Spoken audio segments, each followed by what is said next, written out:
No, I think I feel so confident. We're training so hard in Indonesia, so we're very confident to lift the trophy again. 21 elimination from the champions of Clash Quad and still on the roll. And Evo's being taken down. Ya, setelah di EWC kemarin kita sudah tidak mendapatkan piala-piala lagi, kita tidak bisa ngejuarain turnamen-turnamen berikutnya mungkin karena kita udah lupa siapa kita sebenarnya.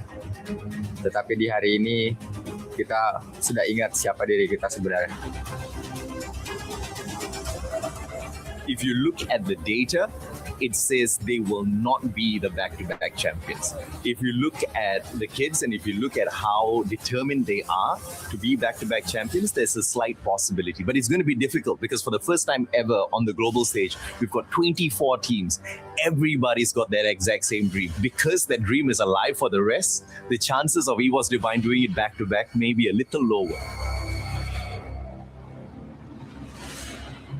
Kalau untuk tim-tim lain sih, kalau buat saya sendiri, saya tidak perlu memikirkan banyak hal tentang tim-tim lain karena itu saya sudah percaya kepada coach saya. Jadi saya tinggal fokus aja main. Nah, itu yang terbaik pokoknya. Pesan-pesan untuk tim-tim lain, ya hati-hatilah karena ini EWC bukan turnamen yang lain. Kalian bisa lihat sejarah-sejarah kita di turnamen EWC kemarin. Nah, itu dia, kalian hati-hati aja yang ngegangguin drop zone kita.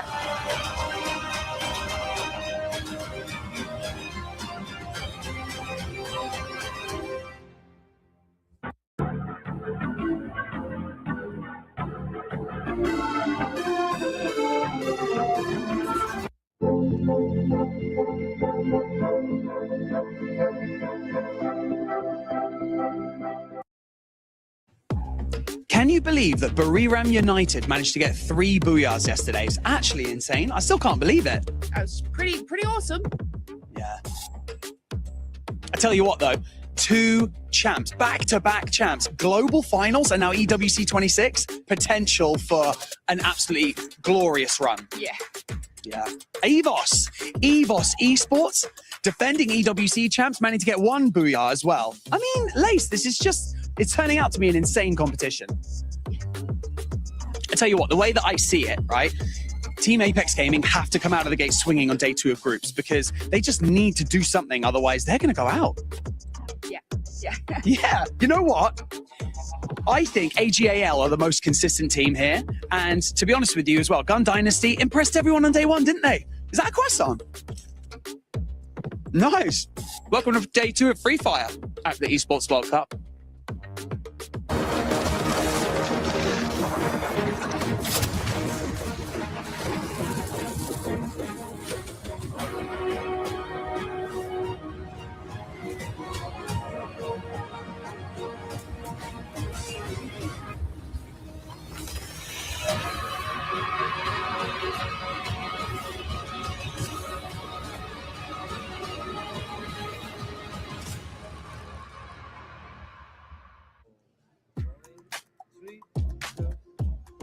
What is up, survivors? This is the STC Rewind for Free Fire at EWC 26. As the teams get geared up for day 2 of the group stage, here's a bit of a recap of what happened on day 1. Now here's the thing, when we started off with Group A, the most difficult group out there, they went all in and EWOS Divine. There were little doubts, but they were able to acquire their top position on the chart. But the main problem stands about the difference that is there in Group A. There's a lot of points that teams need to acquire in case they want to make it to the final. But for Group B, it's a lot more tactical. The teams came in and they were trying to read each other's moves. And the point differential and the margins is actually a lot more tighter than Group A. But the front runners are still the teams that we expected to be at the top. While the front runners are taking these points away, it's about the teams who might get eliminated at the end of group stage. On Group A, we have 2 teams who need to start picking up pace. On Group B, there's Mia Corp as well as Straw Hats, Titan Esports Club and Demon's Pride on the other end. So it's going to be a tough battle in case they want to rake up points, especially for Group A. There are some teams that started off slow but came in swinging in the later stages of the game with Aurora Gaming and also Team Falcons in Group A. But even for Group B, Team Secret, the recent spring winners of SCA 2025, also came out hot. But they are clear favorites for both groups. Buriram United Esports with 3 booyahs in Group A and MIBR Laws for Group B. So the whole competition so far, to kind of rewind it back, it's between SCA versus Brazil.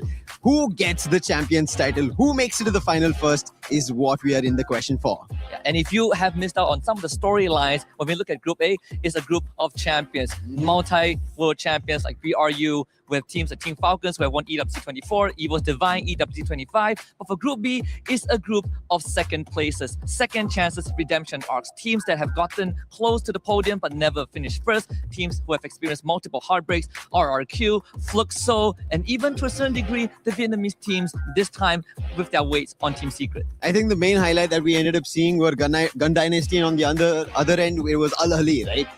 One in Gun Dynasty picked up really big time, but Al Ahly, can they do something different? That is what we have to stay tuned for here at day 2. Free Fire continues to heat up in terms of competitiveness, so today is only going to get more and more interesting. It's week 2 of the club championship race here at EWC 2026, and yesterday saw icons taking the stage in League of Legends. To kick things off, Fakers T1 started off strong with a win against GAM Esports, while teams like G2, AGAL, Genji, and Sentinels saw themselves all advance to their group's upper bracket finals. Unfortunately, though, for fans of Furia and Team Secret, your teams went out at the hands of D+ and Carmine Corp. Over in MLBB Women's Invitational, today the group stage begins. But the big news coming out of there is the fact that Falcons were able to survive the wild card stage when they were able to take out Huns in the deciding match. They'll now be joining the likes of Vitality, Liquid, Aurora, Spirit, and Onyx, looking to make a splash in the competition. Finally, Dota 2 playoffs begin today. And of course, with both Team Spirit and Falcons in there, they'll be looking to get some big points on the board for their clubs in the club championship. When it comes to things over here, though, for us at Free Fire, we're in day 2 of our group stage. What does that mean? That means 4 teams will be going home today, while 8 will secure their place in the finals. And that's going to be big for our teams looking to make storylines in the club championship. Still lots of gameplay left to go, though, so we'll have to see how all of it plays out. Day 1 of Free Fire was full of dominance. We had 2 teams in Group A and Group B being able to get 3 booyahs. Today, though, on day 2, is any team going to be able to do that? We'll get some answers to that. Welcome back to Free Fire at EWC 26. My name is the 7WG, and I'm joined by some amazing people. Lace, Neptune, and Conchita. Neptune, are you going to be cursing any teams today? One thing's for sure. If I'm going to cheer on the team, I just won't mention their name. Continuing the tradition, okay? How though? We kind of have to jinx some team at some point. I like the way you think. We'll have to definitely continue on that tradition, because right now you can join the EWC content program. If you haven't already, make sure you do so. It is the Esports Foundation Creator Program. There will be a QR code at one point that's going to show up. Make sure you scan that and join it. You can earn rewards. And if you end up being in the first place, depending where you are on that leaderboard, you might end up getting interviewed by us on the final day of Free Fire. So go join the Esports Foundation Creator Program. And while you're at it, make sure you also check out the website for EWC and the app. Put in your predictions. Who's going to be winning? Because I know nobody predicted some teams to get 3 booyahs yesterday.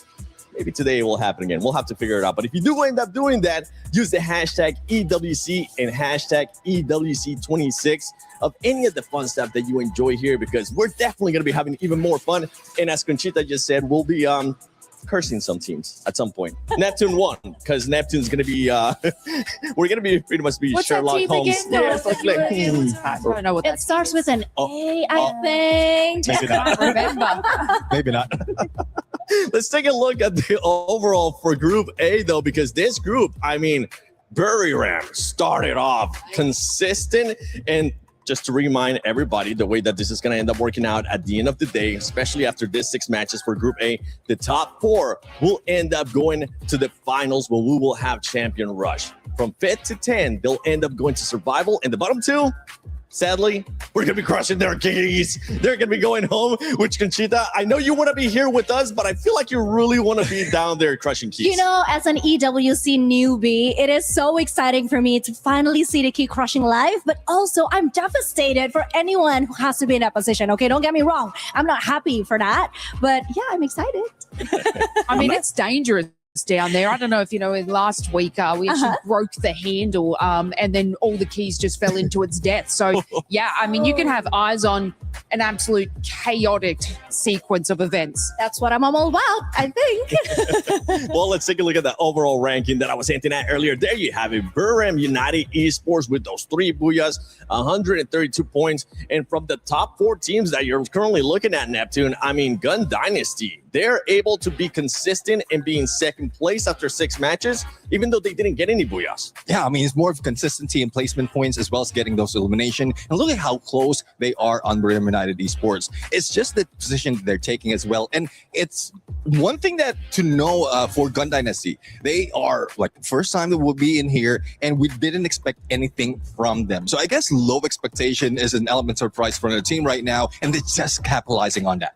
And some of the other squads that are very close to getting that threshold, right? We have Loud in there in 5th place. We got Team Falcons as well. Lace, I know you want to talk about them. We're going to be talking about them even more later on, but they do have a gap to make up if they want to make it within those top 4. Yeah, you know, they got a lot of pressure and a lot of weight on their shoulders winning that club championship, 2 years in a row. So it's going to be, you know, just something that, I mean, you got to get that more mentality in and try and obviously overtake some of these heavy hitting teams, but making that lead, you just want to try and get into that top 4. Yeah, well, hey, you know what? Since we're talking about Falcons, let's continue talking about Falcons because this squad definitely needs to make sure they fully improve, right? Yeah, I mean, we saw it yesterday. They have a tough group consisting of like EVOS, AGA, Gun Dynasty, and of course, Burram United. Falcons finished yesterday, obviously, with the 89 points, 22 placement points, and 67 eliminations, but not a single booyah. We want to be seeing those today, Falcons. We will be seeing a lot of pressure on Fire as he's like the only player remaining from the EWC Club Championship winning roster. So when we're talking about a pressure cooker, on Fire needs to bring it for the rest of the team. And, you know, they will need to lock in with consistency with both placement and elims if they want to be a part of that top 4 conversation, because I think they ended, about 26 points behind the top 4 cutoff. They're about 31 points ahead of Aurora. Sorry, Neptune. So they do have a significant gap to be able to get to that top 4 so they don't go to the survival stage. To be fair, though, I mean, first day was more about reading the game, adapting to each other's strategy. For some team, yes, they set the tone, they came out with a bang, but for some others, it's more like testing the waters, you know, seeing how everybody else is doing. And yeah, maybe today everything might get slightly better. They dipped the toe in. They need to jump in the water. Let's do it. It's kind of chilly. We're going to take our time. Yeah, I mean, it's warm waters of Falcons. Paris, okay? Yeah. They're just dipping the toes, getting comfortable with things. This question about reading the game. Some of it are writing the game because they are consistent enough. Like elimination wise, it's really difficult for the teams to get that, especially with how tough teams are right now. But it's more position as well as rotation that they're working on to be able to make sure they can get in the final circle. And not a lot of teams will be able to pull it off. They just need to be tactical, silent, and deadly at the same time. Oh, I like that. One team, I mean, that was able to do that yesterday, especially. It was one that you were actually hyping up, and you're kind of going on a trend here. And I like what you're doing, Conchita. And it was none other than RQ, because that squad, you were saying that we're going to start slow, right? They ended up picking it up. So it's kind of tying in with what you're saying. Hopefully, Team Falcons will be able to do that. But I think we need to focus right now on the second page. Aurora Gaming, we're just going to bypass you real quickly because I'm going to be looking at those bottom teams. Honestly, those bottom teams need to do something because, as I mentioned, the last 2 teams of this group will get their keys crushed. Yeah, Titan Esports Club and Demon's Pride, 38 points and 30 points. That's quite brutal. I mean, Titan Esports just managed to secure 25 elimination points, whereas Demon's Pride, 14 elimination points. Like I said yesterday, I stand on what I believe there is a total gap, an obvious gap that is happening between some of the teams that are included in the Group A. And I still think that it is the harder group compared to the other one. But I don't know. What do you think, Neptune? Well, I think there's a lot of things that can be done right here by these teams. It's not just consistency; it's playing it safe right now. Though from what we're seeing, elimination, they're trying to catch up, but it's placement that they're position-wise that they need to do right now. Going back to the basics, just finding final circle. That's one thing that everyone is underestimating, and they need to go back to that. Yeah, I mean, we saw it with just Paradox Gaming there. Like, I was watching sort of their play style throughout it, and they're getting placement.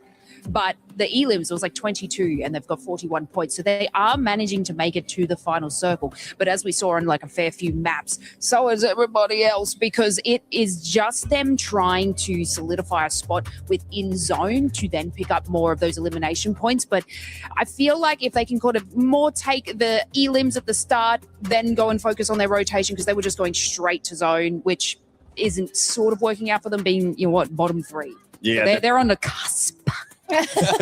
and you don't want to stay down there, because as it gets later into the matches, I mean, the pressure is going to start to build up too. We might end up seeing teams parking the bus in a way kind of like England was able to do yesterday, and we saw what happened. They didn't end up qualifying. So you don't want to do that, and you don't want to wait until the end, because the pressure will be there, and you're going to have teams just doing crazy things. One team that might end up doing just that is none other than Gun Dynasty. Let's see what they had to say. Hello everyone, I'm Yusel and welcome to day 2.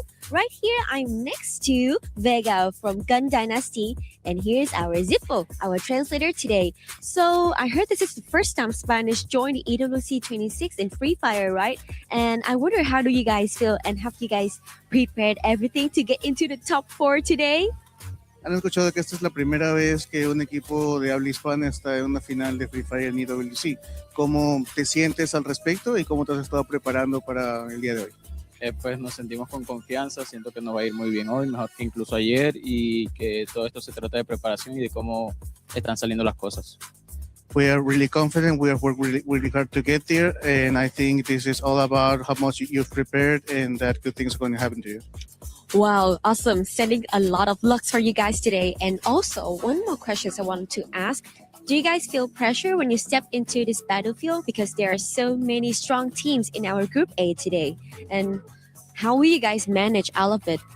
¿Sientes algún tipo de presión cuando entras en la arena? Porque hay un montón de equipos muy fuertes. En el caso sea, ¿cómo haces para lidiar con esa presión? No, como equipo y como jugador individualmente no sentimos ninguna presión. Sentimos que estamos jugando como si estuviésemos en casa, como si estuviésemos en un día cualquiera, y que esto se trata solamente de confianza en uno mismo. As a player and as a team, we don't feel any pressure at all. We feel like we're playing like at home, like it is any other day. So I think this is all about how much you believe in yourself. Oh my God, this is so great, because, you know, when you play on a stage, it's really different from playing at home, right? But hearing his answer, it makes me feel so good about him. So thank you so much for your interview. And also thank you to our Zippo as well. And good luck to you today, Gun Dynasty. Thank you for your listening. And now let's explore more in EWC 26. Well, Gun Dynasty, we're expecting that same attitude today. Not being nervous, not feeling any pressure, because one team that didn't feel the pressure yesterday was none other than our reigning champions, EVOs. And they started off hot. They were able to get a booyah on the second match. But I know today, for the PS5 story of the day, EVOs, we want to see what they're going to be able to do. Yeah, of course, because if we go back to what happened on day 1, the highest score EVOs had was in game 2, I think. They got 12 placement points and then 17 elimination points, and that was the best of EVOs, the best game that they showcased the whole day. And I think the teamwork between Russia and the other supports are working so much better towards the end, and this actually the thing that separates EVOs from RRQ, if I can say that. They do have the mentality to stay calm, to bounce back from the mistakes that they have, whereas RRQ usually takes a bit more time. It takes them a bit more time to be comfortable, to be okay with the mistakes that they did. And EVOS, that is definitely the reigning champion mentality that they have right there. It was a slow start, but then again, after a few bad calls, they finally started to climb up the ladder and continuously, consistently get the points that they needed. And something to keep in mind, too, with this squad is that they are truly in 4th place, right? So I'm hoping that today they're not going to start feeling the pressure right off the bat. They showed yesterday what they were able to do at the start. Do you see them possibly crumbling since they're right there in the 4th place, going directly to the finals or going to survival? Actually, it's quite the opposite. I'm still pretty sure that EVOS has what it takes to go straight to the next stage without having to go through the survival stage. 111 points, 70 elimination points. That is quite big for EVOS. And I'm not saying that just because I'm Indonesian, obviously, but I do think they have what it takes. Again, it's a slow start, but I think that's where it's different because when we see the way of the other teams are playing, the other Southeast Asian teams are playing, they came out very strong. I mean, let's say Buriram United Esports, they bring out the big guns from the very get-go, but EVOS, they try to at least read the situations first. They try to be comfortable with it, and that's exactly what they did. They got better and better and better each game. One team, Neptune, that's going to be hunting them down, making sure that they get within those top four is going to be none other than Lao, the Brazilian squads. It's not just Southeast Asia here. Brazilian squads have been able to show up, and I know you're keeping a close eye on what Lao is going to be doing in regards to their game skills. Yeah, exactly. I mean, especially now, you did point out EVOs with the numbers. Loud is now 4 points behind him. So there's a lot of things that they can do right now in this fight. But just to look up on what they did in Val, they're one of the teams who managed to bring in the A124 combination together with Oscar as well as Steffi. So with that alone, you can see the intention. They're not going aggressive. They're just playing it safe. And I guess with that, they're just, as you mentioned, testing the water. So this is where they might switch it up to a more aggressive play when it comes to active skills as well as position-wise. But hopefully that will not be read by other teams. You know what? You cursed the team yesterday. Today, we're going to bless the team. Which team are we going to bless? I need a quick answer, though. Lace? Oh, my God. That's a quick. Okay, Neptune. I need to go back to me. I kind of don't want to say anything. Oh, my God. Buriram? No, I'm just going to she's going to go with an Indonesian team. Okay, let's just play it safe here. Let us know in the comments below who you're going to be going for because day 2 of Free Fire at EWC 26 starts now.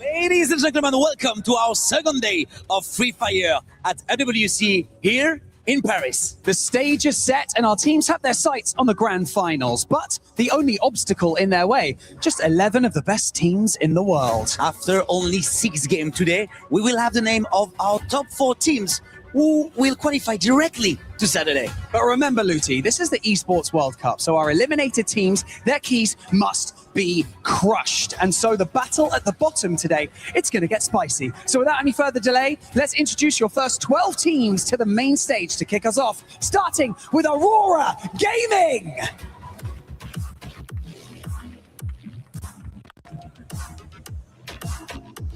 Team Apex Gaming!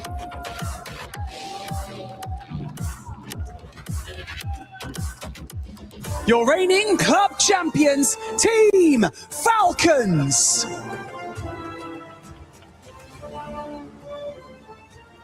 AGAL.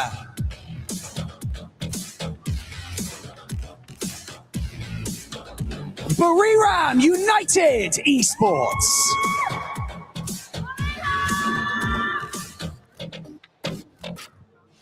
Your defending champions of EWC, EVOS Esports.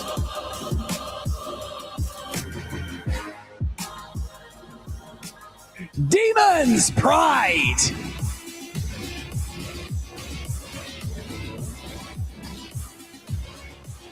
TRS Gaming.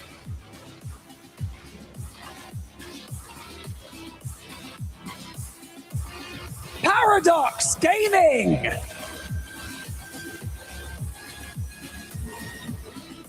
Titan Esports Club.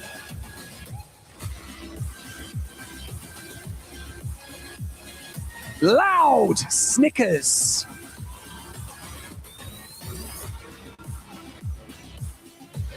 And finally, Gun Dynasty.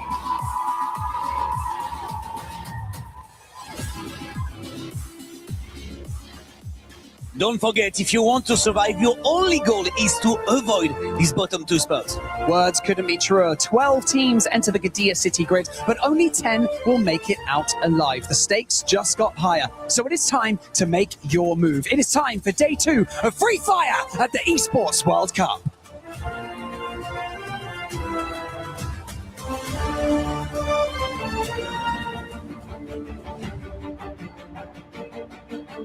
24 of the most dominant teams in the world will step onto the Gadir City grid for the first time today. Teams who swept through their regions and left their opponents in the dust. But now they stand at the base of a mountain faced with an almost impossible climb.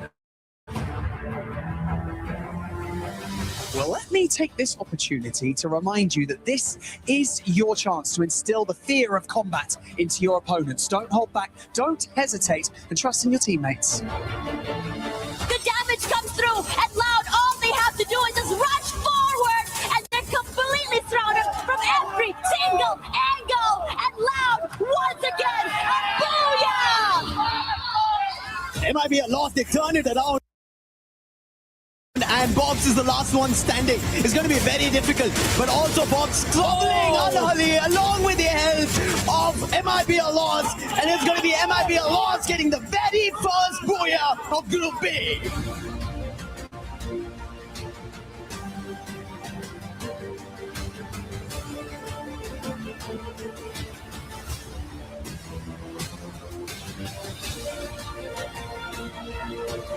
Looking for the final play, Kororo looking for the recovery, and they will be denied as Buriram pulls away the third booyah of the day to take the #1 spot on the leaderboard.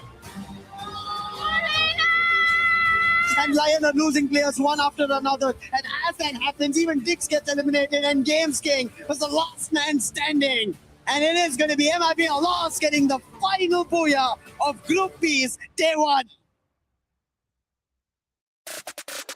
Ladies and gentlemen, welcome to Free Fire at Esports World Cup 26 here in Paris, France. And you know what day it is? It's day 2 of the group stage, which means that hopes will be crushed and dreams will continue to be built for the survivors. We have 12 teams from Group A, but only 10 will move on forward to either the survival stage or the grand finals, depending on their standings. My name is Husky, and I'm joined by Lucifer here with some 6-7 performances from some of these teams, but that's not the spot you want to be in. You want to be in the top 4 because you want to skip the survival stage, which means you skip 10 games. Exactly. It's going to be very crucial that you get yourself out of this grinder of a survival stage. Well, we say there are 10 games, but then those 10 games are not going to be easy at all because everybody's looking forward to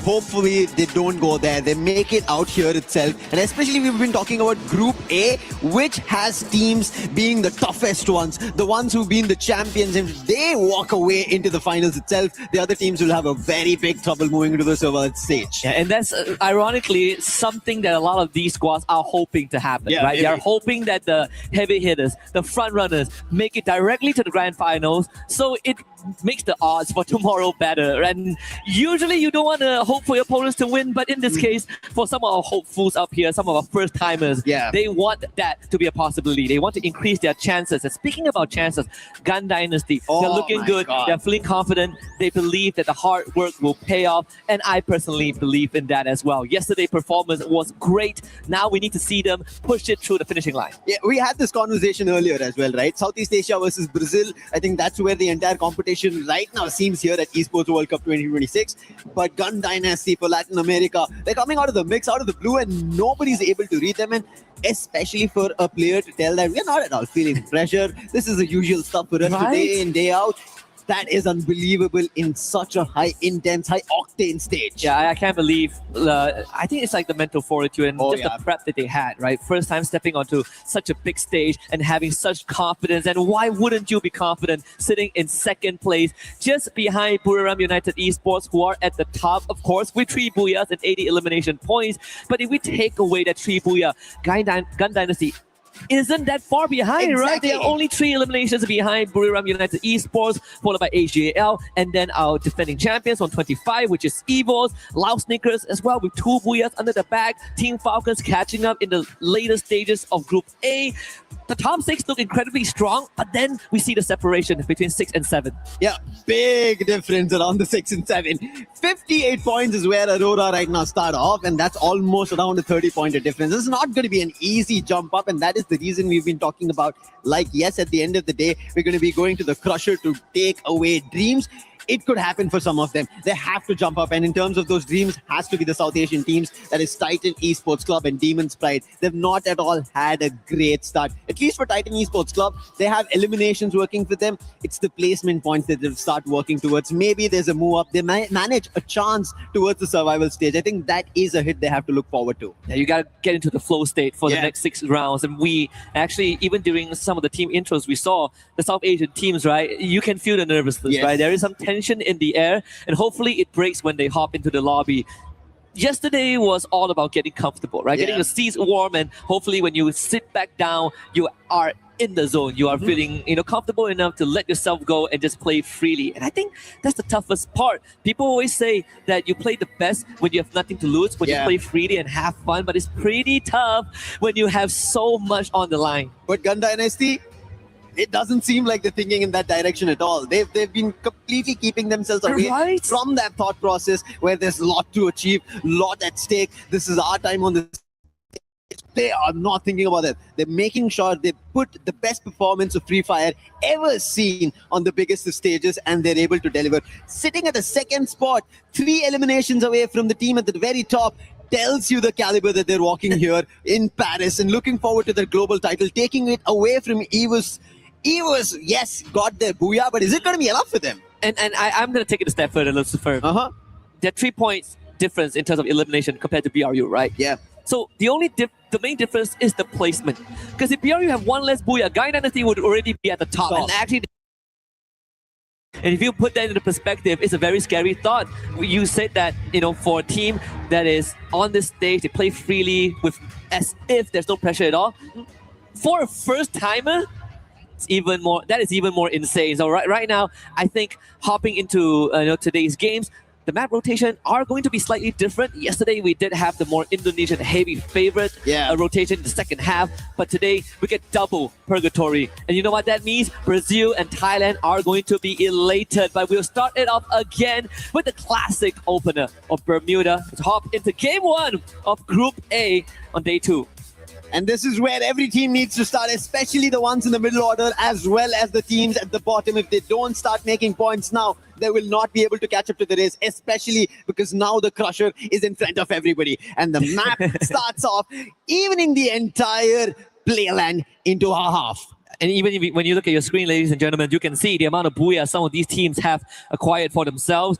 I say some, but 6 booyah split amongst 3 teams. BRU, of course, holding the record. So if we ever get into a tiebreaker situation, they will have that innate advantage. But most Free Fire tournaments, Free Fire matches, we didn't have to go down that path because it is separated by eliminations. So those gun power are going to be very, very important. We see some early skirmishes already. The players getting hyped out. DRS, a team that wants to get up from the bottom, starting off right. The real soldiers.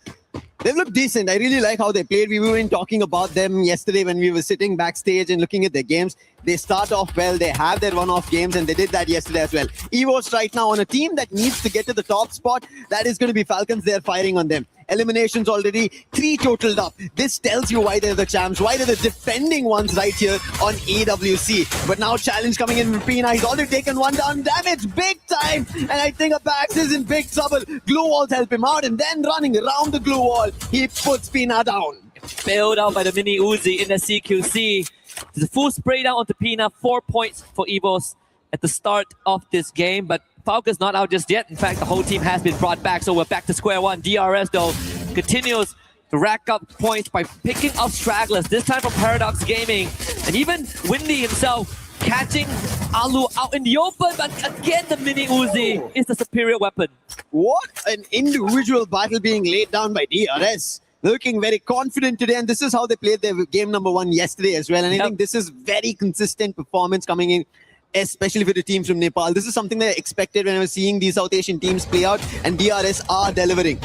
Can they deliver to the top 4 is a question, but right now another 1v1, and this time Prateek, he will not be able to take a hit because this time it's going to be Team Apex Gaming, who we spoke about, slowly make a comeback, and it's already started off finding the very first, and that's going to be Shoto, but his trouble is still not done. Around the pipes, it's going to be Stroex, who is trying to trouble him, but Shoto out in the open, not the best position to be in, but there are reinforcements. That is Katie God, the IGL, he has to stand with the team today, and he finds the opening. And you had your opinions about these two teams that both started off good. For DRS, they are like the early round wonders. You need to see more consistency, but for TAG, they need some time to warm up. And I think it's falling into place for now as AGAL finds himself a basically isolated Axo. So that's their 4th point. Rest Aurora Gaming out of there. Jun will have to drive along the coastline. But AGAL, we know when they smell blood, they are going to keep on hunting. So we'll check back in that in just a little bit. TEC taking over the compound and Jazzy able to launch pad to safety. Demon Sprites still haven't found their openings. No eliminations, rather have lost 2 players. A Swab will be finally revived, but KD got on the other end, still troubling DRS. Wait. Titan Esports Club versus Demon Sprite. Both these teams are at the bottom. Both of them need points. But in the mix of this, the last player, Jun, gets found and Aurora are out again. That was scary. For half a second there, TEC going for the chase and almost gave away a 1v2. But thankfully, not a reality. Now, Apex Gaming continues to hunt for Pratik. Actually, getting the bison on the KD God. Instantly a recovery there. KD God go down again. Woven! Getting some magic done here. There is some recovery towards the very end, and thankfully, TAG continues to thrive. 4 eliminations in total. KD got with 2 of his own, and this is what we need being delivered by him. He is the pillar of the team, like we were talking about Mafia from Total Gaming yesterday. KD God does that for this team, and as I said, slowly but steadily they pick up pace, and it seems like they are moving in the direction. Yesterday we did see one of the game where it did find eliminations around the double digits, but it's not going to be enough. Today they have to rake up a lot of points because the difference at the top 4 already sits at triple digits. Gotta keep up to that, live up to that name, right? Yeah. If you call yourself KD God, you better rack up some numbers here. Even for Titan Esports Club, they are now currently in 11th place. Last we checked in on them and the overall standing, they're 4 points already. That is, in all honesty, in a lobby that already started slower than what we saw yesterday, is a good thing, right? My personal prediction is that teams like BRU, they are going to slow down a little bit. They are already in such a comfortable spot. They're not going to be hunting for much. And this is actually a very good opening for teams at the bottom or the middle of the pack to start racking up some points. Hands down, that's right. This should be an opportunity that the teams in the middle order should pick up points, and that's what Paradox is trying to do. Already found an opening on Team Apex Gaming. Will confirm the elimination, KD God, but quickly being hit upon. That's Shoto putting down Sneaky for his sneaky approach on his captain. And Paradox still having members around. It's going to be windy now. Enrique out in the open. Shoto wins out on that exchange. And Enrique now fully alone, Snipe not in sight at all, as in fact Paradox Gaming pretty much separated on the map. And this is great for Apex Gaming. That's 7 points under the belt.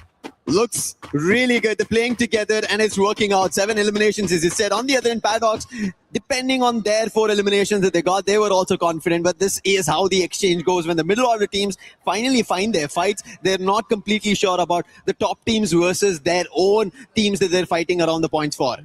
When we go down the food chain, it is going to eventually come down to the placement points, right? Like the longer it takes for teams to get removed from the lobby, the harder it is to back those placement points.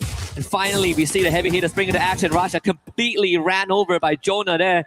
The Valiant Dash from the Oscar doing most of the work. Evo's Divine, or Evo's Esports in this case, not really looking for a fight, right? They lost Rasha, and that's what Evo's has been doing, I think, yesterday as well, where they were sending Rasha out on a one-man mission, and he's been holding the fort really well alone as a sniper. But Team Apex Gaming right now holding their own. Sahil Jordan Shoto putting down Gun Dynasty. We were thinking about this trouble that might strike Gun Dynasty. Shiro trying to run away. Will that be possible? He's already spotted out. Last man standing right behind the glue wall. Finds an opening, but it's not going to be enough. His numbers are not that great. And Team Apex Gaming find another. That's going to be 10 total eliminations for them. And Benel is the last man standing.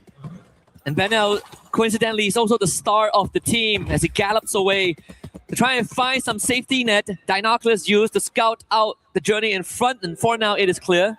Might run into Takuri if he goes slightly further, but don't have to do so. Vending machine available.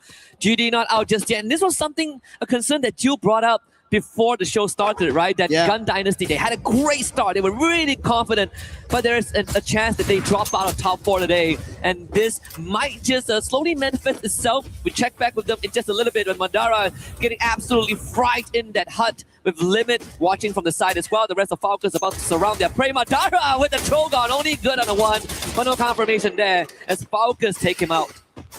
Losing players, Demon Sprite, they need eliminations, they need points. We spoke about this. Titan Esports Club at least picked up, but Falcons on the other end, they know what they want. They want to get to the top 4. They are right now missing on the top of the charts, and that's the reason they're running right now. And they've already spotted top 16 because he's been laying down glue walls. Geroro troubled a little in the meantime, but I don't think top 16 will have an opportunity. On the other end, Team Apex Gaming. Wow. They again re-challenge Paradox and put the entire team out. And talk about a strong start as we check in the STC replay here. Demon's Pride, unfortunately, is caught in the cross, caught in rotation by Team Falcon. And of course, with the Skylar in hand, in the hands of Limit, it was easy pickings. Falcons raking up 10 eliminations, entering the double-digit club. 10 teams remain. We did lose Aurora very early on, like what we've seen yesterday. Paradox being the recent casualty. DRS still in the lobby, but with only one survivor left. Rimnam Village completely taken over by the Falcons as they make the nest here. We can expect a bit of a rotation afterwards because the circle did move to the eastern side of the map. Eastern and completely southern, and that is the reason we end up seeing teams here. But Falcon now have another trouble in front of them. The ones who they are sharing the overall rankings with, that's going to be Loud in front of them. Takuri, the last one who is in the deep waters, will also be found and fished out. And with that, DRS are out. But right now, with the bolt maker being called, the fight breaks out between Falcons as well as Loud. Loud Snickers, they want this fight. They want to get back and make sure they stabilize their position. As we said, SCA versus Brazil, they want to make it Brazil, but it's not happening. It's a quick exchange with BZP. He manages to confirm on Pina. That's a very crucial opening to taking out the CQC player. He also spotted the rotation of Guaksha, so Limit is not going to let it out of sight. Nix actually fights Limit, the backstab. Perfectly done, and BZP back up on his feet. Loud Snickers outdoing Falcons. Keroro on the run with the launch pad. BZP not able to find the track. And Falcons escape with the tails between their legs, but not fully clipped yet. Pina was brought back, but Loud Snickers now take control. What a fight that was to hold it off and BZP to put Limit over there. If he did not find, because Limit was already helping his teammates out with the sniper, and that is the reason taking out bits and pieces of Falcons worked out for Loud. First take down the CQC player and then go for the one in the long range made wonders. AGL on the other end, sneakily, they've been pulling up eliminations for themselves, 7 eliminations, and I think in the top 4 so far that we've seen teams, AGL are the ones who are very consistent, safe and sound, and not troubled by any team so far. Same as BRU, right? Both of these teams have been chilling a bit. We say that they have been taking it slow, but then when you look at the eliminations, AGL actually has 7 eliminations off screens, and most of it is just picking off stragglers and catching teams in rotation. But most of these teams, they were able to get those revives in, and this is why we still have 9 full squads, almost 9 full squads less for Demon's Pride. BRU now making their rotation just past Pochinok. A good chance that they run into GD again, who has been giving them some problems yesterday. Gun Dynasty, yes, today has been a problem for their own. Hopefully they soon recover. But right now, Demon's Pride, they spot a problem in front of them. That's going to be Loud. A quick run with a boost in the vehicle they took, and they take the compound right next to Demon's Pride. 3 players, Jazzy, Aswab, and Madara, they have to figure an approach because Loud have been looking louder than ever here on day 2 for the top 4 spots. Absolutely. And it seems like Demon's Pride are thinking about standing their ground, but there could be intervention from Evos who are right behind them, just silently watching this go down. We see the UAVs being sent out. And I think Loud Snickers are doing the good move. This is a very classic pincer, right? You surround the compound and suddenly whoever is in those buildings becomes the one that is trapped. DP are starting to feel that pressure. Yeah, today, I think Gun Dynasty, while they did not feel any of it yesterday, it is about qualifications. It's about keys at stake. It's about making it to the final. And right now, even Titan Esports Club on top of the silo start putting players down, doing the damage, and Evo's helping out over there. Unfortunately, one of the eliminations was stolen away, but they still have the eyes on the Falcons. The verticality has changed. Falcons are on the ground, whereas Titan Esports Club are on the roof right now. Yesterday we got very generous circles, but I think today things are going to only get worse. Look at the final circle. I mean, the circle's right out in the open, right? So if you are not good, if you are not comfortable with these CQCs out in the open, if you are slow in the decision making, that is going to be the difference maker. And I think it's a very good time to put our teams to the test. Who can survive a circle as brutal as this? Yeah, an open circle, and if you're able to stand your own, especially in game 1 of day 2, that gives you a lot of confidence moving further. And that's what Team Apex Gaming have done. They've started off great, but right now they have a challenge. All gamers global want to find an opening. Plethora of throwables being all tuned towards Team Apex Gaming. Flash freeze, nades, but now counter activity coming in from Team Apex Gaming, trying to push down AGAL. Shoto in the forefront using the dash, wants to find an opening, but AGAL are not giving space. And they took care of the UAV as well. Medic gun to heal Shoto back up. The tip of the spear for TAG lies in his hands. Barro's getting flanked out. Sahujan almost getting the takedown. That could have made a world of difference here, but it does put AGL in a dangerous spot. Right forward is Cypher that manages to break this fight wide open. TAG down one, second one on the ground. KD gone now. We'll have to dig deep and find something, but AGL will be the one that prevails. That was brilliant caliber and holding position played out by AGAL. They held that ground even though they were at a disadvantage at the edge of that peak. They were still holding it off against Team Apex Gaming. Would have had an opportunity, but I think that being a little spread out became a disadvantage for them. But right now, spreading themselves around, we saw already this rotation coming in from Lau, the smartest one. They're ahead of Demon Sprite, and now they have vision. And Evos are also being troubled by Loud, and now even Demon Sprite Trap already getting closer. He's already found an opening on a swap. Jazzy, he's also down. Trouble now for Demon Sprite. Last man standing, and the net from Trap. The M79 strikes death for Demon Sprite. And off-screen, Team Falcons also dispatched by BRU. And now they turn their attention over to AGAL. Nameless did get popped early on, but there should be a recovery. Titan Esports still has Blade around. And is he sharp enough to cut through the ranks of the Goliaths in front of him? Out in the open, this is going to be tough.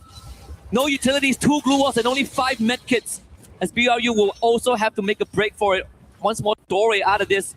They exit straight into the line aside of Loud Snickers and potentially Evos. This is what should not happen on your day 2 where you're looking forward to qualification. All the top 4 teams are still surviving. It's only all the way at the bottom who has the last player standing, and he doesn't have any position in the zone. So a lot of points which could have been acquired for teams for qualification are being missed out. Blade will be spotted, quickly taken down by Cypher, and we come down to the last 4 teams, and all of them are in the top 4. Wasana takes the nade to the face, but getting topped back up by the therapy. The support system always solid there. Get high, getting sniped by Cypher. But BRU focus on Loud Snickers, and that's a fatal mistake. As Loud Snickers and AGAL work hand in hand for the elimination, and now they turn on each other. AGAL, they are inside the circle. Yosha gets taken down. Cypher wants to put BCP down in the truck. He's not been able to do, but finally that strike coming in from Dew, and Evo's Divine helping out as well. Nyx becomes the last man standing as Evos go out. Cypher has already spotted him, wants to whack him out, but Nyx, he's trying to isolate this fight. He brings it down, players are falling down, and eventually it'll still be AGAL. They have the numbers, and they get their very first booyah. Very first booyah in the group stage, and even without it, they were in the top 4 spot. So imagine when you give AGAL such a big boon. Fantastic performance. We saw the hold earlier on where they came back from a disadvantage, and it was all because of one minor detail. Barrow surviving in the backline. If you don't break the backbone of AGAL, they will break you instead, and that is exactly what was achieved. Them and Lau unintentionally working together to get rid of BRU, but then AGAL found a perfect engage onto Loud. Yeah, I think there was an opportunity where Loud, if they had a chance to recover themselves after the fight, being at the edge of the zone, it could have been their booyah as well. They've already pulled so many yesterday. It could have been an added or third today. Yep. But AGL's position, we spoke about it, even in a position where they had to climb up the hill against Team Apex Gaming, if that did not work out, we would have seen AGL go out very early on. But they held their own, they held their front there, and it worked out. And now they've gotten their very first booyah here on day 2, especially being at the top 4 hurts the middle order. Yeah, but there are definitely flowers that need to be given to some of the teams that are in desperate need of points, right? I mean, TEC, TAG, well, they came out strong. DRS as well, right? Oh, yeah. There's some great stuff happening, but let's listen in to what AGL were talking about leading up to that booyah.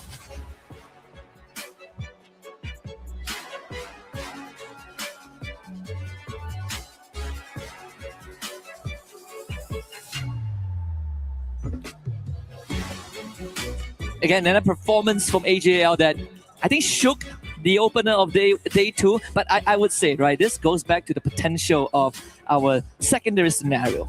If this trend continues, then might as well let them go through. Let them go through.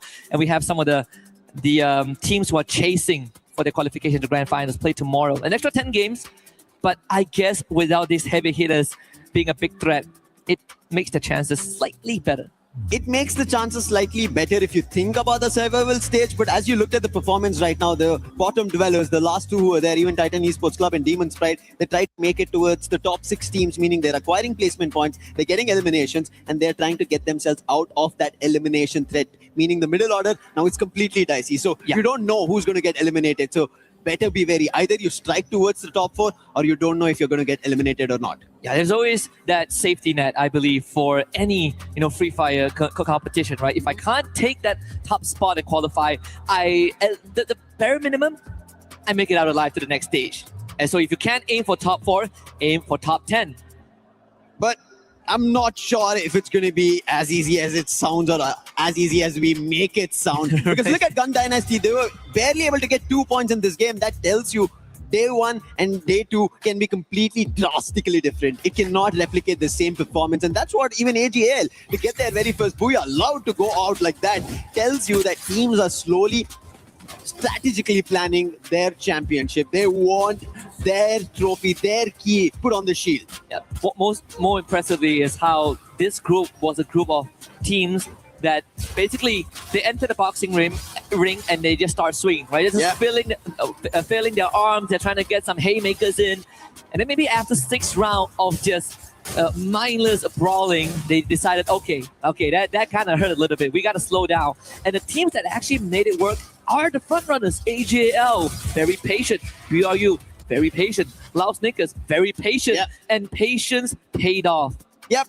Completely. The top 4 teams surviving till the very last, and also being the last 4 surviving teams, that patience, holding game off, actually playing as survivors and knowing that they don't have a lot at stake to go out. Whereas Gun Dynasty, something that we were talking about, if they miss their performance today and if Falcons rise up the ranks, they might get pushed down. We already spoke, yes, they have high number of eliminations, but that's not going to cascade and help them out to directly qualify if they don't put up a decent performance today. Yeah, I would say that they do have a safety net with the points they have, and let's see how much longer they can lay in that bed of roses. We're going to let them lie down and rest for a little bit, as we will be right back with more Free Fire action.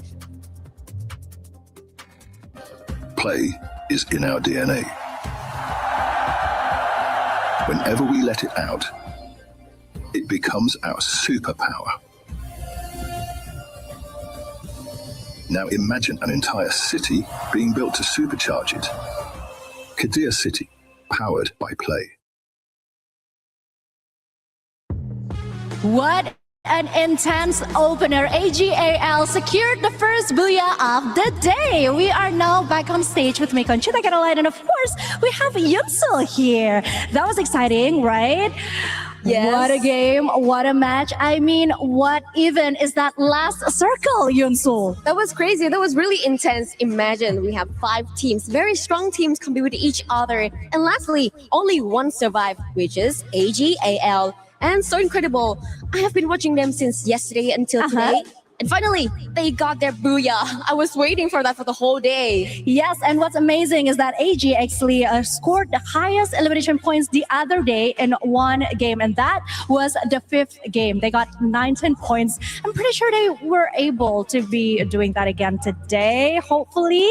But seeing what we just saw in the first game, I think things are looking quite promising, right? Yes, from what I can see from yesterday, they have been playing very stable, even though there is no booyah. But still, as you said, the elimination points was on point, on peak. They were doing so best, and today, finally, after game 1, they got 1 booyah. But still, the first ranking here is Buriram United Esports, which is 149 points. But the first ranking, well, this is our stage sheet for the after game 1. Thank you, Conchita, and thank you for your listening.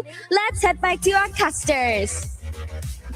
Thank you very much to our lovely angels, Yunsu and Conchita. We got a lot more in store here at the Free Fire at EWC 2026. Again, Paris can only get more and more lovely with these actions as we quickly drop into map number 2. And this time we're going to change it up a little bit. We did mention earlier on that the map rotation will be slightly different today.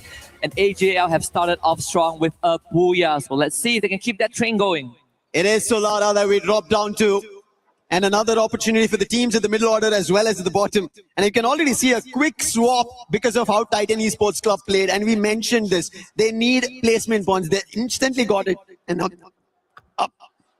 And now they are in a great spot. Yeah, we cool. We complete each other's sentences. But I will say that whatever we sort of like set up yesterday is slowly coming true, right? We talked about Demon Sprite needing to come up and again taking a fight with Paradox early on. It's Aswap that gets wiped out first. Enrique, we see here he has great survival instinct from game 1, but top 16 hunt him down. Aswap instantly brought back. TEC now joins the fight. That is a team that we've been watching out for at the start of day 2. Najat in the fray of things. Rahat also coming in and Blaze slicing through the ranks of Demon Sprite. Oh no, Aswap in the mid-air has been spotted by Gun Dynasty and he will be taken down. Demon Sprite are losing players once again. Paradox get eliminated in the mix of this. And Paradox, who just got pushed to the bottom 2, will also suffer another loss right at the start of our Game 8, Match 8. Talk about kicking them while they are down and they are out. Paradox, a very unfortunate early exit, completely swarmed by multiple teams in the earlier stage. Whether it's desperation or a change of pace for some of the bottom dwellers, it has been working out in favor of teams like Apex Gaming, Demon Sprite, Titan, DRS. I mean, even for GD able to pick off a couple of stragglers on their own. But it does come at a cost of teams who are just half a second slower to respond. DRS want to be the quickest one to respond right now. They did spot AGAL, but they take the fight to Titan Esports Club and Najad is taken down. And it is the wisest calls I feel right now coming in from DRS, and they're making a run for it. Rahat and Blade, they just have the stairs that they are being protected by, but DRS, they are on a charge. They want to go for a hit. Adu was backing off, uses the chrono and is now safe and sound, but at least this gives away the position of where the players from Titan Esports Club are. But it's only these two. The other players are in the other direction, revived and are healthy. Pratik is actually getting pressured as well, forced to take the zipline away. Takuri actually getting tagged in the meantime, was brought down. But this was sort of like the demise of Paradox Gaming. A very quick and painless one.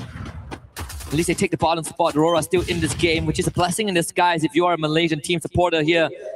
But Blade just absolutely popped Rasha.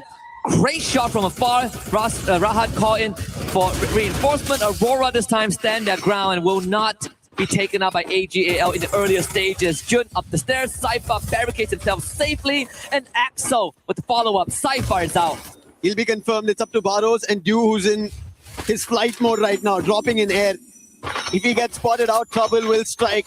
And Aurora, they need a game like this. They need a recovery game, and it might happen on Solara, where everybody's forced for a fight. Barros tried to hold his own, but he'll not be able to. At least the revive happened. Therefore, there is still chance for AGL, and they don't have to be worried about. However, Aurora, they needed these crucial 4 eliminations.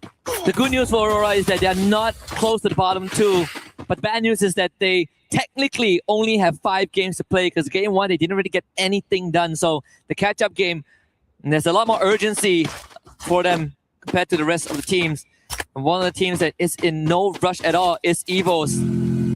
And so far playing on Solara, it's one of the maps that they are slightly more comfortable in. Loud Snickers playing a bit of Stroax, completely found out in the open. And Loud Snickers with their first point.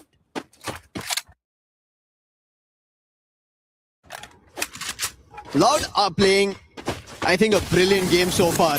Ending up in the top 4, making sure they stay the top 4 way that they are in.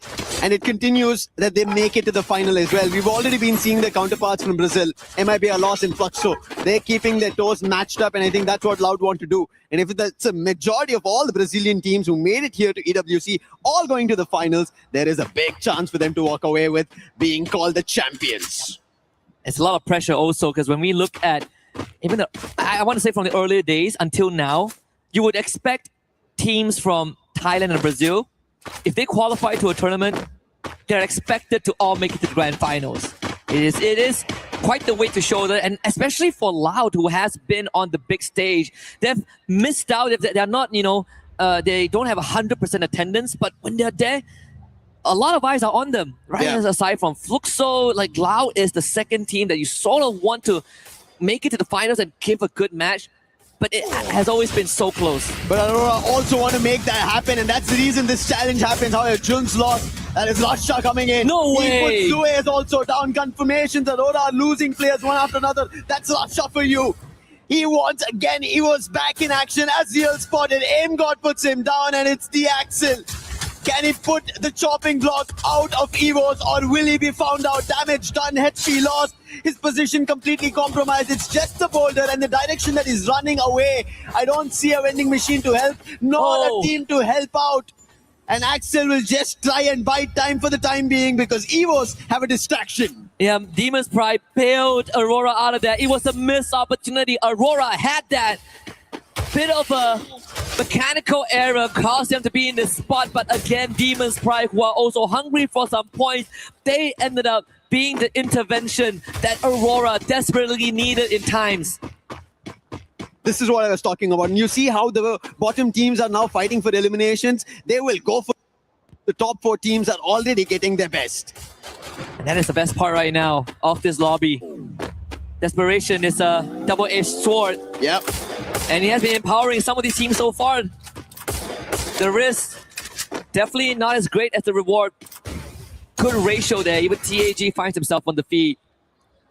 Just a quick reminder, at the end of this, 2 teams are going to have their keys fed into the crusher. Yeah. Always a sad side, because, man, such great accessories. But that's the nature, the brutality of a competition. Let's see what this circle brings us, because game 1 was brutal. In game 2, a little bit more tame, but plenty of open areas. Open right now is going to be a fight between Buriram and Evos, who just got revived. However, it's only one of the players getting stuck between the lot of Buriram at Eco Drain. And I think he'll be found very soon, but team finding players are tagged. That's Team Apex Gaming. More eliminations coming their way. They're climbing up the ranks, making sure if they have an opportunity, but they need a lot more. They need points closer to 30 in total. Maybe a Booyah also needed if they want may run going towards the top 4. And the bailout earlier on, the unintentional one, gave Aurora time to bring the whole squad back, right? We look at the separation between Falcons and Aurora. It is 49 points.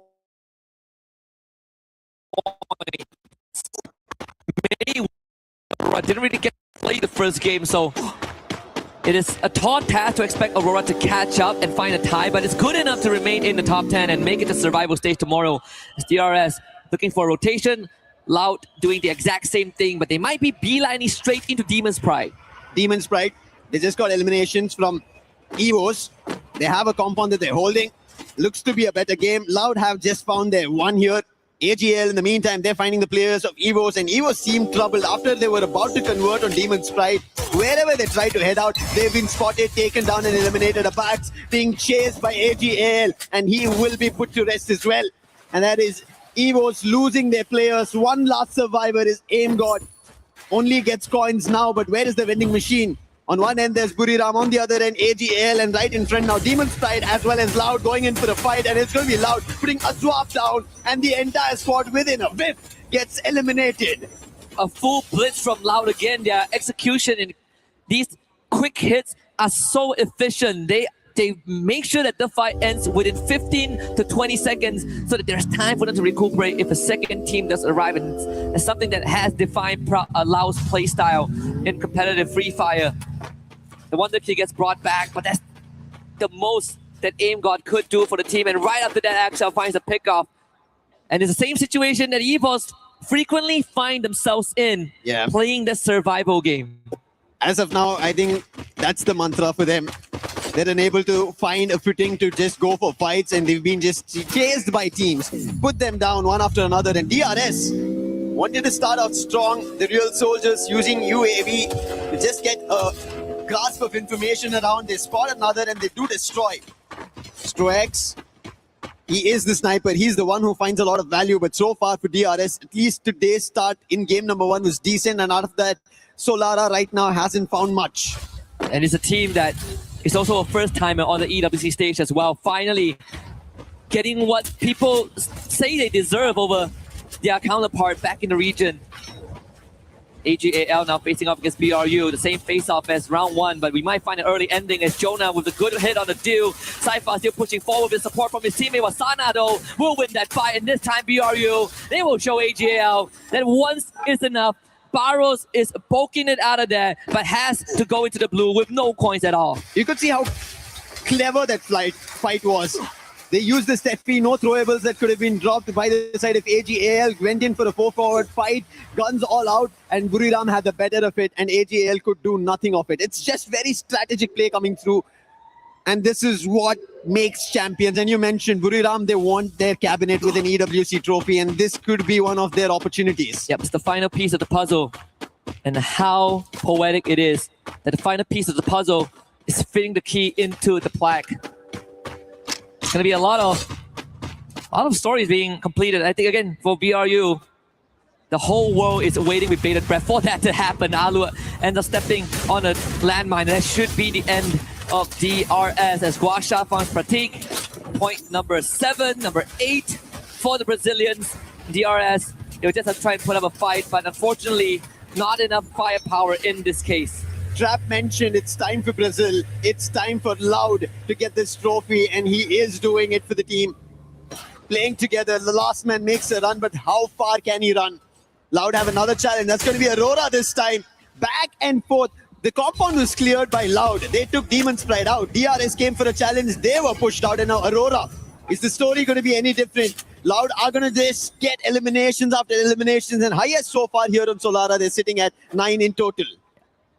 The property value of that compound is only going to keep on increasing with so much of visitations. KD God, with the help of Shoto, was able to take out Barros, and that spells the end for AGAL in game 2. 8 teams remain. Falcon still healthy. Sharu getting chased down. It's Gun Dynasty not really having the best of time, and Pina finds the 3rd point for his team. One last survivor from Gun Dynasty. That's the only one right now. But on the other end, Aurora, this real estate, as you already mentioned, it is just Loud's. They've written it down, they've cemented it, and it's going to go down ages, at least here on Solara. And they're at the dead center of the circle, so nobody's going to push them out. Maybe the circle itself decides to make a very hard shift, and then Loud would have to change the position. And even then, wow, they don't have to. But the circle, consistent with what we've requested, at least for today, give Loud a bit of a compound, but most of the safe zone is out in the open. Dinoc is scanned out, so someone knows that Loud is in that compound with 12 eliminations to boot. BRU should show up on the radar any time now. I believe the Dinoculus, it's a good chance it came from EVOS or even TAG, who are now making their appearance. Can Loud hold back the 3rd wave of challenges? Team Apex Gaming, they need these points more than Loud. The challenge has to be very critical on the hit. DRS were in the same compound, but Loud were able to turn it around. And yes, a little active in terms of their approach, going a little ham against Loud while there were landmines all across. And even right now, the Gatling gun being placed, the minute it could be trouble. Riptide Rhythm on the other end coming in from Falcons to break the defenses of Buriram. Spotted out in the open was Jonah. He backs off with his teammates, making sure this fight instantly doesn't replicate to eliminations on either end. I mean, Team Apex Gaming a lot more patient. Something that I think is going to be the main difference maker between what we saw from Aurora, right? Well, a lot more in your face. wanted to make more moves. Falcons also starting to feel a bit of that jitter. DRS planting themselves on the low ground as Ray out in the open will pick up by Guaksha. So that's the 13th point for Loud Snickers. But the rest of EVOS, even if they get through Loud, they still have to do a DRS. Apex, what was that? That was a big surprise. Nobody expected him to be behind enemy lines. And Rasha being the distraction. And he's still fighting. Abax gets another player from DRS, but they instantly put glue walls and stall that at least for the time being. Abax, can he find more? Rasha on the other end. These two players on two different directions trying to corner a team, and Rasha spots Falcons. Damage being done, finds the knock. Can he find a confirmation? No, again, glue walls being blocked on any approach coming in from EVOS. And Rasha himself, 6 out of the 7 eliminations this game for his team. Him and Apex completely separated, and Trap will take care of his teammate. The Wonder Kid left to his own devices, and now the circle closes in. Even La will have to start evicting the compound. Riptide Rhythm goes absolutely wide there from TAG. So Falcons not really threatened, and they have such a good spot perched up on this boulder. It looked like it was going to be loud earlier, but right as now, as you mentioned, yes, it is Falcons. They have the best position to hold every team off. The circle's about to close in the next 10 seconds. And also, it's shifting. Teams better be ready for this. Wolverine gets taken down by Moshi. A very small, slight angle where he found Wolverine down, but I think it should be an instant recovery. Not much to be worried about. But Team Apex Gaming, they have to put them down right here at the hut. But Buriram now decide to go challenge and get closer. Falcons trying to hit shots, but none of them connect. And Buriram make it safely. And the result between BRU and TAG comes down to how much can Falcons change the course of this battle. The glue wall from BRU will give them some space to work with. Wasana being given one more glue wall as he ran out of resources, but BRU decides that they can't bomb rush this. In fact, it's TAG that responds on the Falcons. Rasha gets freed up, and now he books it for the building where Loud and DRS are perched at. Launchpad being used as well. BRU now arrives on top of the roof. The reposition enabled by the chaos. BRU now in prime spot. However, Loud are taking away those eliminations, stealing it away. Damage being done by Buriram, but Loud, they are getting it all. It looks unstoppable. Rasha is in a very compromised position. So is Keroro from Falcons. How drastically this fight changed from Falcons winning it to almost now losing it. And now Team Apex Gaming, they're making a rush out in the open. Keroro has nothing to say, and Shoto finds it. And right now we have the best 5 teams looking forward to points. Falcons are out of the race, and Team Apex Gaming now moved to that prime position. They will have to relocate because the circle decides that will be the case. EVOS eliminated down to top 4. And TAG ever so close. And so far they will be unbothered just for an instant, as DRS is going to be the one that faces resistance.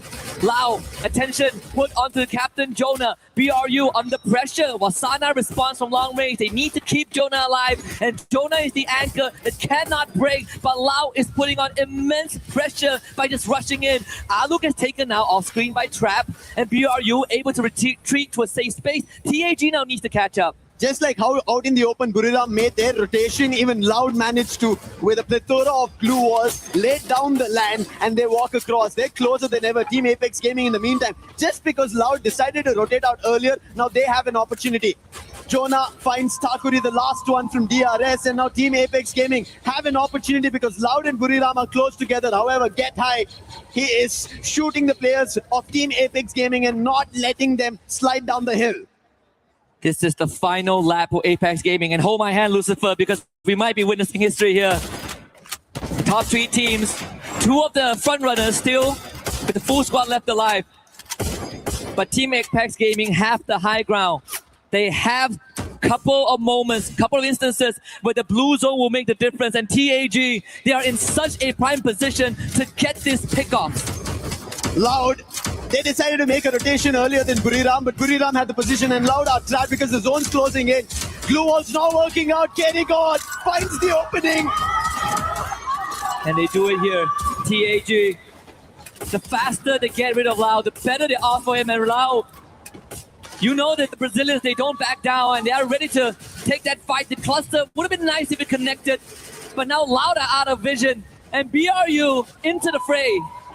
Team Apex Gaming, they have an advantage. Loud have a safe spot. BRU are out in the open. Riptide Rhythm It's breaking their defenses one after another. Shoto has had a great start in this game. 5 eliminations already, and a KD got hit again. Wasana is down. Make it get higher. Coolman finds one more. Team Apex Gaming are also assisted by Loud. Loud are taking away the eliminations, and Team Apex Gaming will not be happy about this. This is looking good. TAG have a chance. Jonah being pressured by Lau. A distraction, they eliminated. TAG in a spot to make history here against Lau. BZP in the front. Shota with the first one. Can they find a conversion? Lau down low in hell. Guaksha is down. BZP to follow. Team Apex Gaming makes history and gets their first ever booyah on the world stage. This is a very big booyah for Team Apex Gaming. We spoke about their comeback. They start slow, but they make it happen. And especially to do it at Esports World Cup 2026 Paris, the biggest of stages. And Team Apex Gaming for India make a big booyah. Yesterday we talked about this. Dreams come true one step at a time. And I'm glad we held hands for this moment. What an achievement it is for the region. They needed some time to warm up, but once those seats are warm, TAG entered the flow state. And with impeccable execution in the final circle, they took advantage of all these openings given to them. Openings that are very minor, that cannot be missed. But they were on the ball, Lucifer. We spoke about this, right? Prime position, real estate, all of it. One after another, every team wanted it. Loud started it off, Buriram went for it, and then finally Team Apex Gaming found the very best spot. Falcons, this is why we were talking about it. They were the ones who should have been a booyah here, but they messed up in their movement, and it was Team Apex Gaming took that same position away from Falcons, took the last player down, and they get this booyah, and thankfully, they managed to do it in such a manner where they were ahead of the zone, up the hill, and this time they get it. Incredible stuff here. You can really hear the passion radiate. The crowd, they were feeling it. They knew that once we got into the top 6, TAG is a prime candidate for that booyah. And this is what the Esports World Cup is all about, man. Unpredictability, the volatility, but this final sequence, TAG, I could rewatch this all day. All day, all long. Brilliantly played out. Yes, they tried to pick an opening, but it did not work out as brilliant as they wanted. Holding it off, KD got Sayajat. Shoto, the big man. What a play coming in from their end. And yes, as I said, this is a very big thing for them and the whole of India to look at. They are going to be incredibly proud, but we're going to let these teams again prep for the upcoming games. And for now, we're going to hand it over to Carol on the stage as she has something for us.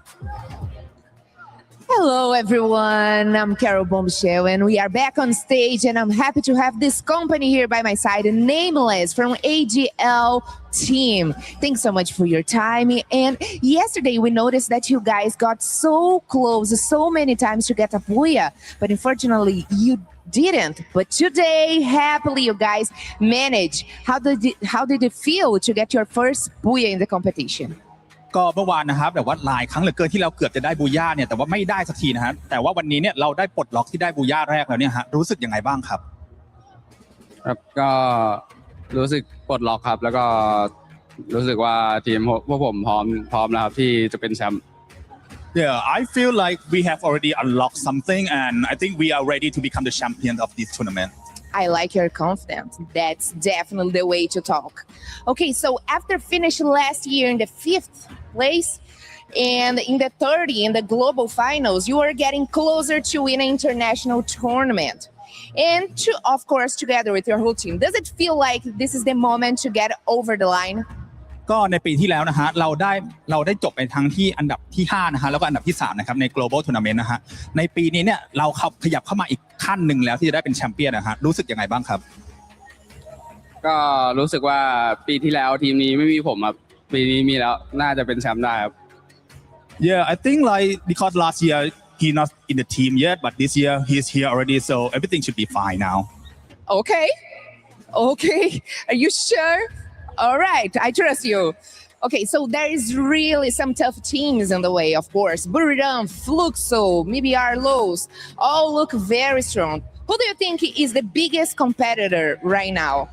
ก็ตอนนี้นะครับมีหลายทีมเลยที่บอกว่าเป็นตัวเต็งนะครับไม่ว่าจะเป็น MIBR นะฮะแล้วก็อีกหลายๆทีมครับคิดว่าตอนนี้ทีมไหนเป็นตัวที่เป็นคู่แข่งที่น่าจับตามองมากที่สุดครับน่าจะเป็นฟุกโซแล้วก็เราครับ Yeah, I think it's gonna be Fluxo and Laos, which is like the most competitive team. Only Brazilian teams? Yeah. Okay, I like your answer. Thanks so much for the interview. Good luck in the next matches and the rest of the day. And that's it. You heard from Nameless from AGL team. And I'm back with you guys at the studio.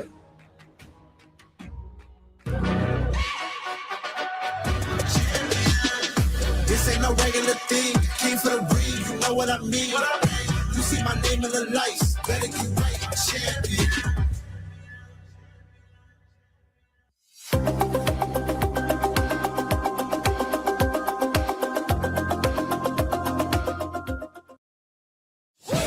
At this year's Esports World Cup, we're bringing you all the games you love, all the coverage you crave.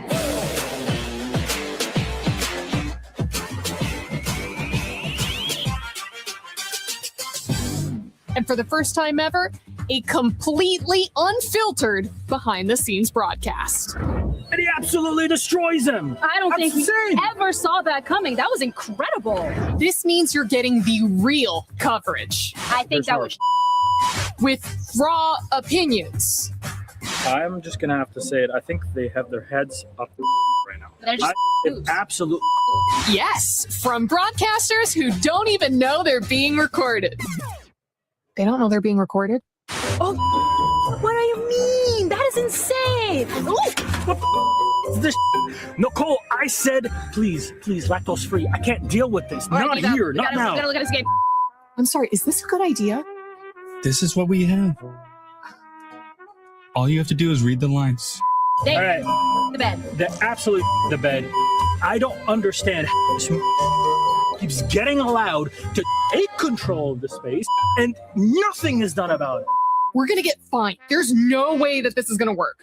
Don't worry about it. Don't worry about it. We do the thinking, okay? I cannot believe this job on this team. Every time you thinking, oh my, they got the game, and You know what? We're actually just gonna be bringing you the same great coverage once again this year. Nothing else. First KC fans try to sabotage me, now my own agent. I hope our reactions for that game were not recorded because there's a lot of stuff that we were saying that's not going to be able to be broadcasted.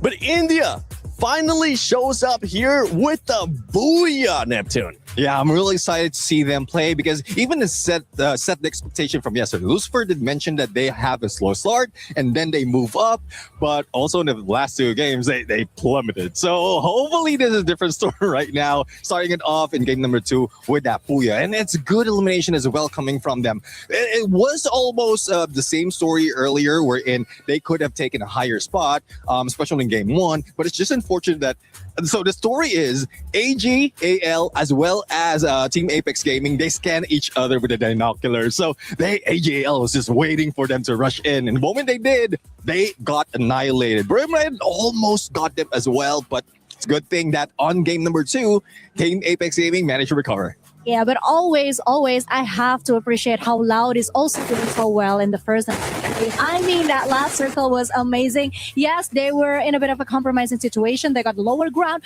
but they managed to make it work. And I mean, getting that points, 19 elimination points, and then previously 14 elimination points. This is the consistency that we need. And of course, we expected from a Brazilian team.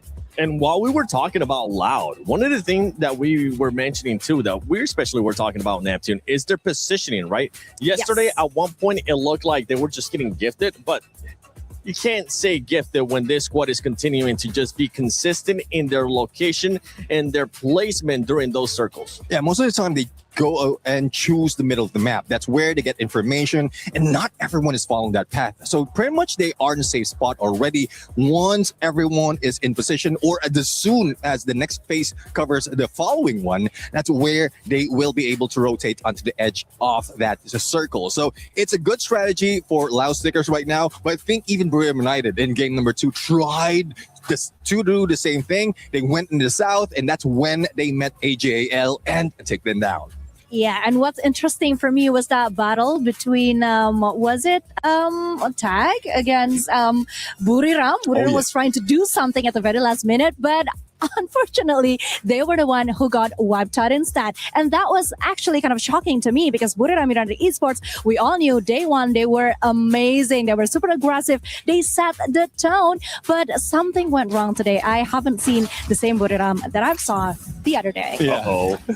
I mean, I was expecting this. Most of the time, like we have a three-way battle, especially of this. We're expecting a ring around the Rosie, but I guess they didn't find Rosie at that point, and they met against each other. And Tag was just on that high ground, took down Buriram United together with Loud, and great elevation though has been done. Though it is Tag who initiated it, we were expecting that Loud might be able to go in quick, but Team Apex Gaming was just Apex Predator on that final 4v4. They were literally all over the place, up and down. The movement was very dynamic, very amazing, very impressed. And for Buriram, I kind of want to go back to that one because this squad, maybe they set too much of an expectation yesterday, would you say, Conchita? Because they did end up getting 3 booyahs yesterday. I don't think any of us expects them to do that again today. Yeah, well, again, it's not just yesterday, but it's Buriram United Esports, because we all know that they are capable of doing so, and they do come here with a lot of preparation and vengeance and redemption. So it's not just that we set up a high expectation. We know they can exceed even the expectation that we give them. That is why today I'm actually not feeling it yet for Buriram United Esports. I don't know what it is, but yeah, I think they could do so much better. I'll have to find out though, because so far the signature is to show them what they have, but be a threat on the board. And Buriram United, like yesterday was just a booyah. Now it's just the numbers, elimination. So 17 elimination in the first game, 18 elimination in the second game, despite of not getting that booyah, total points rather, 10 elimination at second game. Despite of not getting booyah, they're still in that number 1. But again, some teams are creeping in slowly, and they're making way on what Buriram United managed to pull off, studying their opponents and then bringing them down. Yeah, especially with what we've been talking in regards to the gaps. If you're just tuning in, if this is for some reason the first time you're watching Free Fire at EWC 26, let me just remind you what's going to happen after these matches are done for Group A. The top 4 will be moving on to the grand finals. And let's take a look at those top 4, because right now, EVOS is that cutoff point. You can see 139 points. They do have a healthy gap there to Gun Dynasty. Team Falcons as well. This is one team that I think we were expecting to step it up in the second half, especially coming up soon. Maybe that will be the turnaround for that squad, because they do need to make up points. Yes, but I don't think 5 points is that healthy, actually, especially with the rest of the game that we have. I'm just not sure that this is quite safe yet for EFOS, so they still have to try somehow to be more consistent, at least in getting those points. You know what I'm saying? Yeah, I do agree. I mean, look at that century mark in terms of elimination for Buriram United as well. And a lot of teams are trying to do the same thing. They're trying to follow the path that BRU has been playing, but it is difficult right now. Most of them are just playing it with placement point, positioning wise, but BRU just understand what they need to do right now. They are countering. They're going against the flow. Yeah, but it's also getting ridiculously dangerous for Paradox Gaming. I mean, let's take a look at that. 48 points. They fell behind Titan Esports Club in just 2 games today. I mean, there's one thing about Paradox Gaming. Hopefully they let go of the aggressive reign, because I think that's where they're failing. Back in the regionals, they're the most aggressive team out of Africa. Now that's going against them. Like, your aggression, especially with teams who have all eyes on you, then you will be the target in most instances. So they just tone it down a little bit, play with placement, and then towards the end, if you get that booyah or close it, then that's where you'll have that confidence to get all those eliminations. It's so close too, and those teams towards the bottom, I mean, we just saw what Tag was able to do before this performance. Yes, yes, they have had some good performances, but they were still there within distance of those teams towards the bottom. The last two will end up getting their keys crushed here at Free Fire at EWC 26. Now, can they possibly get a booyah? That's what we're gonna be looking at, especially those teams towards the bottom, because they got absolutely nothing to lose. They know what's at stake, Conchita. Yeah. Either they get a booyah or they go home. But one thing that I do realize today is something has shifted between all of the teams that are playing in the A group. Yesterday, it was all about aggressiveness. It was all about showing up, showing strength. But today, they are playing it a little bit more strategically. They are trying to be more consistent in terms of collecting elimination points instead of just, showing up with a bang. You gotta get those elimination points. Yeah. You wanna get that booyah. That's just what we're after. I mean, yesterday we even had a competition in regards to those booyahs, and we've been seeing the comments that you guys have been posting on social media. You guys actually heard us use that hashtag EWC, and if I'm not mistaken, we might be featuring some of your guys' stuff right now. I'm intrigued to see what which teams are gonna be biased towards. We're totally not biased whatsoever here We are on the desk. not. So not. Nah, We're supporting everyone. It's not like we want all the top teams to continue to do great and take that performance. But you can see it right there towards the bottom. X-Tune says Trap is the best bomber in the world, Neptune. Yeah, I mean, let's see though, because there's a lot of bombers being in here. And this is something that we were talking in the background as well. Though there are a lot of chances of the M79 grenade launcher to be used, not a lot of them are pulling it off. And not even every team is putting in the Steffi to prevent all those grenades. So I hope that we see those great bombers right now being capitalized, because there's not so much of going against them. It wasn't just Lucifer having the confidence in Tag. The fans are out there with the confidence as well, whether Tag will qualify, which, by the way, right now they're looking like they will be qualifying to survival unless they continue to have some more booyahs. Then maybe we have a different narrative here. They will play like beasts today. But I so agree, because then again, this is the Esports World Cup. Of course, we have to play our best. We have to give the best mentality, the best performance. That is what we expect and nothing less. So yeah, that's exactly what we want from each and every single one of the team that is competing today. I love this prediction there towards the bottom. AGAL, Loud, or Evos. They didn't want to pick one. They're like, you know what? Let's throw three of the best teams out there from Group A and see which one actually ends up winning the championship. And I don't blame him, because right now there's so many teams being able to step up. We're looking at Demon's Pride on the screen. I know Pakistani fans were expecting a lot more out of this squad. That is the champions from Pakistan. Can they possibly do it? That is the big question mark. What are we going to be looking for them to do different? I know we've been talking about the playing styles that we've been seeing out of their squads, maybe playing a little bit too passive, maybe being a little bit too aggressive. Neptune, what are you looking for Demon's Pride to do? Well, we know that for Demon's Pride in their region, they can be aggressive. They can be tactical as well. But again, there's a lot of teams who has read that already, who has been years ahead of them. Yep. So Demon's Pride just needs to stay in the edge right now. Use all the utilities that they have, especially those inocular skills. If they want to get a safe spot into the next phase, or each phase of the circle, use those ARFUNs, use those inocular scans, so that at least you'll have a clear view of whether you're heading into danger or just in a safe spot. But that's only done. Not only that, there's also those launch pad that is available depending on the map or which map we're playing in. If I'm not mistaken, the next map would be in Kalahari. So this is where those hook guns will be important. Their entry and exit would be much quicker compared to just walking around or running around.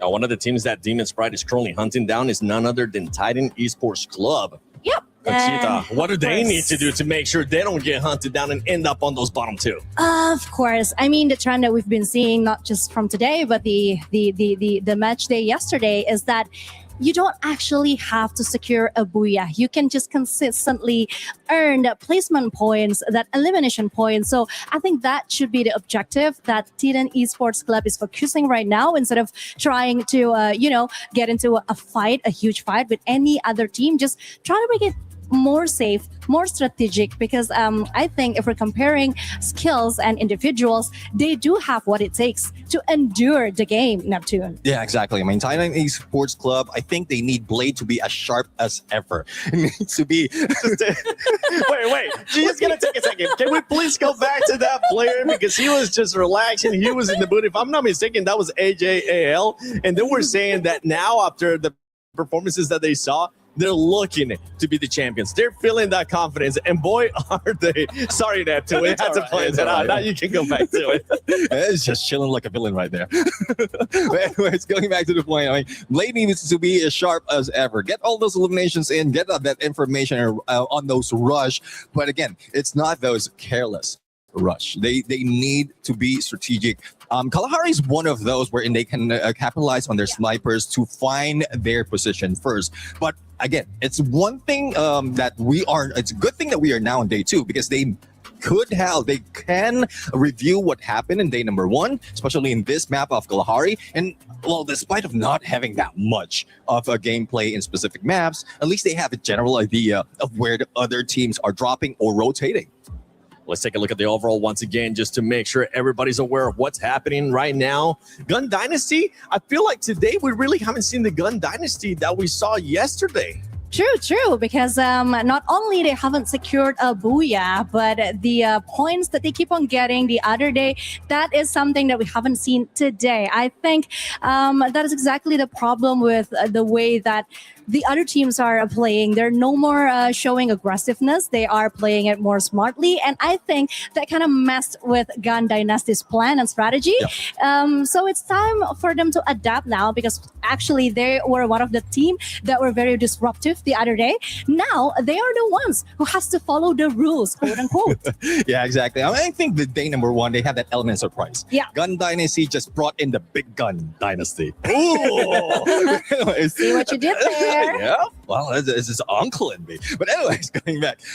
So they had that element of surprise. They were not caught off guard from yesterday. They have a lot of potential of elimination. But now, give these teams a day's rest, a day's chance of studying your opponent. And this is what you happen. Like, look at Gun Dynasty. They only got, 4 or 2 points out of game number 1, and then only 6 points on game number 2. It's not looking good for them, but it's a good thing that they managed to stack it up from yesterday. And right now, with the team being in 5th place, they are about 15 points away from EVOs. EVOs did start off good in regards to some of the placements, but we haven't really seen the booyah out of EVOs at any point. Remember, these are the defending champions of EWC, especially for Free Fire. Can the pressure end up getting to EVOs? I think there's a possibility that, yes, the pressure is on. They are feeling it right now, because just the other day I had a conversation with some of the casters, and they do tell me that I think it's going to be very difficult for EVOS this time, just looking at how they're doing at the regional, how this year has been for them. But deep inside, I do believe that they know exactly what they're getting themselves into. I mean, we can actually see the maturity coming from some of the players, especially Rasha. We saw how he did that one-man show thing, right? At the previous game. Yeah. He handled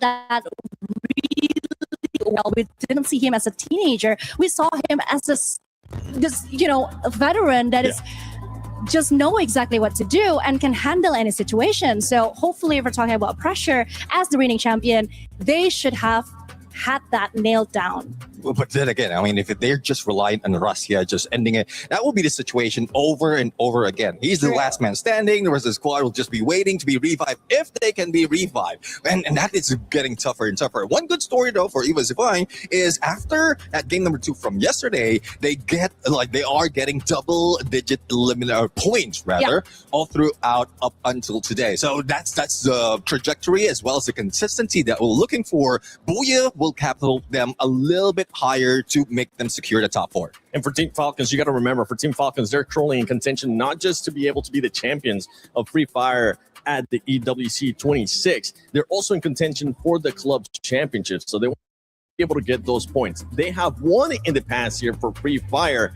Which team and which player from Falcons would you like to see step up in this last matches for Group A? Well, Limit X7. Limit X7 is one of the best snipers that we have in Southeast Asia. Team Falcons has been using him as a threshold when it comes to snipers. But it seems like he is being hampered right now. Again, this current meta is a meta of the snipers. The current update is the update for the snipers. And even Limited 7 is not stepping up. Only the other teams are the ones who's stepping up. So I don't know what strategy is in there, and we're not even seeing him in those close quarter combat. So hopefully he'll be able to step up, lead the squad, because we know the frontliners will be able to cover him. Yeah, for Falcons, I mean, we saw players yesterday being able to step up, and I'm hearing that we actually have an interview with the Falcons. So let's see what they had to say earlier in the day.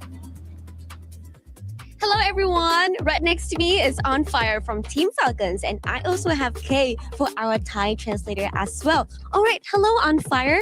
So this is our second day, and I think it's going to be very pressure for Team Falcons because you guys must get into top 4. Have you guys prepared for anything? ก็วันนี้นะถือว่าเป็นการแข่งวันที่2แล้วนะฮะแล้วก็ค่อนข้างเป็นการแข่งที่เป็นวันที่ค่อนข้างกดดันอย่างมากสำหรับทีมฟอลคอนนะเนื่องจากว่าฟอลคอนจะต้องขึ้นไปถึงท็อป4ให้ได้นะฮะได้เตรียมตัวยังไงมาบ้างครับก็เล่นไล่ยิงแบบวันแรกแล้วไม่ได้กดดันเท่าไหร่ Actually, there's not that much pressure for us. Like we're gonna play like the same as we played yesterday on the first day, so we're gonna go hunt everyone down one by one. Okay, I understand his perspective, but overall, yesterday, we can see a lot of changes in the roster. So what happened? Are you guys trying to test as much as you guys can during the tournament so you guys can do your best at the finals day? ก็เข้าใจนะฮะว่าต้องการจะทำอะไรสักอย่างเมื่อวานนะแต่ว่าเนื่องจากว่าเมื่อวานเห็นมีการปรับแผนการเล่นค่อนข้างเยอะเลยอยากจะทราบว่าทีมฟอลคอนต้องการจะทดสอบอะไรบางอย่างหรือเปล่าฮะหรือว่ามีแผนอะไรอยู่ในใจไหมก็ไม่มีนะแค่บางคนยังน้องในทีมบางคนยังกดดันนะเล่นไม่ได้ก็เลยปรับเปลี่ยนกัน Actually, like it's just like some of the players in our team like are not get used to the playing on the stage yet, so it's like it's a bit of pressure to that player. So, but everything gonna be fine. Oh, okay, I understand. Okay, so one more questions on Fire. I heard this will be your last season in EWC 26, but also in Free Fire. I'm not sure, so I'm asking. So, do you feel any pressure, or do you feel happy when you're here in Paris? ก็อย่างที่ทราบกันนะฮะว่าปีนี้เนี่ยจะเป็นปีสุดท้ายของฟรีไฟร์อาจจะหรือเปล่าแล้วก็ไม่มีใครทราบนะฮะแต่ว่าอยากถามว่ารู้สึกยังไงบ้างครับผมก็ก็อย่างที่ทราบกันหลายคนทราบกันนะฮะว่าปีนี้จะเป็นปีสุดท้ายแล้วของฟรีไฟร์หรือเปล่าก็ไม่มีใครทราบได้นะฮะเราเลยอยากถามน้องออนไฟร์ว่ารู้สึกยังไงบ้างครับก็จะทำให้ดีที่สุดครับไม่รู้ว่าจะมีอีกหรือเปล่าWell, as we have no idea, like no clue at all what's gonna happen to the Free Fire, are we gonna be here next year or not in EWC? But we're gonna try our best. All right, thank you so much, On Fire, and I'm really hoping that you guys can rock back today because yesterday was not kind of smooth for us, but who knows, today they can jump back really fast. Thank you, On Fire, and sending a lot of lucks to Team Falcons today, and thank you to Kate as well. Thank you for your listening, and now let's go around, shall we? I like that for us. Okay, we're not biased at all. We're just a little biased sometimes. See, I'm not the only one. You're not the only We're one. not the only one. Yeah, well, we'll see now. Maybe he's gonna end up getting a booyah. Let's send it over to Lucifer and Husky. Team Apex Gaming, after getting their booyah back home, their fans feel like this dream which was surreal is now come into play, come into action, and now that will rally everybody to look forward to making it in the finals. And with that, we start our match 9 here at Esports World Cup 2026 Paris. And it looks like Group A, which was supposed to be the group of death, is also becoming a little bit of a comeback for some of the teams to get out of the chopping block. There might be still some big separations between 6 and 7 spot. Falcon still being the gatekeeper there, but Team Apex Gaming has proven that those booyahs, they make a lot of difference. They shoot up to the 7th spot. But when we look at some individual stats, the Wonder Kid Rasha still tops the chart with the most eliminations at 36, Trap and Cypher sharing 33 apiece, which means that these key players are always going to be the biggest difference makers, like what we've seen in the first 2 games. But now we head into Kalahari, and I'm looking at one team to take it back home, and I hope that that is going to be EVOS.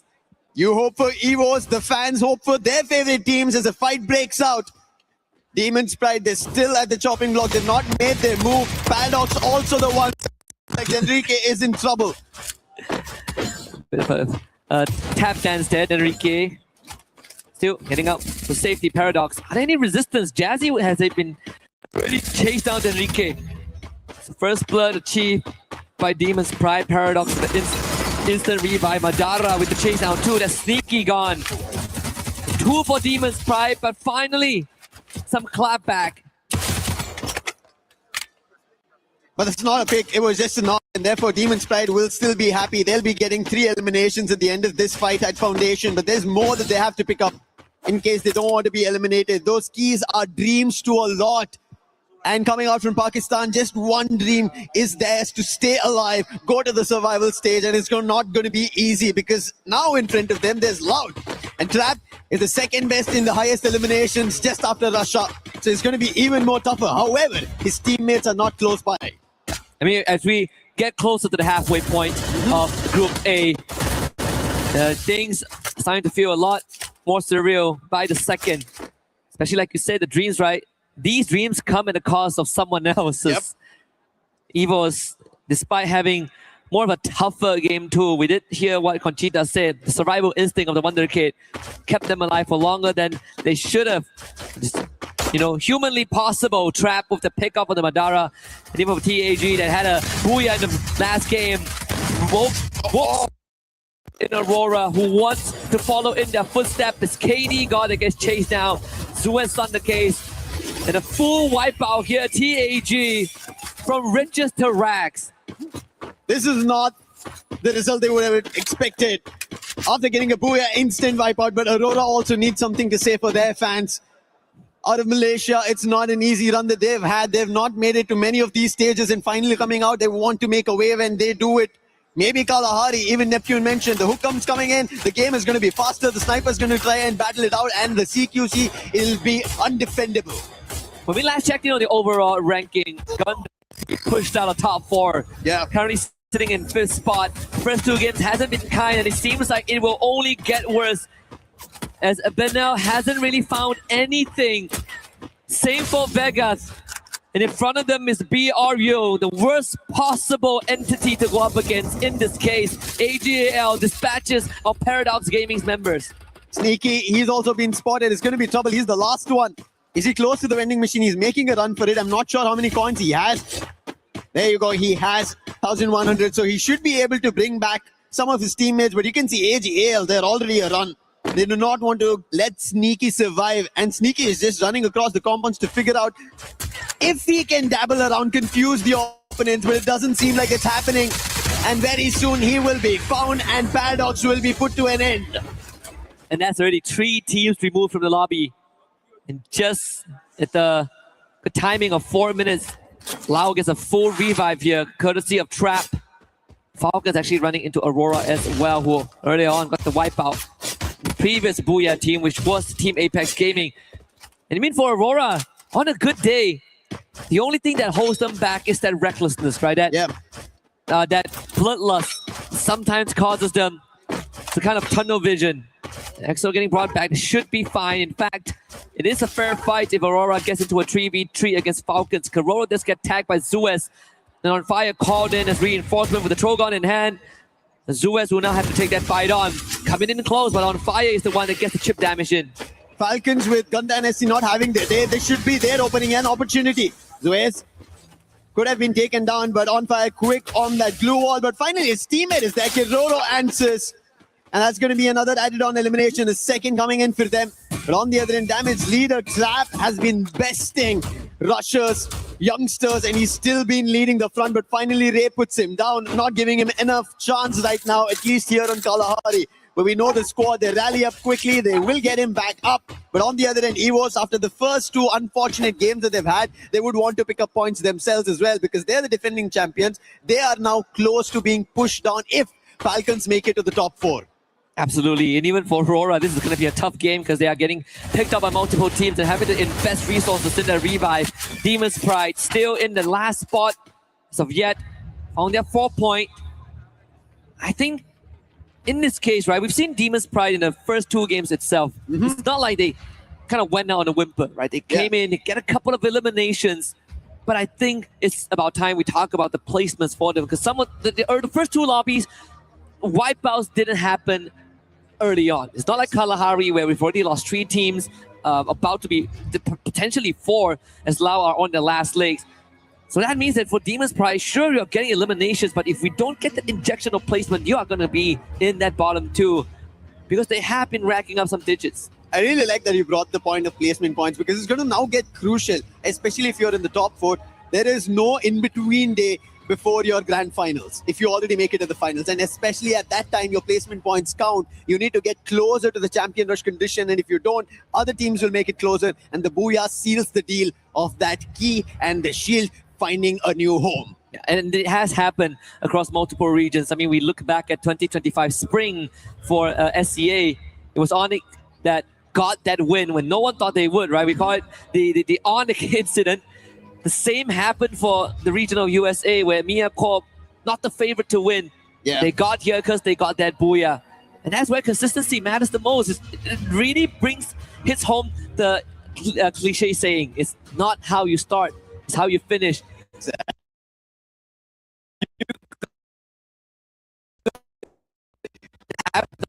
You can 200 points in the grand finals, but if a team that hits champion rush at 90 points gets the Booyah, they are going to be the champion, and you will only come in second for your efforts. I'm pretty sure nobody would want to take #2 because we know how devastating it is, especially that the champion can walk away with 3 keys that they would want to add on to their trophy while being crushed. And that is something that esports brings the rawness out of every player, every team. And that's the best part of it. It creates a system of rivalry that they want to again go for an achievement and take them down the next time. But for now, as they're here in the moment, they have to get it going. Quick pause that we have before we resume. Kalahari has already seen 3 teams out of the play, but Buriram, they are on top of it this time. They've been quick to get 7 eliminations. They would want to do a lot more, because every other team, they've been taking it away in the first 2 games that we witnessed, and especially at today's halfway mark for Group A here at Match 9, and after this, just 3 more games. And if anybody wants to get back on the race, make sure they're safe and sound. They need to deny the points to the top 4 teams. Yeah, and I think in the worst case scenario, if a team really has no more chance, and this is probably when we get into match 5 and 6 for day 2, you can play spoilers. Yeah. You can ruin the chances. Kick someone out of top 4. Force them to play 10 more games tomorrow. There's already Gun Dynasty who have missed their mark today. They've not been able to perform in the first 2. They're already the 5th spot. Falcons, they should have been the best ones to take that 4th spot away, but that's not happened yet. And I think the worst case right now, I mean, the situation gets worse for Gun Dynasty, right? Yeah. The first 2 rounds, middle of the pack, just gently pushed out of top 4 by Evo. I say gently, but there was there's a double-digit difference. They just got wiped out. Yeah. And I think our panel did say, our host, Barney and Luti did mention that during the team walk-ins that the team that, finishes top of the group, they get the privilege of operating the Crusher. Oh, it's 2 keys, but still, Yeah, those are 2 hold, dreams. You going hold out. the dreams in the palm of your hands. That's a lot. That's a lot as a responsibility, but at the same time, to see your chances just being crushed, powdered down, and I don't think anybody would want it, but that's how Group A, that's how terrifying Group A has been since yesterday. And even Conchita mentioned this, right? Such a drastic change between Group A's performance on day 1 and day 2 of how teams have become tactical, strategic, thinking about their chances, thinking about the number of points they need, thinking about can they make it out and survive further. Yeah, and I do enjoy the effort of some of the teams, some of the unproven regions. We saw TAG, but we put Pakistan in the conversation, Demons Pride, Paradox from Africa, Titan Gaming as well, DRS, basically those at the bottom. Even Aurora, they're coming out a little bit more hotter. They're coming out with more aggression and sure, double-edged sword. But they're getting the work done, right? This is some of the initiative that I think took them some time to get used to. But now, when the tension breaks, you see Demons Pride coming out with a couple of eliminations, and they need to patch that up with the placement points. I like that there is a little bit of a tension break also in this pause happening on stage. We ended up seeing the 6-7 and DRS. They have a total of 67 points. We were literally talking Yeah. about this, right? Like, are we going to get an opportunity to be like, oh, this, BRU, they have 161 points, and then we moved down the list, and it was like, oh, DRS 6-7. Yeah, wish dreams do come true on this stage. Yeah, for us as well. Something that we wished for earlier, it happens. And it transcends generation. I think that is the best part right here. Of course, we are going to have it sorted out, and it's good that it's still in the first phase, right? Mm-hmm. I say in the first phase, we lost 3 teams. It's and Kalahari. It's Kalahari. It's very brutal on Kalahari as the grapple guns come in. It's an open terrain. Everybody just has an eye on you, even if you run away. Because we could see, right, the run coming in from Paradox's Sneaky. He was trying to move away from AGL as much as possible. Unfortunate, no vending machine. He was trying to confuse them, and it still did not work out because AGL, there was nothing that Sneaky could hide on. Yeah. Buildings clearly seen, windows all open, and whenever Sneaky jumped around, they could even spot him and eventually close the distance and put him down. So that's going to happen throughout the game of Kalahari for every team. I was making an observation, and I wonder if we call for Moshi, will he wake up? Sir, you still have a couple more games to go. So no nap time for you guys. As you can see, I think the way is going to be the more nerve-wracking part for these teams, right? It's also a matter of like you get into the groove, things are going well, yeah, and then someone slams on the brake. I really like how the storyline itself for Group A has kind of shifted. When we started, we were kind of talking, I think this is going to be an easier decision made for us. Right. We're going to be casting. The top 4 teams are already sitting there. They should be easily qualifying. Gun Dynasty in that top 4. But all of a sudden, things have changed. Falcons might have a chance. Evos have not found the best of points. Yes, they're sitting at a total of 141, but that's not completely pretty. If Gun Dynasty end up finding a big game, Evos don't. Evos get put out. After having only 1 Booyah, and they still are not their defending champions, will be pushed to the survival stage. So much changing in Group A, completely unexpected. I think it's a good time to also kind of expand on our earlier conversation about Gun Dynasty, right? Because, we saw the interview. They don't feel the pressure. It feels like home. They are very confident and very warranted in the confidence off of day one. But you also told me back in the green room that there's a good chance that GD falls out of top 4. And I want to expand on that. Now, the main reason, right? This is something that I've seen in Circuit of Free Fire, that some of the teams have a lot of energy coming in, a lot of aggression, and it transcends into points. But day 2 is when they have to keep that consistency going on. But by that time, teams get exhausted. Their playbook falls short. And I think maybe a tad bit for Gun Dynasty, that's the main factor to affect. To add on to that, that's where I thought Ali, they should have a chance today later in our Group B matches. Just because they had aggression on the stage. Yes, they were not happy with the result because they also almost had a Booyah. But that also helps them refine those mistakes that they did yesterday, maybe to qualify today. Yeah. And again, the detail on the plaque, nothing is given, everything is earned, written in the native language of EVOS.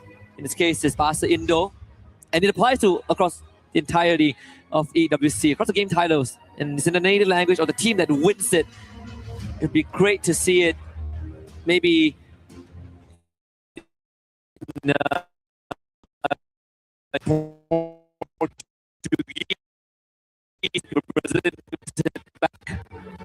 there's a good chance that has been the story. And I think, the interesting part is always that we look at the Thailand as the best region. Yeah.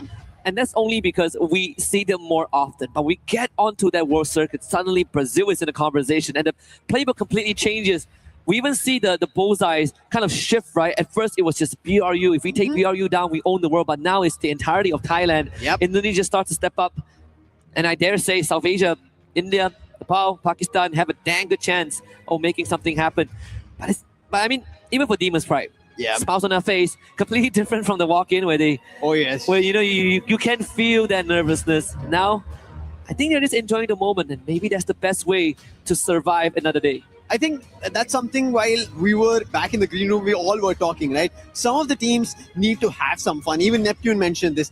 you have to take these games at least with a bit of fun. If you don't, if there's too much in terms of thought put into it, a lot being, I would say, relayed between each other, a lot of talking that you should be doing this should have gone better, and all of those thoughts will eventually make you a lot more nervous, anxiety running high.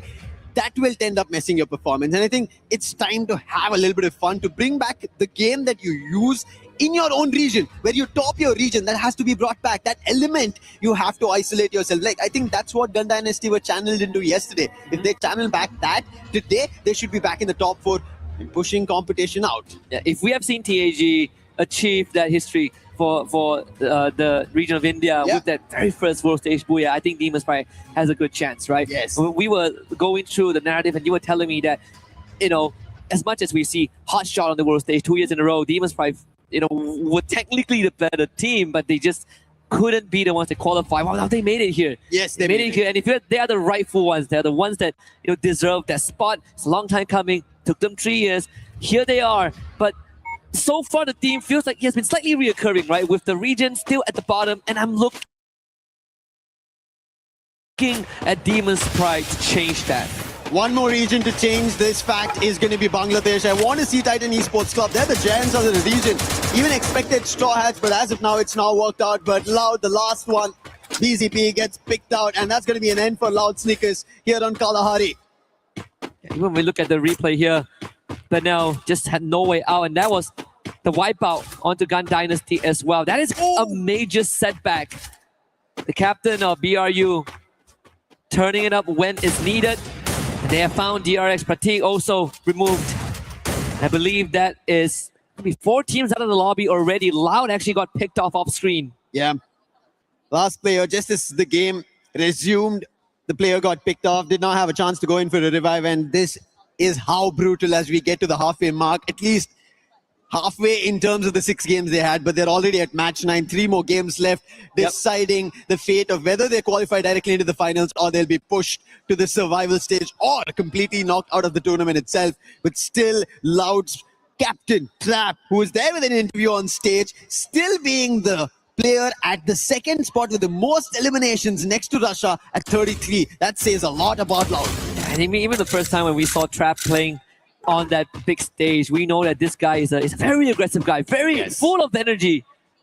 Likes to go in aggressively like a madman. Sometimes doesn't pay off, but it's something that has given Loud that personality and value in times of need. Titan Gaming not doing that good. TEC, excuse me, not doing that good as well. One last survivor with the Morse duel, taking out Jazzy. AJL pushes forward. Demon's Pride. This is the ultimate test if they can make it any further. But with Aswap being taken down and Madara removed as well, it's only top 16 to make this a run and keep it alive. The revival does come through, only enough for one, but one is better than none. Yeah. It's better than completely getting eliminated. Top 16 position, yes, no, and they are surrounding him, making sure he has nowhere to run. And that was a quick movement coming through. That was just distraction over there for top 16. And he'll also be picked up. AGL scoring total 8 elimination, 4 going in for Dew, and Dew has been phenomenal today. The sniper coming into play. They started with the very first booyah, and they're continuing those spree of eliminations. I mean, Dew has always been the player that no matter what happens to a roster, you want him to be the constant. And yes, it has been so many years. I remember first time seeing Dew, it was back in 2022, and they came close to a global trophy. That was taken by BRU under the leadership of Jonah. Imgod on fire here. Falcons, you just say there is the race between Falcons and EVOS, and so far EVOS are winning. Imgod forward with the hook gun to hunt for more of those Falcons members. Limit X7 out of it, but Kororo unfortunately still exposed. It's going to be tough for him to run away. Ray's gotten closer. This tower is not going to protect him. He's trying to use the edges, the Kalahari. It's not going to work out. Keroro's completely surrounded now. Can he isolate the duels throw? No dash as available for Imgod. He used it all to make it here. Damage being done, and finally Keroro will be put down. EVOS making sure the competitors for them in the top 4 run are going to be vanquished. They'll be shut down, making sure Falcons move to the survival stage and not take away their very own position at top 4. We did sort of establish this. This could be a EVOS Memon Kalahari. Ezreal. Good stuff from miles away. Nailing the 5th one for his team. one of the few imports we have for a Malaysian team. In fact, the very first player that was imported was Crime MKS from Indonesia. And ever since then, it has been working well, improving the ecosystem over the years. And I'm happy that Aurora has made this change and made this move. And not just bringing in Ezreal, but giving rookies 2 years ago like Suez and the EXO, the veteran, to lead them. And it has paid off so far. But of course, it's more to be desired if Aurora wants to catch up. Yeah. Lot more to be desired, but the circle has its own desires of troubling teams. Moving completely northwestern, and none of the teams are inside the circle. Everybody's trying to use their binoculars, but nobody's getting a hit inside the circle because there's nobody at foundation. And finally, EVOS, their side are going to be our position, our command post, which has also not seen action so far like Refinery. Even though there are teams, it seems a little surprising that we've not seen Refinery and command post being a hotspot. Yeah. At least for this game, it's because the circle doesn't favor it, right? If not, BRU is going to be there until, ends of the world. Moshi finding us what? Refinery is going to be the next control point that BRU wants to wrestle over. Top 16 next on the list. Wasana chases down Jazzy. And unfortunately for Demon's Pride, they got out of a tough situation earlier on from AGAL's jaws, only to run into another Thai Titans. And now it's everyone for themselves. On the other end, it's going to be DRS trying to go in for a second chance. Titan Esports Club, they're about to lose their players. Blade is down. Seems like A is not going to be sharp enough today. Neptune mentioned he has to be for the team.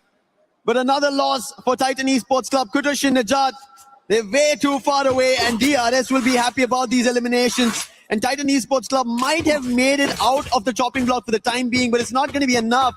If Demon's Pride end up finding points, they might decide to rank up. 57 is where Titan Esports Club is sitting at. Demon's Pride is at 46. Paradox out of this game at least. So if Demon's Pride have an opportunity to score at least 8-9 points, they can instantly take the position away from Titan Esports Club.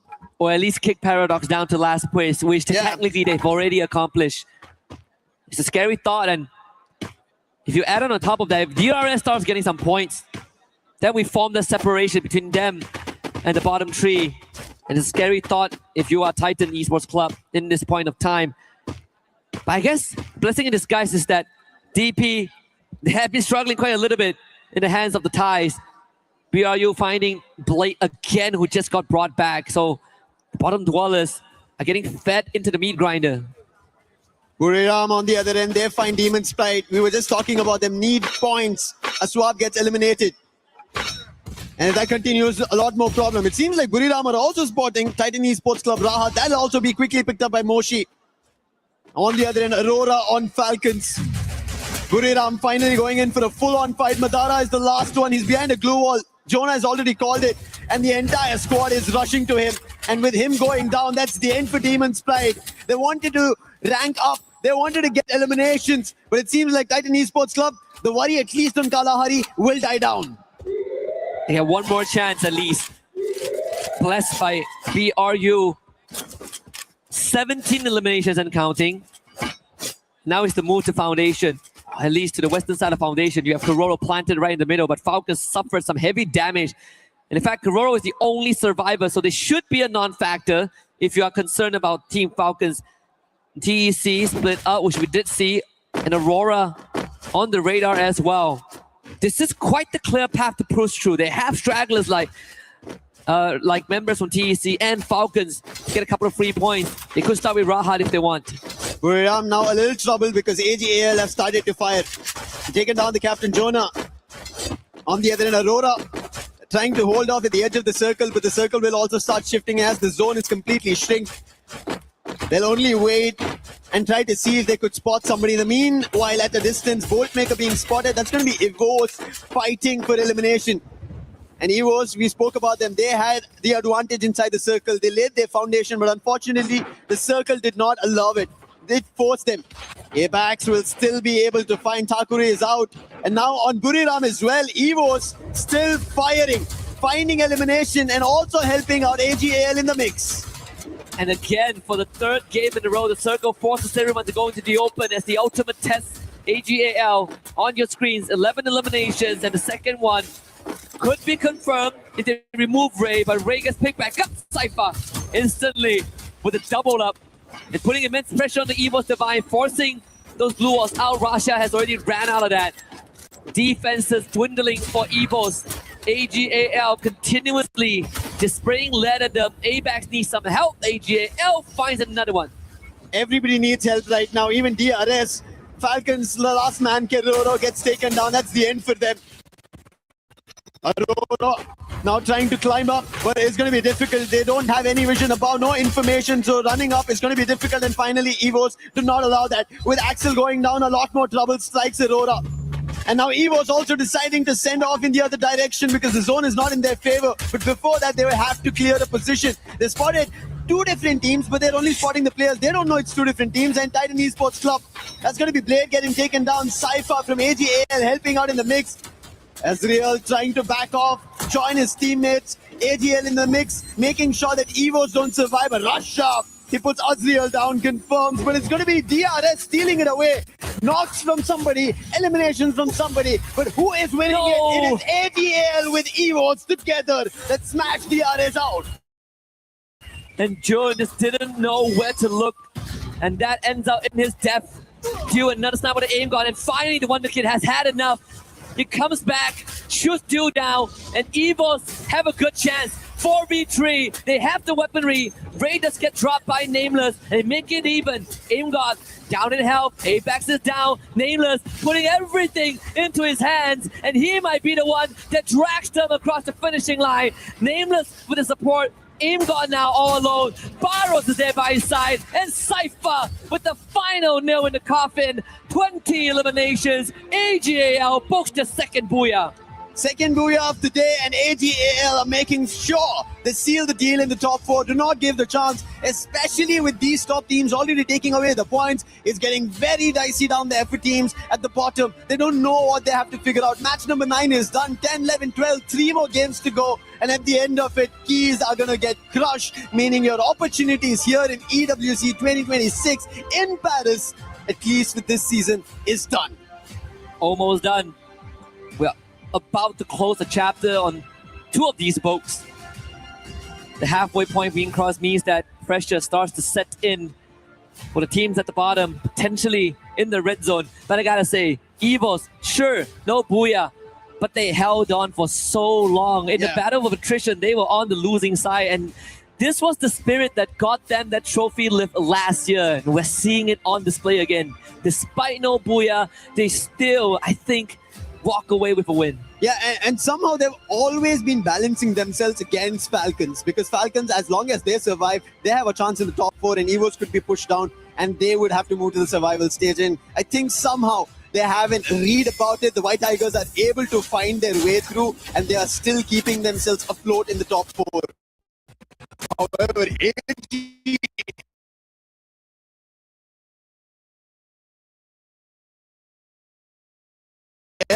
I think we spoke about this. Looking forward to placement points, looking forward to booyah is what you have to ideate, especially as you make it to the champion rush. Yeah. Let's listen to what AGL has to say. มาดิงานสลิงปีนตายหมดโอ้ยเฮียกูยิงอย่างเวอร์ไอ้สัตว์ฉะนั้นผม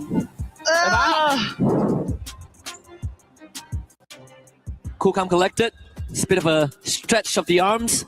Just another day in the office for AGL. Yeah, it didn't seem like they were very hasty, or there was a lot of rapid comms, if I could say it. Yeah, it's Cool, just calm, like, connected. we get the booyah. Yeah, you do this. There's a man here.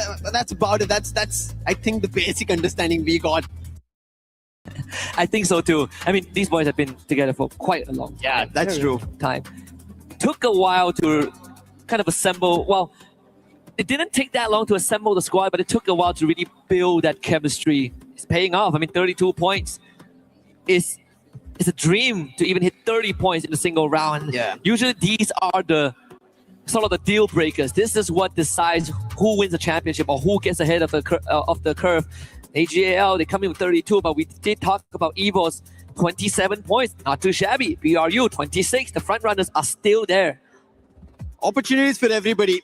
On the other end, if you look at the bottom page, Demon's Pride, they did have a little bit of a lift-off, 7 total points, 4 elimination. Loud Snickers, their opportunities are getting pushed out by some of the teams. The fights, especially between Falcons as well as Evos, is troubling them, and they're getting eliminated a little too early. However, one thing that we've been talking about, right?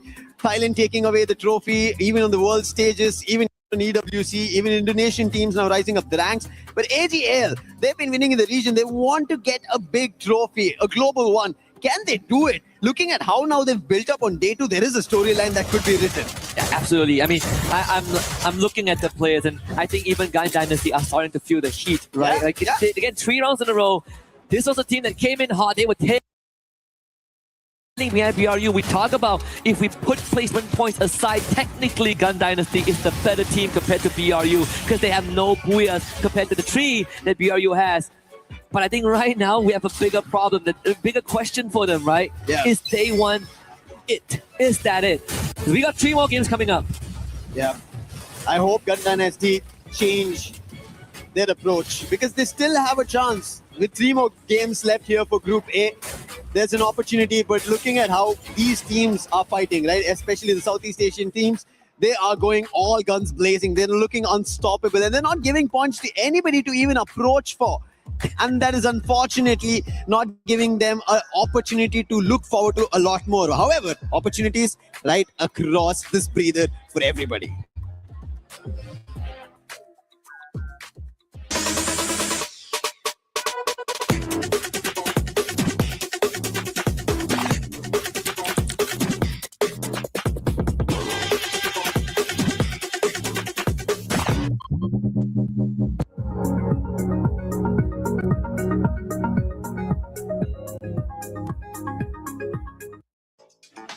Barney and Ludi, we accept your challenge here in Kadia City at the Golf Predetermined Tournament. Lace and Glitter, we are going to challenge you and beat your score, but not without a prize. Yeah, you know, it feels like it might be a little bit rigged in favor for Barney, but I really want the prize Lace is talking about because we are going to get an EWC 2026 custom printed t-shirt with our name on it, or the name of the winner, really, you know.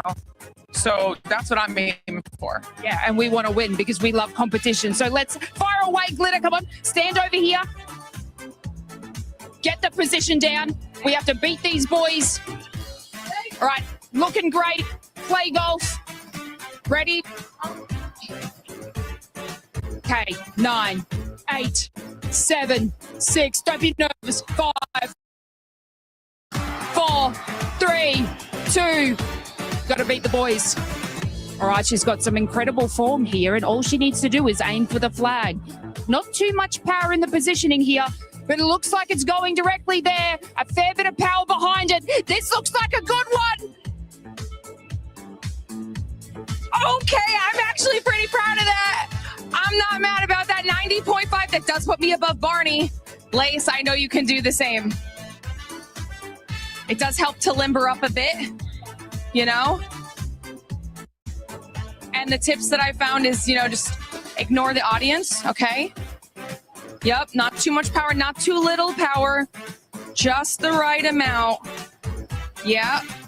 Keep your eye on the ball. Envision it going towards the pin. You can do this, Lace. We gotta show the boys. Oh, it's looking good. No, it's okay. It's getting close. Rolling in. Oh, you did beat Ludi. You did beat Ludi, though, to be fair. Not too shabby, Lace. I mean, look, as long as we beat them, that's fine. But of course, we want to challenge our next people. We're looking at you, Severed and Neptune. Are you up for the challenge? We're definitely up for that challenge. Don't you worry. We'll be able to beat the scores that you guys were able to beat. But one team that's currently challenging everybody is none other than AG. Because my gosh, this squad has now gotten 2 booyahs they might be going for that third one, but the rotations that they were able to do were great. Yeah, exactly. I mean, they're focusing on the south stay, making sure that it is clear out of the area, and even contending off those rotation if someone will be coming in. And one thing that they did, especially in the previous game, is in the fifth circle. The moment that it counts down, the fifth circle closing in, they triggered that bolt maker, the lightning zone. So it's a threat to everyone and also damage them. So with all those damage, they can also spot out the opponent, and it gives them more of a leeway so that they will not be rushed in. So smart move coming from AJAL so that they can get that booyah. I love that we have one of the best analysts here for Free Fire, none other than Neptune, being able to break down all the rotations, the skills in the game. How about we break down that Booyah curse? Because Tag ended up being affected by that one. Hopefully AG is not going to be affected by it here coming up. I guess there's a lot of things that they need to change right now, and just to get away from that Booyah curse. Let's hope that that's going to be the case. Lucifer, Husky, do you think AL is going to be affected by the Booyah curse or no? I don't think so. There is a chance that they want a title. We've been talking about their counterparts, right? They've been taking these titles, the global ones, the world stages, and AGAL have always been getting closer, have been getting the #2s, but finally is this the stage? Esports World Cup 2026, all gamers global, actually go global. I mean, I would say they are already global, but it's about cementing themselves on that stage. Funnily enough, the first and only world trophy, global trophy that they have was under the category of Clash Squad. But we know the motherlode, the holy grail is Battle Royale. That's where the spirit of Free Fire is initially sold from the start of time. And I think for AGL, very good chance. Cypher now second in terms of most eliminations. Still tailing behind the Wonder Kid, who is in first place, but slow overtaking Trap, who unfortunately was wiped out pretty early on. But we still cannot look past the fact that snipers are pretty important. Top 3 most damage are all in the sniper role. As we head to Purgatory, it seems like the flight path had its own course of mind, completely southern favored. However, still teams managed to make their way around the fields, but the fight already breaks out just because of how unfavorable the flight path was. Loud are trying to answer back to Falcons. It's been an exchange.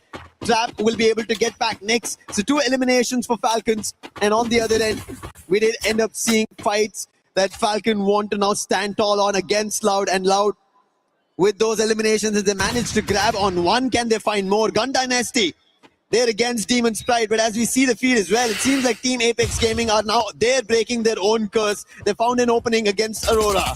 I want to see the earlier pep talk just now is going to bring some breeze on life in the GG. So far, that's going to be the case. Demon's Pride standing tall, but there is response. Benel, yesterday he stepped up, and now he is stepping up finally after the halfway point. David with a great follow-up. Exactly what Gun Dynasty needs. And with Gun Dynasty back in a play like this, there's an opportunity that they stand a chance to get back to the top 4. A lot more competition getting spiced up just for that position to the final. Demon's Pride, they want to be a part of it, but they're getting hit upon, they're getting taken down, their exchanges are not working their way, they're unable to find much, but still, even though the last player is surviving, they've managed to get 3. But we spoke about this earlier, a replay where Falcons and Loud were exchanging blows one after another. And I can see, it seems like Loud did manage to get 1 elimination, however, Falcons had a better of it, get a total of 4. Yeah. We even saw Paradox Gaming having a pep talk as well during the intermission.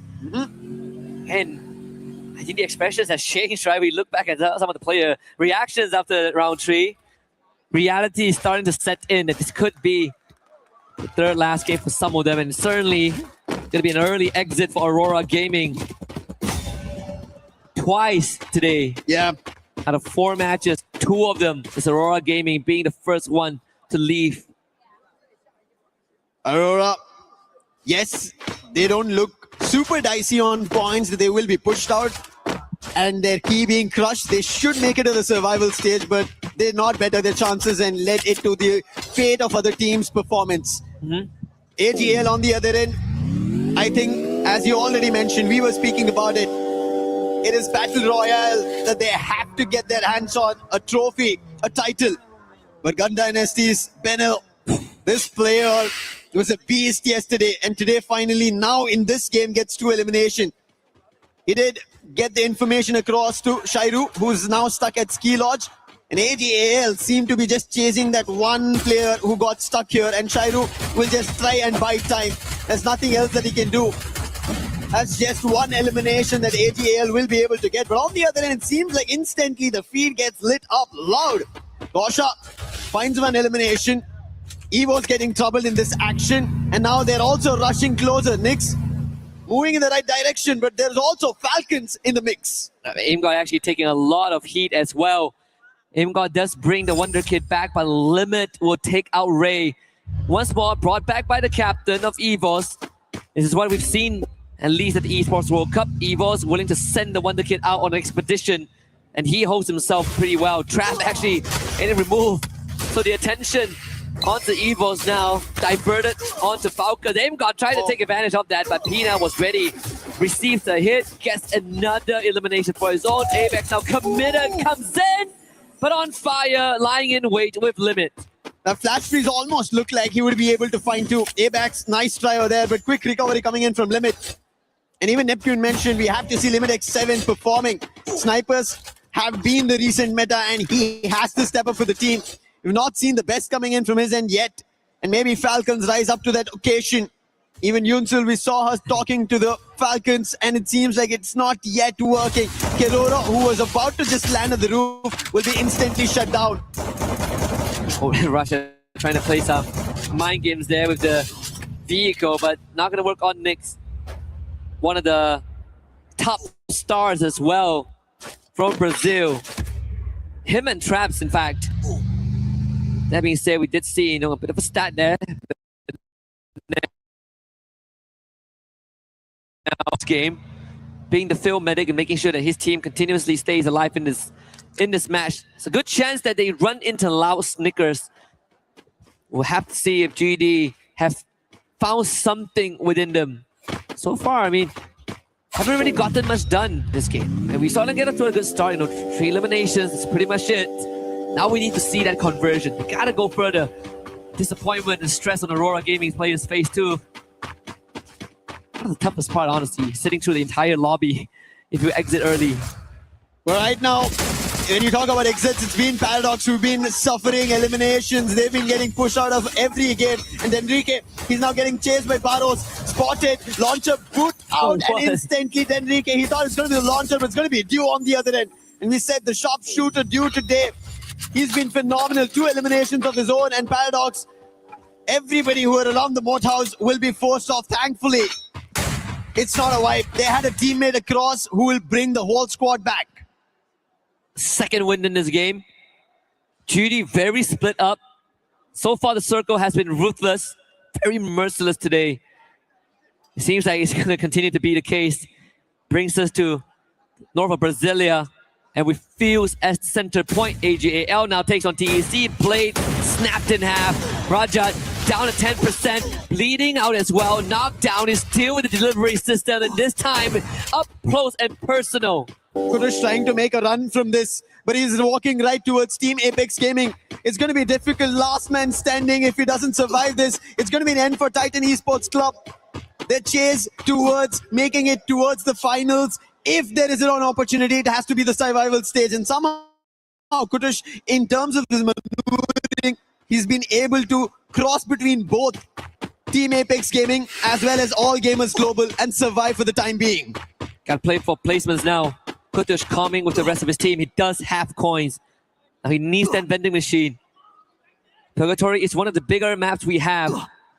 And that makes it very, very hard to navigate with no vehicles. And we're out alone in the cold. To make things worse, AGAL still prowling nearby. We look at the rotations. EVOS Esports, the very bottom. BRU still holding on to Quarry and Marble Works, which is their favorite spot on the western side of the map. The favorite drop spot, in fact. We should expect a rotation through Marble Works in just a little bit as Limit picks up Nyx again. During rotations, even Gun Dynasty right now, they picked up a total of 7 eliminations. Benel, while we saw him being the medic, he's also managed to get 5 eliminations of his own. That's how brilliant he is. And what a play coming in from Rahat here. A quick replay for Titan Esports Club. A quick drive-by, putting the player out, getting an extra elimination. Gun Dynasty, they have to find a lot more as such, as we just witnessed. But on the other end, it seems like Team Apex Gaming were about to go for a fight, but they're stuck in between two teams. On one, NVC, DRS, on the other, that's Demon's Pride. So it's a standard situation. They have to get out of it very soon. I think Paradox also switching it up. This is one of the few games that they are able to really not get into any altercations early on, which is something that they've been trying to avoid. DRS in the process of David. Yeah, the shots gotta be good. Gotta hit harder, gotta be a bit more sharper. Missed opportunity there for Gun Dynasty.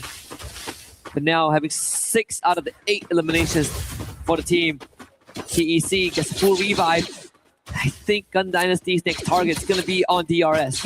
Look at this quick switch that they did. Went to the drop and then they told what was available and sent Benel out there to quickly grab and make their way back. Gun Dynasty seems like communication in this game is coming into play. The precision as well with Benel performing in such a manner. However, everybody's clustering right now. It's only one team who are out here in Purgatory. Levin still surviving. 10 minutes about to be on the clock. And even Falcons are entering into the close compounds. It's a lot of teams clustering one after another. And we'll also soon see a circle shift. Does it favor any of the teams? It does to those 3 teams we earlier pointed. The sandwich situation. DRS, Team Apex Gaming, and Demon's Pride. Even Gun Dynasty has a very good chance. In fact, I think TAG are in the toughest spot in the center. We just see a knockdown early on. Recovery shouldn't be an issue. BRU now see moving to TEC off screen. But I think even for DRS, they have a very good chance of holding back not just Gun Dynasty, causing some damage to Falcons and Evos if the rotation is right. So crucial rotations as we are getting closer to the last few games of Group A. Everybody's trying to bite time. Everybody's trying to bite their own play. Figure out what's the best approach. While we all were thinking at the start of the day, hey, top 4 teams, they will be safe and sound. They do not have to be worried about. They're slowly trying to get worried, except for Buriram as well as All Gamers Global. Yeah, those two, I think, without a shadow of doubt, have already qualified for Saturday. But then they still want more. Can never get enough points. AGAL, double digits. 11, counting. Dinoculus used scan towards the southeastern side. Or at least the north side of fields.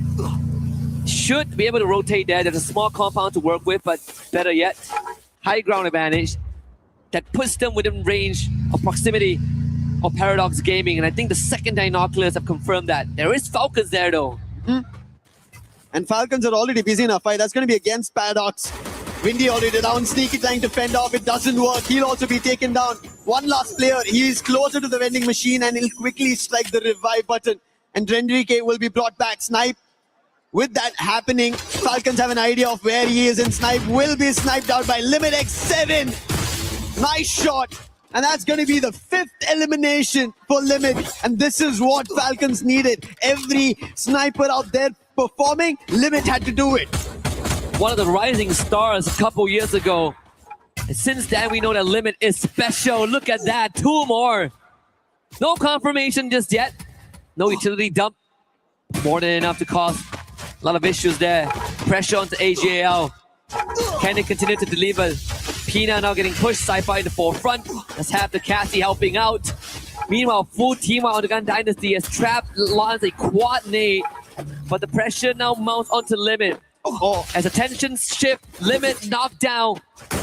And AGAL breaks the spine and the anchor of Falcons, and that should be it. AGAL once more coming out on top of this exchange. They always do it. You give them a small inch, they take the whole ground.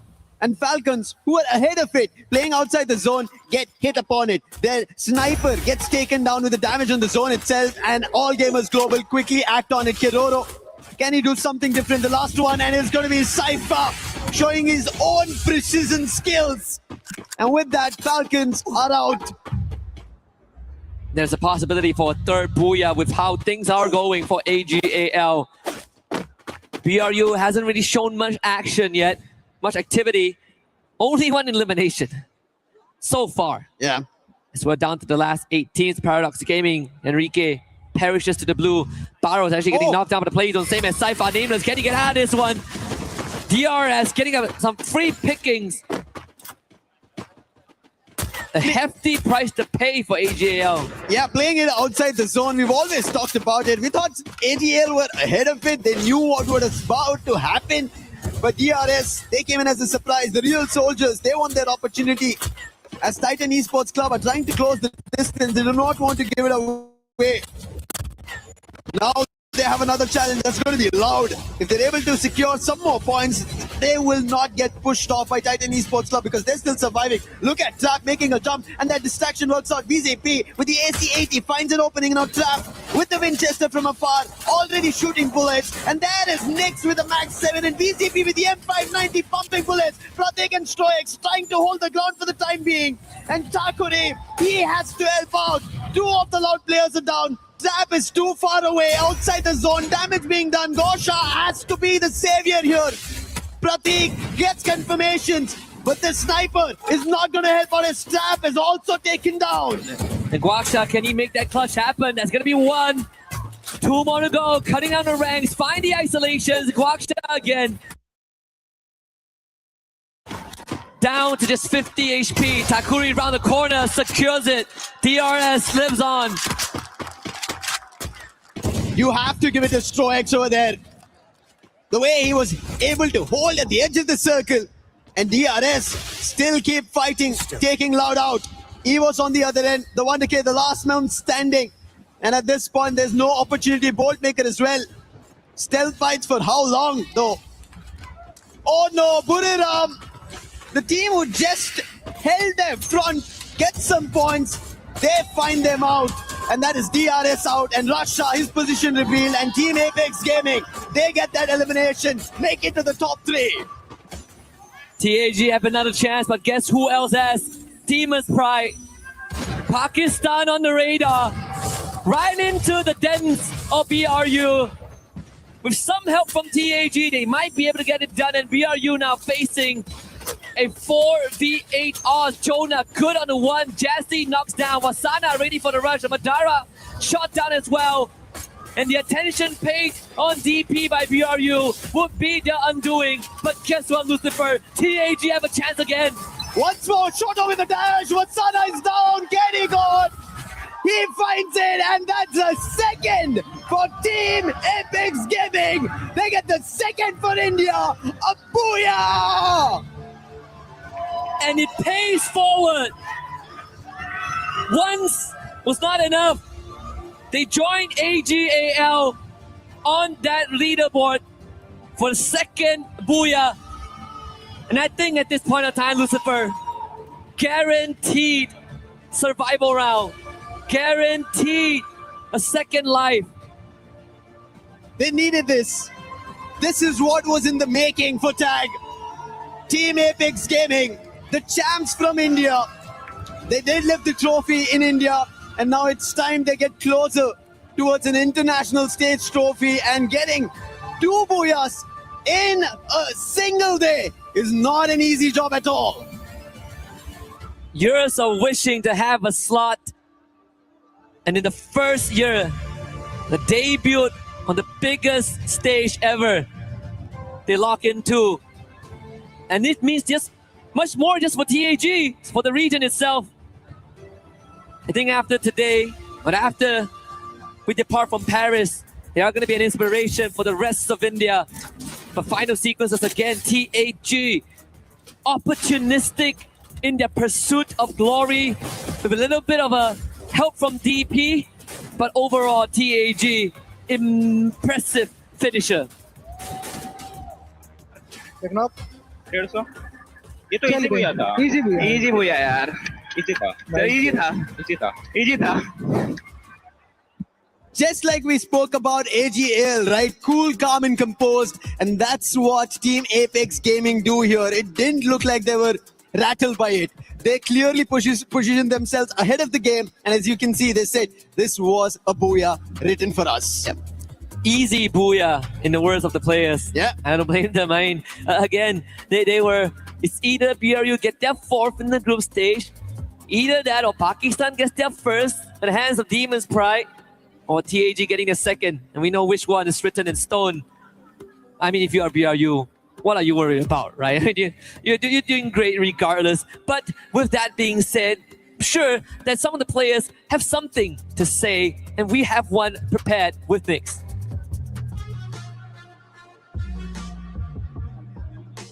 Are we in? Are we live? I believe we're live. I'm not hearing anything, but I'm going to take it. How's it going, everyone? We're back on the main stage. We do, of course, have Nyx here joining us from Loud Snickers. My name's Barney Banks. I've got Carol Bombshell joining us here. We're going to ask some questions. Nyx, let's kick things off. Let's talk about strategy, okay? Because yesterday, it seemed like the gameplay was very slightly different. Today, you seem like you're getting a bit more aggressive. Eliminations are coming in. Was that the plan, or is that just the way that the games have gone today? Falando um pouco sobre estratégias, a gente viu que ontem vocês começaram muito agressivos, muitas eliminações. E esse era o plano desde o início? Vocês queriam começar nesse estilo mais agressivo? Não, a gente foi mais um improviso, mais oportunidades que a gente via na hora. O nosso estilo de jogo é mais centralizado e acaba que os times que estão ao nosso redor, no trap de lança, pá, assim, pô, fica mais fácil também, né? Well, that was not the plan at the beginning. Yeah, we had to improvise. We took opportunities. So we see the teams during rotation. So we just took opportunities. Yes, we used the right guns, and our coach and our team captain just gave us the call, and then we did it, the aggressive games type. Okay, Nyx, so would you consider your group, the group of death that's we like to call, consider that including the reign champions, Evos, even Team Falcons, Buriram, does having all these strongest teams in the same group make it the toughest team in the tournament so far? Tendo times, você considera o seu grupo, o grupo da morte, levando em consideração que tem os atuais campeões, o time da Evos, tem também Team Falcons que venceu no primeiro ano, tem uma Buriram também. Você acha que tendo esses times que são fortes, faz o grupo de vocês serem um grupo da morte? Eu acredito que sim, porque se não fosse por isso, não seria campeões mundiais, né? São times que são muito bons em endgame, e acaba que no endgame esses times que são muito bons dá uma dificuldade assim. Eu acho que o nosso grupo é o da morte, mas a gente também somos bons, né? À toa que estamos aí distante do top 5, se eu não me engano. Yeah, definitely we consider these teams the group of that. Of course, we are among the strongest teams here so far. And having like the reigning champions and also Team Falcons who won EWC 2024 definitely make this group the strongest so far, especially because we have all this kind of teams here from Thailand, Indonesia, but also we are not behind them because we reached the top 5. You're definitely not. You're performing incredibly well so far, and obviously a few more games to go to close out the group stage for you guys. Now, I want you to cast your mind back, because playing regionally before you got here onto the global stage, you guys are playing incredibly well in Brazil. So I just want to know, did that boost your confidence coming into EWC, knowing that in the later stages of this tournament, you're likely to face off against some of your Brazilian rivals? Bom, chegar aqui como os campeões, né, do Campeonato Brasileiro faz com que vocês consigam chegar aqui nesse momento mais fortes, vocês consigam jogar um pouco mais parelho. Você acha que essa confiança, de fato, veio junto com vocês? Sim, com certeza. Não tem nada melhor que sermos campeões, principalmente dos campeonatos oficiais que teve no Brasil, que é o FFWS e o Clash Masters. Acaba que, sim, a gente chega muito confiante, porque, querendo ou não, a gente acredita, o nosso time em si, que Free Fire é bastante confiança. Tanto é que no dia de hoje a gente teve algumas quedas muito boas, justamente por causa da confiança. Vinha time, nós chegava e matava, oportunidade matava. Isso, querendo ou não, leva o astral do time dentro das partidas, e acaba que sim. Well, definitely arriving here at the EWC 26 as Brazilian champions definitely give us a lot of confidence. So we arrive here knowing that playing Free Fire, we need to be confident here. So with our team, we had really good talks, really good chemistry, and we team up, and that's the results. The results don't lie. Perfect. Nyx, for us to finish our interview, one more question. Your country mates performed well in Group B last night. How are you feeling about Fluxo and Lo's performance yesterday? I forgot to translate. That's okay. That's happened all the time. Nyx, você viu, né, as partidas dos jogos de ontem, né, do Fluxo e do time da Los. Como é que você se sente vendo os times brasileiros também indo bem por aqui? Cara, eu fico muito feliz, mesmo sendo rivais no Brasil, a gente ainda continua sendo brasileiro. Eu sempre trouxe pelo melhor do time da Lua, dos moleques do Fluxo também. Eu fico muito feliz de ver, porque eu não gosto, se não me disser, eu não gosto desse gringo não, mas só os brasileiros só. That was a good answer. You're gonna like this. Okay, for sure. I'm really happy for Fluxo and Los because we are all from Brazil. And of course, we want Brazil on the top. It doesn't matter. And especially because I don't like these other teams here. I don't like the other regions. So yes, Brazil on the top for sure. Okay, thanks so much for the interview. Good luck in the next matches. It was a pleasure to talk to you. And we are back in the studio. You are back in the studio.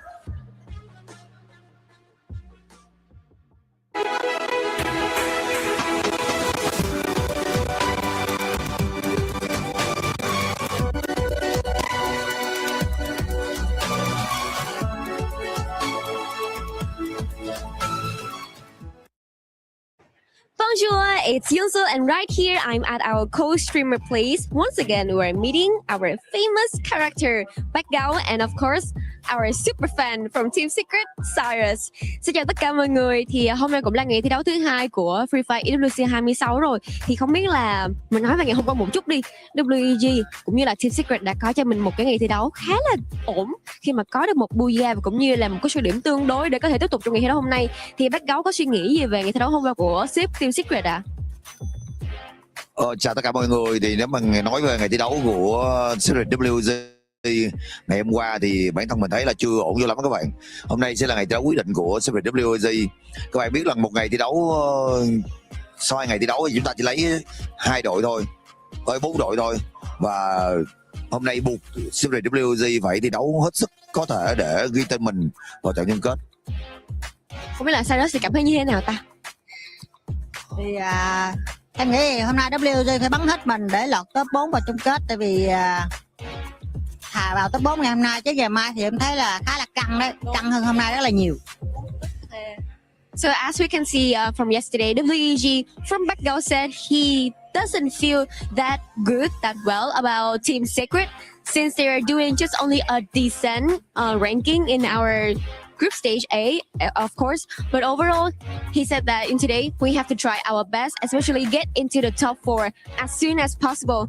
If not, getting into the group tomorrow would be a criminal to them. You know, it's going to be very difficult, very hard for them to compete. And of course, for our old teammates, here's Cyrus, our old teammates of Team Secret, also having the same discuss with Bạch Gao that they have to try their best in order to get into top 4.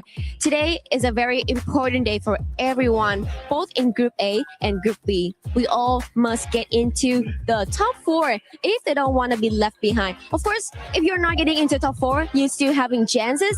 But if you're at ranking 11 and 12, boom, you are out, not being available into the game anymore. So, as we can see in the chats, ở đây thì em thấy là mọi người có vẻ như là tương tác rất là nhiều. Thì không biết là phần lớn bác con nghĩ như thế nào, là mọi người sẽ thường nhắc đến chủ đề gì ở trong cái phần chat của comment mình ạ?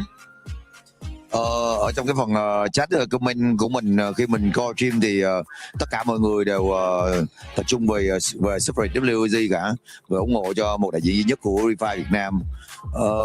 Tất cả mọi người đều muốn rằng một kết quả thật là tốt trong cái buổi thi đấu quyết định ngày hôm nay của Secret WEG. Vâng ạ, và nghe kết quả có vẻ rất là khả quan, và cũng như là tinh thần của người dân Việt Nam mình rất là đoàn kết với nhau. Thì em cũng không biết là, em muốn hỏi là thường những cái buổi livestream mà nó mang tính chất quan trọng như thế này thì Bác Gao sẽ ngồi xem cùng với bao nhiêu người ở trên livestream của mình vậy ạ? Thật ra là vào những cái buổi livestream quan trọng như thế này thì xưa giờ mình chỉ xem một mình thôi, nhưng hôm nay thì có cậu em Cyrus của mình đi theo thì tất nhiên là có cậu ấy.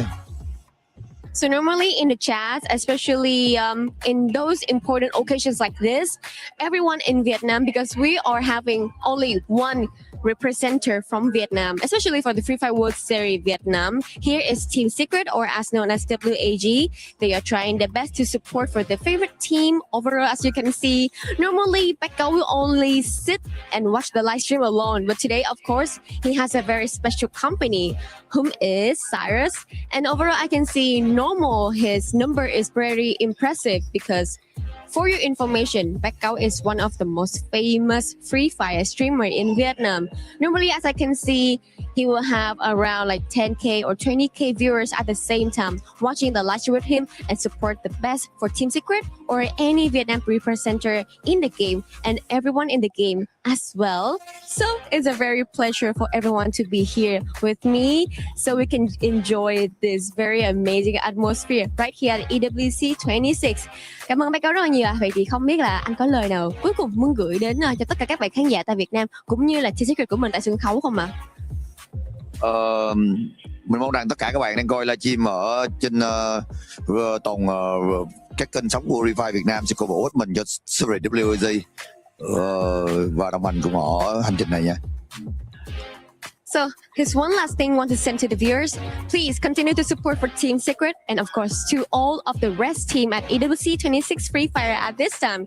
Thank you so much for your cooperation in this interview and we will catch you guys later. Seven, the camera's on. Seven, wake up, Seven. Sorry about that. I was having deja vu. I was dreaming that AG and Tag won again. They did. They actually ended up doing it again. It actually happened. It's not your dream. Especially Tag getting off that booyah curse that we saw earlier from them. I mean, this squad has finally been able to step up considering that some of those top teams have been slowing down. And I'm looking at Falcons and Gun Dynasty. Well, it's really getting tough right now for Gun Dynasty because it seems like the 3 games, it's something, there's a lot more that they can do right now. But I think they might be able to catch up on the second half. But we'll have to find out, though, if they'll be able to pull it off. Yeah, I mean, Gun Dynasty in Groups Day 1, they actually have a 12.8 elimination average and 4.75 for placements. And guess what they've dropped down to for these matches? 1 for elimination and 3 for placement. Ooh. That is quite a significant sort of jump from yesterday's performance for Gun Dynasty. And then who is trailing on their tails? Team Falcons. And I mean, I did sort of touch on this at the earlier stages. They needed to have a little bit more of eliminations under their belt to be able to push themselves up into that top 4. And with their track record right now, I mean, they're doing it. Although they sort of fell out in 8th place in that last match, they did have about 14 eliminations as well. So this is like the consistency and the massive advance that Falcons needed to be able to keep themselves out of that survival stage. Yeah, I do agree. I mean, hopefully they keep up that consistency because there was one time where Team Falcons was hunted by Aurora Gaming. And it's tough. All right. Hopefully that doesn't affect Aurora Gaming. You just had to talk about Aurora Gaming somehow. I said I won't be saying the name once again. Anyways, Aurora Gaming was just like eliminated as he's trying to go for a revive. It's just unfortunate. They have to stay outside of the zone. Aurora Gaming can soak up full squad, and then the moment that one by one Team Falcons going for those revives, Aurora Gaming is capitalizing and shooting them down. But this is exactly what we expect to see from the EWC, right? Yep. Apex, they weren't so great yesterday, but today 17 elimination points in just 1 game. That is so amazing. AGAL 16 elimination points. It shows that the team that weren't performing so well yesterday are finally feeling the pressure, and being under that pressure lit the fire under their bottoms. So yeah, that's exactly what we're seeing today. Neptune gave him a nickname, Taggle. Because it's Tag and AGL just winning. We came up with Taggle. Yeah, and that's these all we got. are the improvements that we need to see, and we wanted to see from them. And we got to see those improvements because they might be listening to us. If I'm being completely honest. Lucifer, yesterday, he was able to say Tag is going to wake up in the second day. Lucifer, I see what you were doing. I'm wondering if you maybe went and told me, okay, you really need to make sure you wake up in the second day. I'm putting my credibility on this. But another squad that has been able to maybe listen to some of the stuff that we've been talking about has been none other than AG. Yeah, exactly. I mean, from earlier, we were talking about how well they are holding the south side of each circle, how they go rotation is just keeping them safe. And in the previous round, we saw them in the north. So the same strategy that they were able to pull off. And one thing is, like, even if you make that adjustment, it's not easy. But good thing that they have good snipers, good information getters, as well as those frontliners who keep those paths safe for them. So the rotation, either way, south or north, east or west, it doesn't matter for AGAL. Well, let's take a look at the overall ranking because we will have only 2 matches left of Group A. Buriram, congratulations, you have passed the 200-point mark. I think it's safe to say that all the sports squads might end up going to the finals unless we see an absolute just crush of emotions, and Team Falcons doing amazing. Yeah, of course. I mean, seeing how AGAL right now has collected 199 points, we all know that AGAL is one of the strongest when it comes to Southeast Asia, but when it comes to the EWC, this is actually quite a surprise. I mean, Loud, EFOS, you guys better get focused, okay? Because what the hell is happening right now? I mean, even Team Falcons is trying to pick themselves up, even though it's not, maybe it's not working as much as they wanted it to be.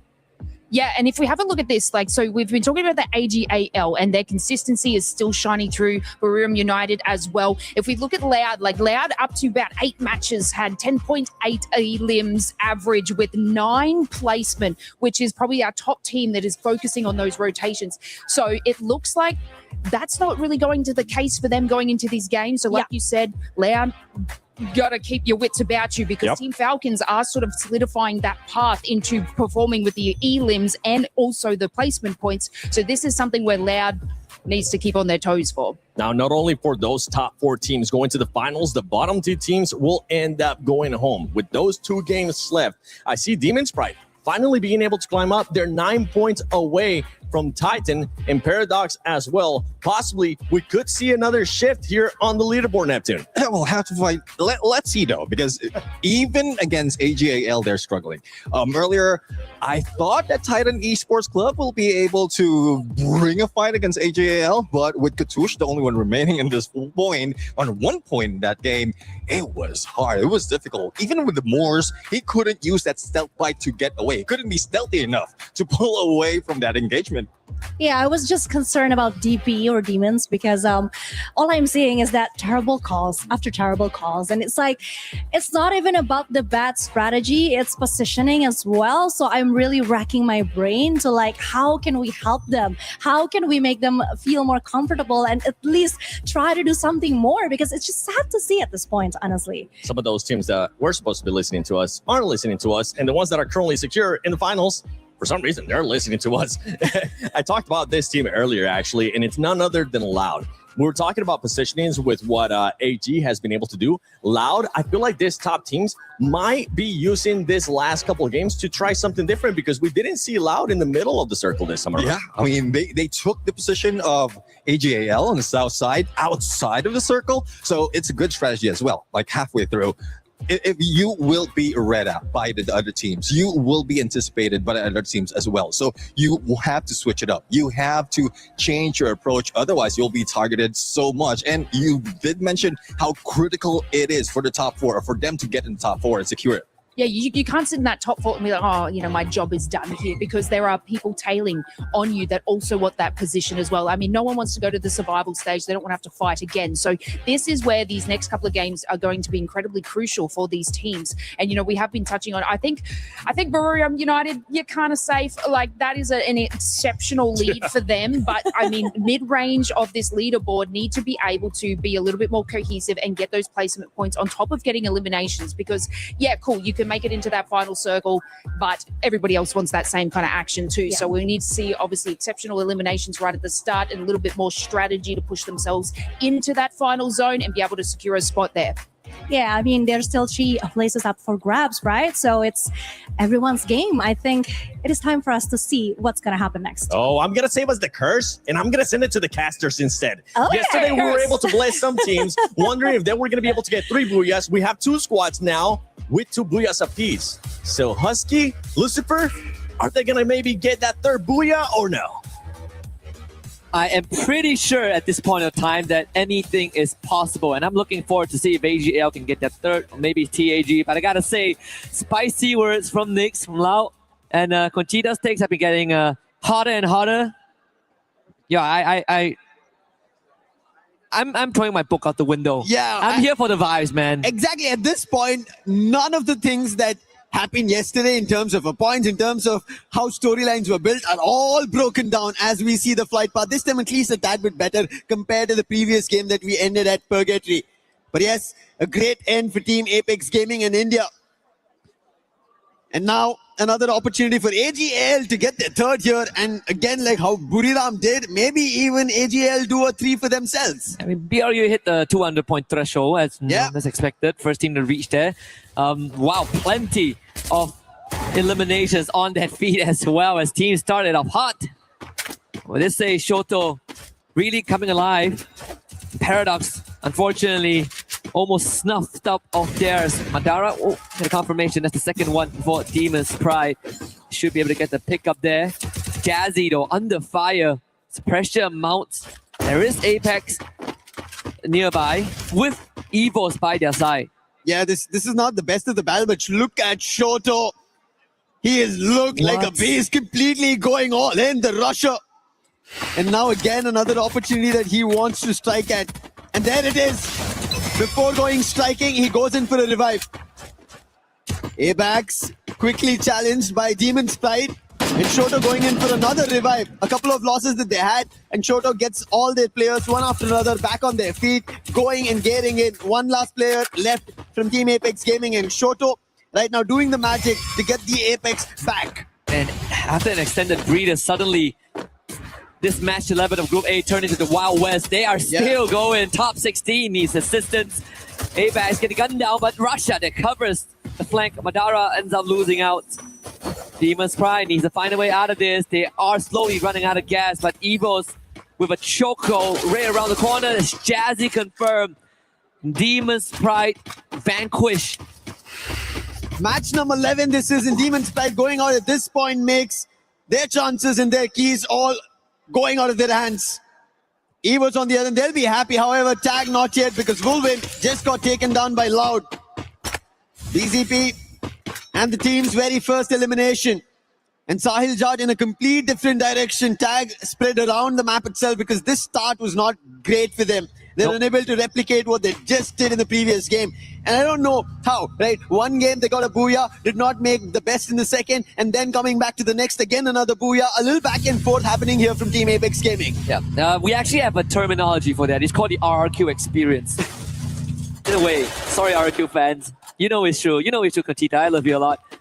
But I gotta say, after match number 10, we already see the clear hierarchy, right? Top 4 confirmed. Even if Falcons go on a miracle run, to do it in 2 matches, highly unlikely. So now it's the fight to not be in the bottom 2. But even then, with Demon's Pride out, they only have one more chance in match 12 to do so. Paradox hanging on by the skin of their teeth. They gotta find a revival to get back into the game. But getting the game going is going to be due. Elimination, damage all being done. Aim God now taken down by Titan Esports Club. That was one of the players, but there's still a challenge coming in. Ray, he gets taken down. Titan Esports Club, they get challenged by Aurora. And look at the Axel's position. Completely unthought of, and Aurora taking this as an advantage. And Titan Esports Club, all they want is making sure they secure their survival stage chances. And a challenge coming in from Azriel is good to deliver one, but then the entire trail of Aurora follows through. And Titan Esports Club, they lose their players one after another. And it's only up to Kutush, and Kutush has always been the savior for this team. Forced to slow the pace down.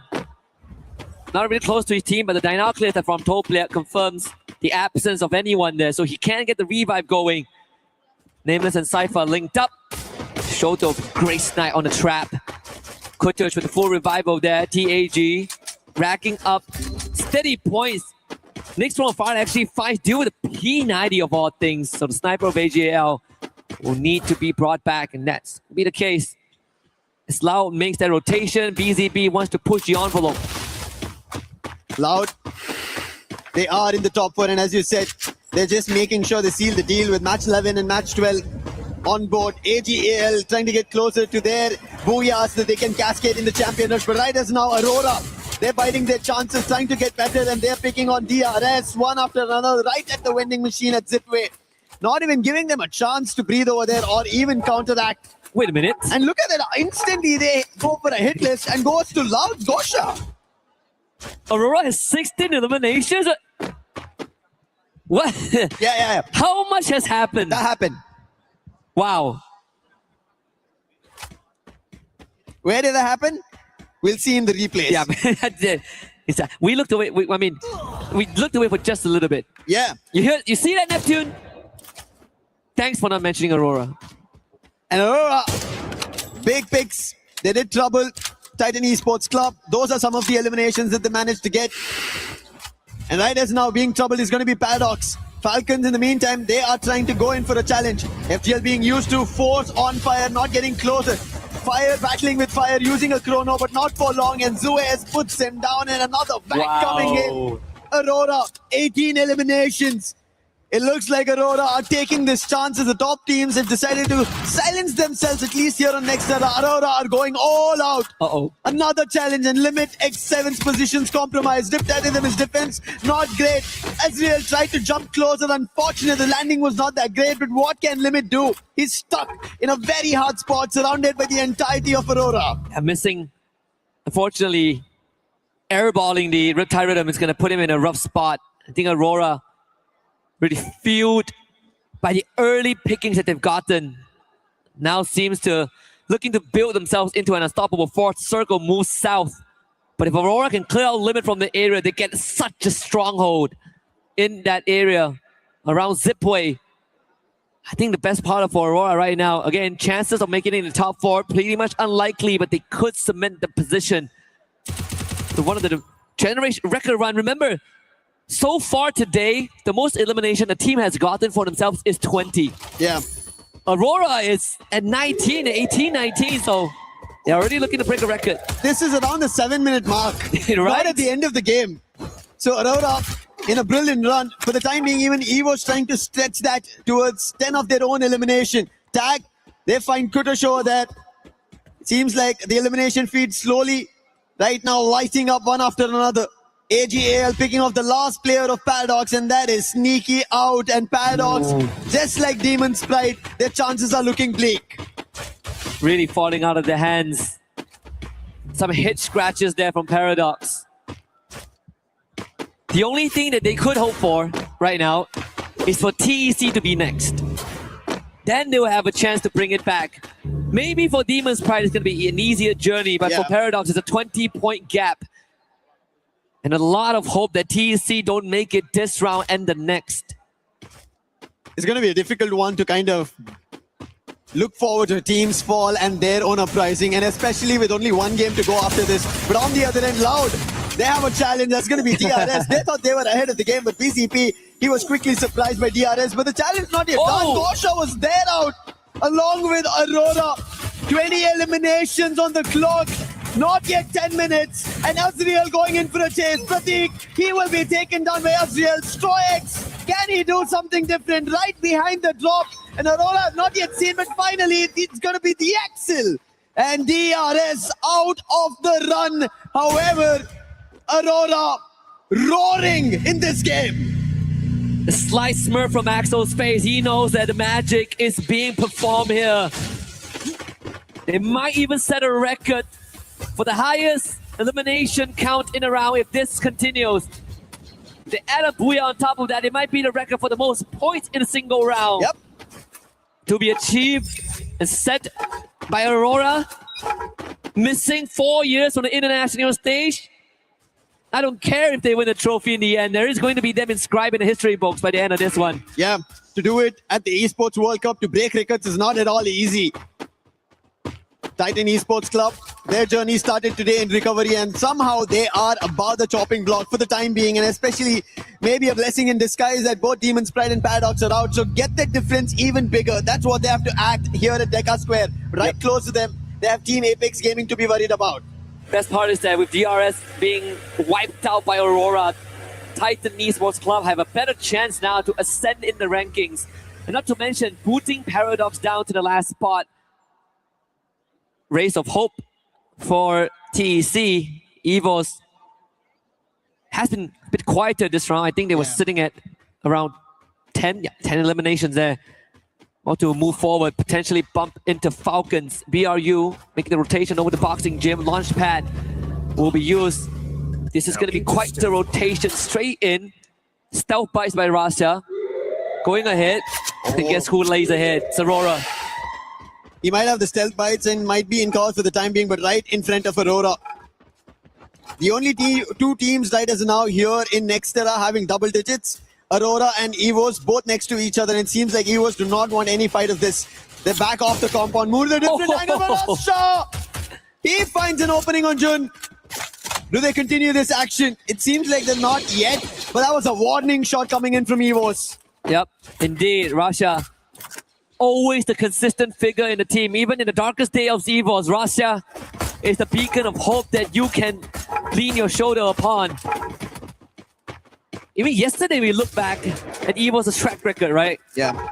Russia is the one that enables everything. He's the one that lights the fuse and gives EVOS the second wind.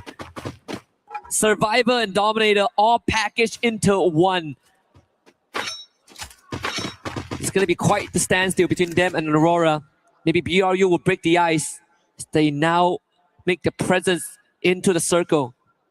Every team getting closer, inching against everybody. 4 points for eliminations to be above and surviving, afloat. And I think right as in at least in Nextera, every team is safe and sound, whether it be the top 4, the middle order, because the chopping block teams are already out. They are under threat of elimination. It almost seems like they've already been placed the guillotine here. Yeah. At the EWC's terms, the Crusher. This is silence just before an complete cascade of an action breaks out. Yep. Zones closing in. Falcons, a very big spread right at Deca Square. But with the binoculars being used, it gives an idea of a totality of the number of teams there. Either it came from Tag or it could be Titan. So it showed there are 2 different teams holding in the major compound at the center of Deca Square. Yeah. Lau now makes their move. Hits the timing just right. With the circle centered around Aurora. Najat takes out BZP rotation. Lau has no way to retrieve him. Russia from the back one. Backside takes out Trap as well. Blue walls have to be used, but even for Guaksha, didn't really have much window to keep his team up. EVOS now being the difference maker. And that gives Aurora even more time to set up. TEC will have to move. But then this Falcons lying in wait on fire. Shows it head! And there's a bait and switch with Limit following up. Blade just popped up and instantly, as you said, the setup coming in from Limit and now Titan Esports Club. They wanted to create a difference in the number of points they have. And Falcons have them surrounded. But on the other end, it is Team Apex Gaming. They decided to jump in, put Limit itself down, but Kiroro acts quickly. Volvin and Katie got her down. Sahil trying to recover this. Shoto has to do something brilliant right as now. Falcons have him surrounded, cornered, zones closing, and Shoto is in deep troubles. However, there's a close vending machine, and Sahil with Shoto will be able to get one of their players back up. And this could be an opportunity for TEC to take advantage of. Get a couple of knocks down, whittle down the members of Falcons, and give themselves a chance to move on forward. Have to contend with Pina though with Kutas down. And they will have to get that revive going again. Every single second spent not rotating is going to be detrimental. BRU up with the monster truck. There is going to be pressure. Aurora, they gotta receive this hit. Can they overcome BRU? As they crash through, hops on top of the roof. Falcons wipes out the members of AGAL. AGL going out. Aurora have a chance to make the biggest record here at EWC 26 in Free Fire. 22 eliminations. They died down after that 8-minute mark we were talking about.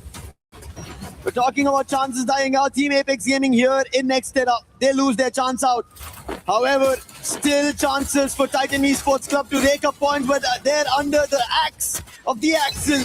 And Zue is also helping out, and that is going to be an end for Titan Esports Club. 24 in total eliminations coming in from Aurora. Buriram know this is happening, but that's happening right below them. Is there a change? BRU might be the only person that can, the only team that can stop this carnage from the Malaysians. Of course, with Azrael leading the charge as well. Axel wants to limit this time. Out into the open. Aurora not overheating this time. Get high. Removed from the equation.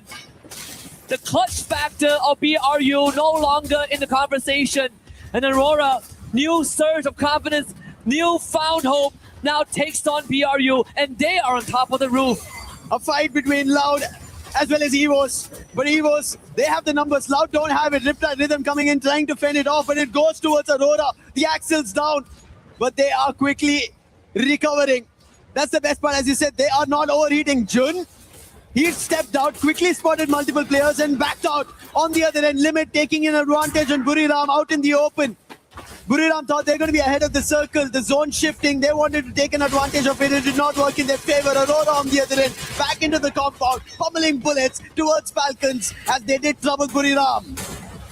You want to talk about David versus Goliath? Aurora is the underdog right now.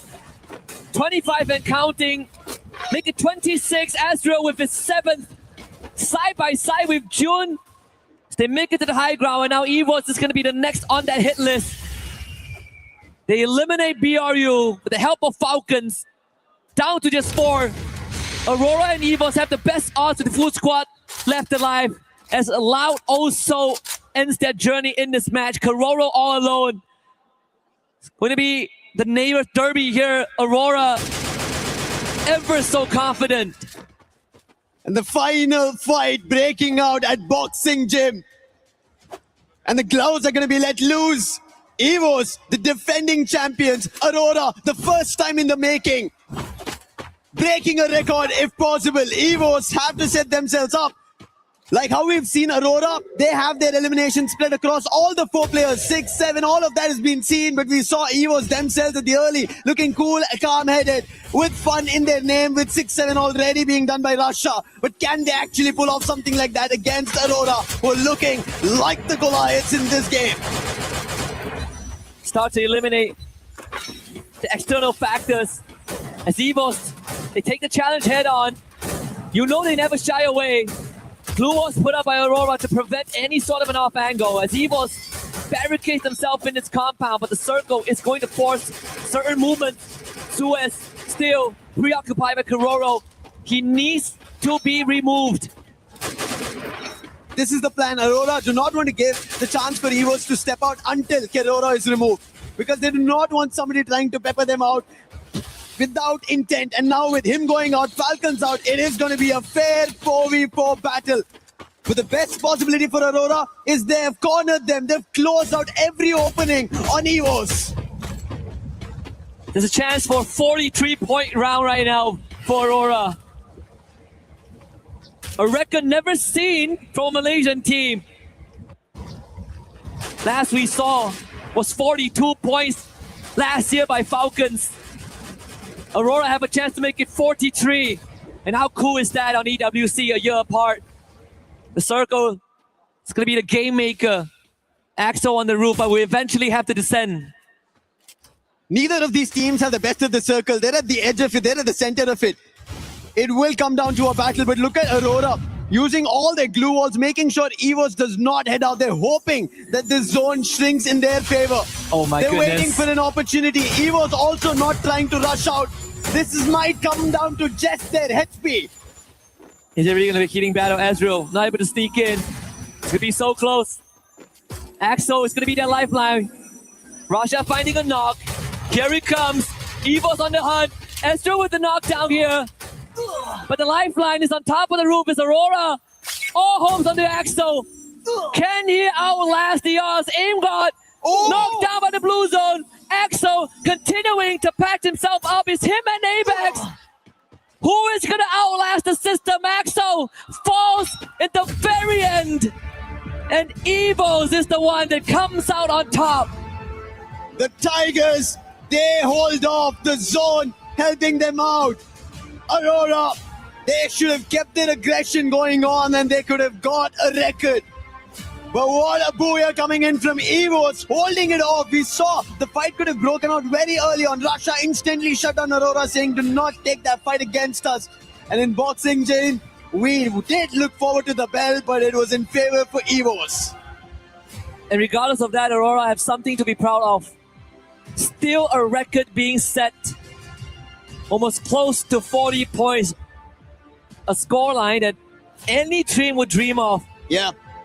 Again, we said highly unlikely that top 4 standings will change, but this has at least kept Aurora in the game. And you know, for EVOS, they know what the plan of Aurora was. They were prepped to play that healing game. What an impressive round, honestly, from the Malaysian team. I think it is something that, we saw back in the SCA, back in spring. The good games of Aurora are the games that they are willing to make these moves and take on the fight, and god damn, they did it well. Yeah, I wish for this fight to break out in their favor. They should have gone for it a little ahead. I agree. But yeah, there was even electrotherapy being used by EVOs. That also helped out ABAX over there. And that's what we talk about, these minute things, you having the skills ready for those final battles. It helped out EVOs over there. Aurora otherwise maybe could have had their own big one. Let's hear them. I was ready for a bloodbath, honestly. I was so ready for Aurora to just run in, duke it out, throw haymakers, and see what happens.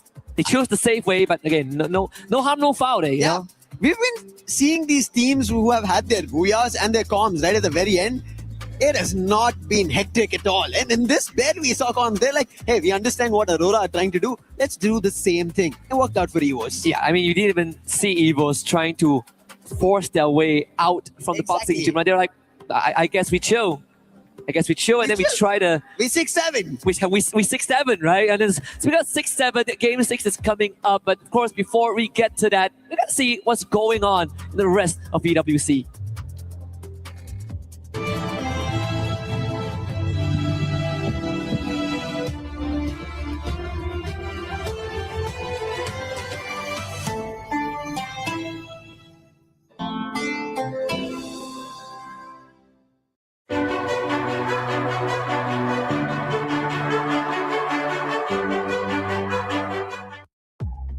Me, there's a machine.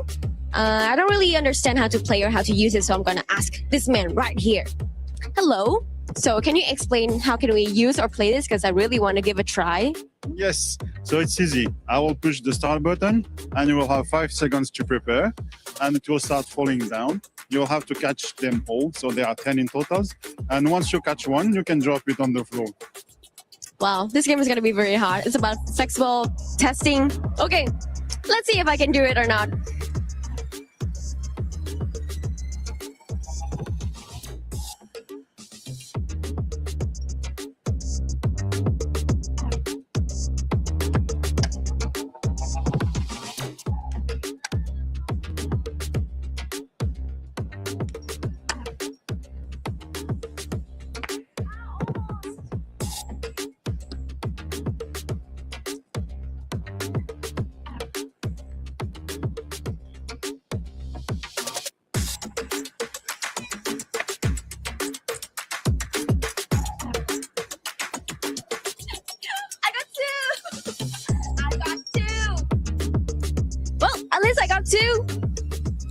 I think it's a good game to testing your flexible, and of course my hat is falling off, but this one is pretty fun for exercise. Let's move to the next one.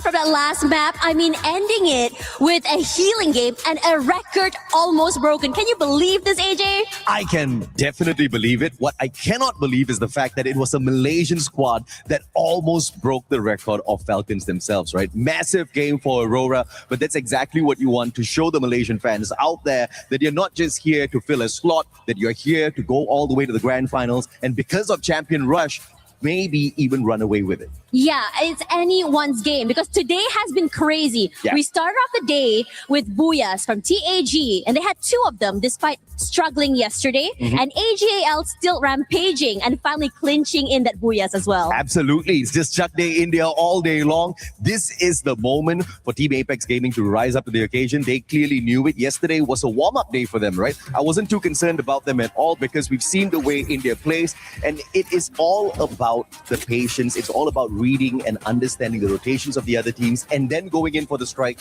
when you truly need to do so. And today is the day. Perhaps they might not get the early easy access into the grand finals. But what they will most definitely do is not get relegated today. Down at the bottom, Paradox as well as Demon Sprite, they are the ones who are in a little trouble. Yeah, it's looking really scary for them as well, especially as you know, it is elimination day after all. You do not want to get dropped today. You either want to be at the very top all the way to finals, or you want to at least survive for survival stage. Absolutely. And obviously, you want to get in there a tad bit earlier, but there is no harm whatsoever in playing that survival stage, right? You've got an extra 10 games to go through that also gives you a little bit of extra warm-up before you play the grand finals. But obviously, the Super Titans want to get in there early, and Southeast Asia, as expected, finding dominance there. Now, the surprising thing is Loud, even without a dominant run today, are still in the top 4. Yeah, they still are. They're still farming. They're still going crazy right now. And I am very excited to see what will be happening. So, after this, we've got the final game. It's the final showdown. It is the final opportunity for the two teams down at the bottom. The ones they are chasing, though, is from Bangladesh, TEC. Now, they've done good enough so far to stay clear of that bottom spots, those two bottom spots, but they're a little bit too close to being uncomfortable in the competition. This is that round. I'm expecting them to make a breakout run. yeah, it's really scary to think about it. But again, anything can happen. We've seen records almost broken as well. And I think that after this, before we go, I mean, again, it's the final game before we go into the second series of the day, right? So in your opinion, what do you want to see on the final map? I want to see the underdogs rise up to the occasion, even though Demon's Pride, as well as, you know, the ones who are closest to them, are not going to find a way to maybe get the booyah at the end of the day. They still need to try. They still need to throw out a lot of points as much as possible. So if possible, get to that final circle before finding your eliminations. I also agree. I want to see the battle of the underdogs, but who else better to tell us what will be happening in the last map? Other casters, we have Lucifer and also Husky. You are damn right, Tash and AJ. Last match of Group A. And we are about to see some dreams get crushed in this brutal reality of an international competition. Paradox Gaming down at the bottom, followed by Demon's Pride in 11th place. But there is still hope. Even a slight glimmer is what might make the difference for these two teams. We saw TEC, they ran away with the previous map thanks to a bit of intervention. Paradox Gaming have a mountain to climb to even make it to 10th spot. But for Demon's Pride, for the pride of Pakistan, that journey might be slightly extended if they just get a good round. It needs to be the greatest of rounds for both Paradox and Demon's Pride, as this is the last game for Group A, match number 12. And it starts now with Paradox already taking a dive towards Moat House, but they have trouble. That's going to be DRS, not the great journey as they dive out very first. Sneaky, however, has taken a dive in the other direction, but very close is even Demon's Pride. Both the ones almost at the bottom, out of the race, are very close. This is unfortunate. Yep, very poetic as well that the last map is Purgatory. And can they survive Purgatory? Pratik making hope look a bit glim there. L2K doing the same. Enrique needs to be picked back up, but L2K needs to be able to hold the fort so far. Paradox down in numbers. DRS with 2 already. This is not looking great. Windy, he wants to do something, has a vector on hand, but can he do something brilliant? Skill ready, but he doesn't even get to use a single bullet. And he gets taken down by Pratik, the P90 putting him down, but Sneaky. Thankfully, there was a revive, so he can go for this battle, but for how long can he do this? Paradox need to recover. They need to understand the stakes right now. That if they get eliminated so early, the result for sure is elimination. Not only that, you're also feeding points into the DRS machine. And that means, at least for this situation, it won't change much. But with Demon's Pride arriving, you gotta make something out of it. Aswa finding L2K, that makes it even worse for Paradox. Whitney will bring him back. Finally, Sneaky getting the job done. Getting the first for Paradox. A step in the right direction. Strowax will want to find revenge. But Sneaky is doing his absolute best to stay alive. But Strowax pulls out the sight and ends Sneaky's streak. Madara now is gonna queue up and see if he can make something happen. Demon's Pride, they also need points. If it was Paradox and they were battling against them, that would have been extra points. But DRS, they're safe and sound. So battling with DRS could be trouble. And they've looked better so far in the entire journey of the 12 games that we've seen. Hope Demon's Pride are prepared for it. One thing for sure, in the intention of moving towards moat houses, the fight is isolated. Whatever happens, you may be able to recover it. But can it work out? It doesn't. Both top 16 and Madara, they get taken out. And that does not look good at all. At least for Demon's Pride and Paradox, they're still in it.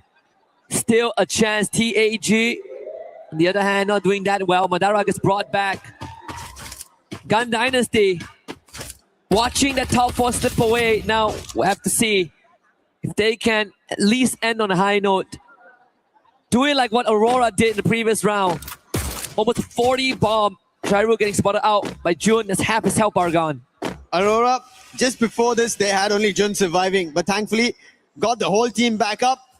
So his life at this point, losing it out is okay. But on the other hand, as you did mention, going out with a bang is something that Gun Dynasty should expect and should replicate, because their top 4 chances are now gone. Unfortunate for them. The great run that they had on day 1 cannot do or say much here on day 2, because the Southeast Asia and Brazil, they went all out. And again, going in for a battle is going to be EVOS and AGAL. Not yet found an opening. Bullets being exchanged on either end. Dew now gets closer with his sniper. Can he find the opening? Yes, he does. It's going to be Ray getting taken down. Confirmation not yet there. Aim God running right across. Ray's confirmation will follow to Dew. And now Cypher following with A-backs going down. AGAL looking better, but finally taking a hit on Dew. Now it gives a chance for EVOS to get back into the game. Aim Gods can get surrounded as he revisits that area. The double back for AGAL paid off big time as they picked off the majority of EVOS and forcing them into that revive game. Deal doesn't even go down. None is lost on the side of AGAL as the feed continues to light up with some of the bottom teams. Stroax finding his 4th on the sneaky. Jazzy picked up by Get High. Things continue to develop in a negative way for Demon's Pride and Paradox. TAG needs to find a way to get woven back into action, as Azrael also destroyed by Pina.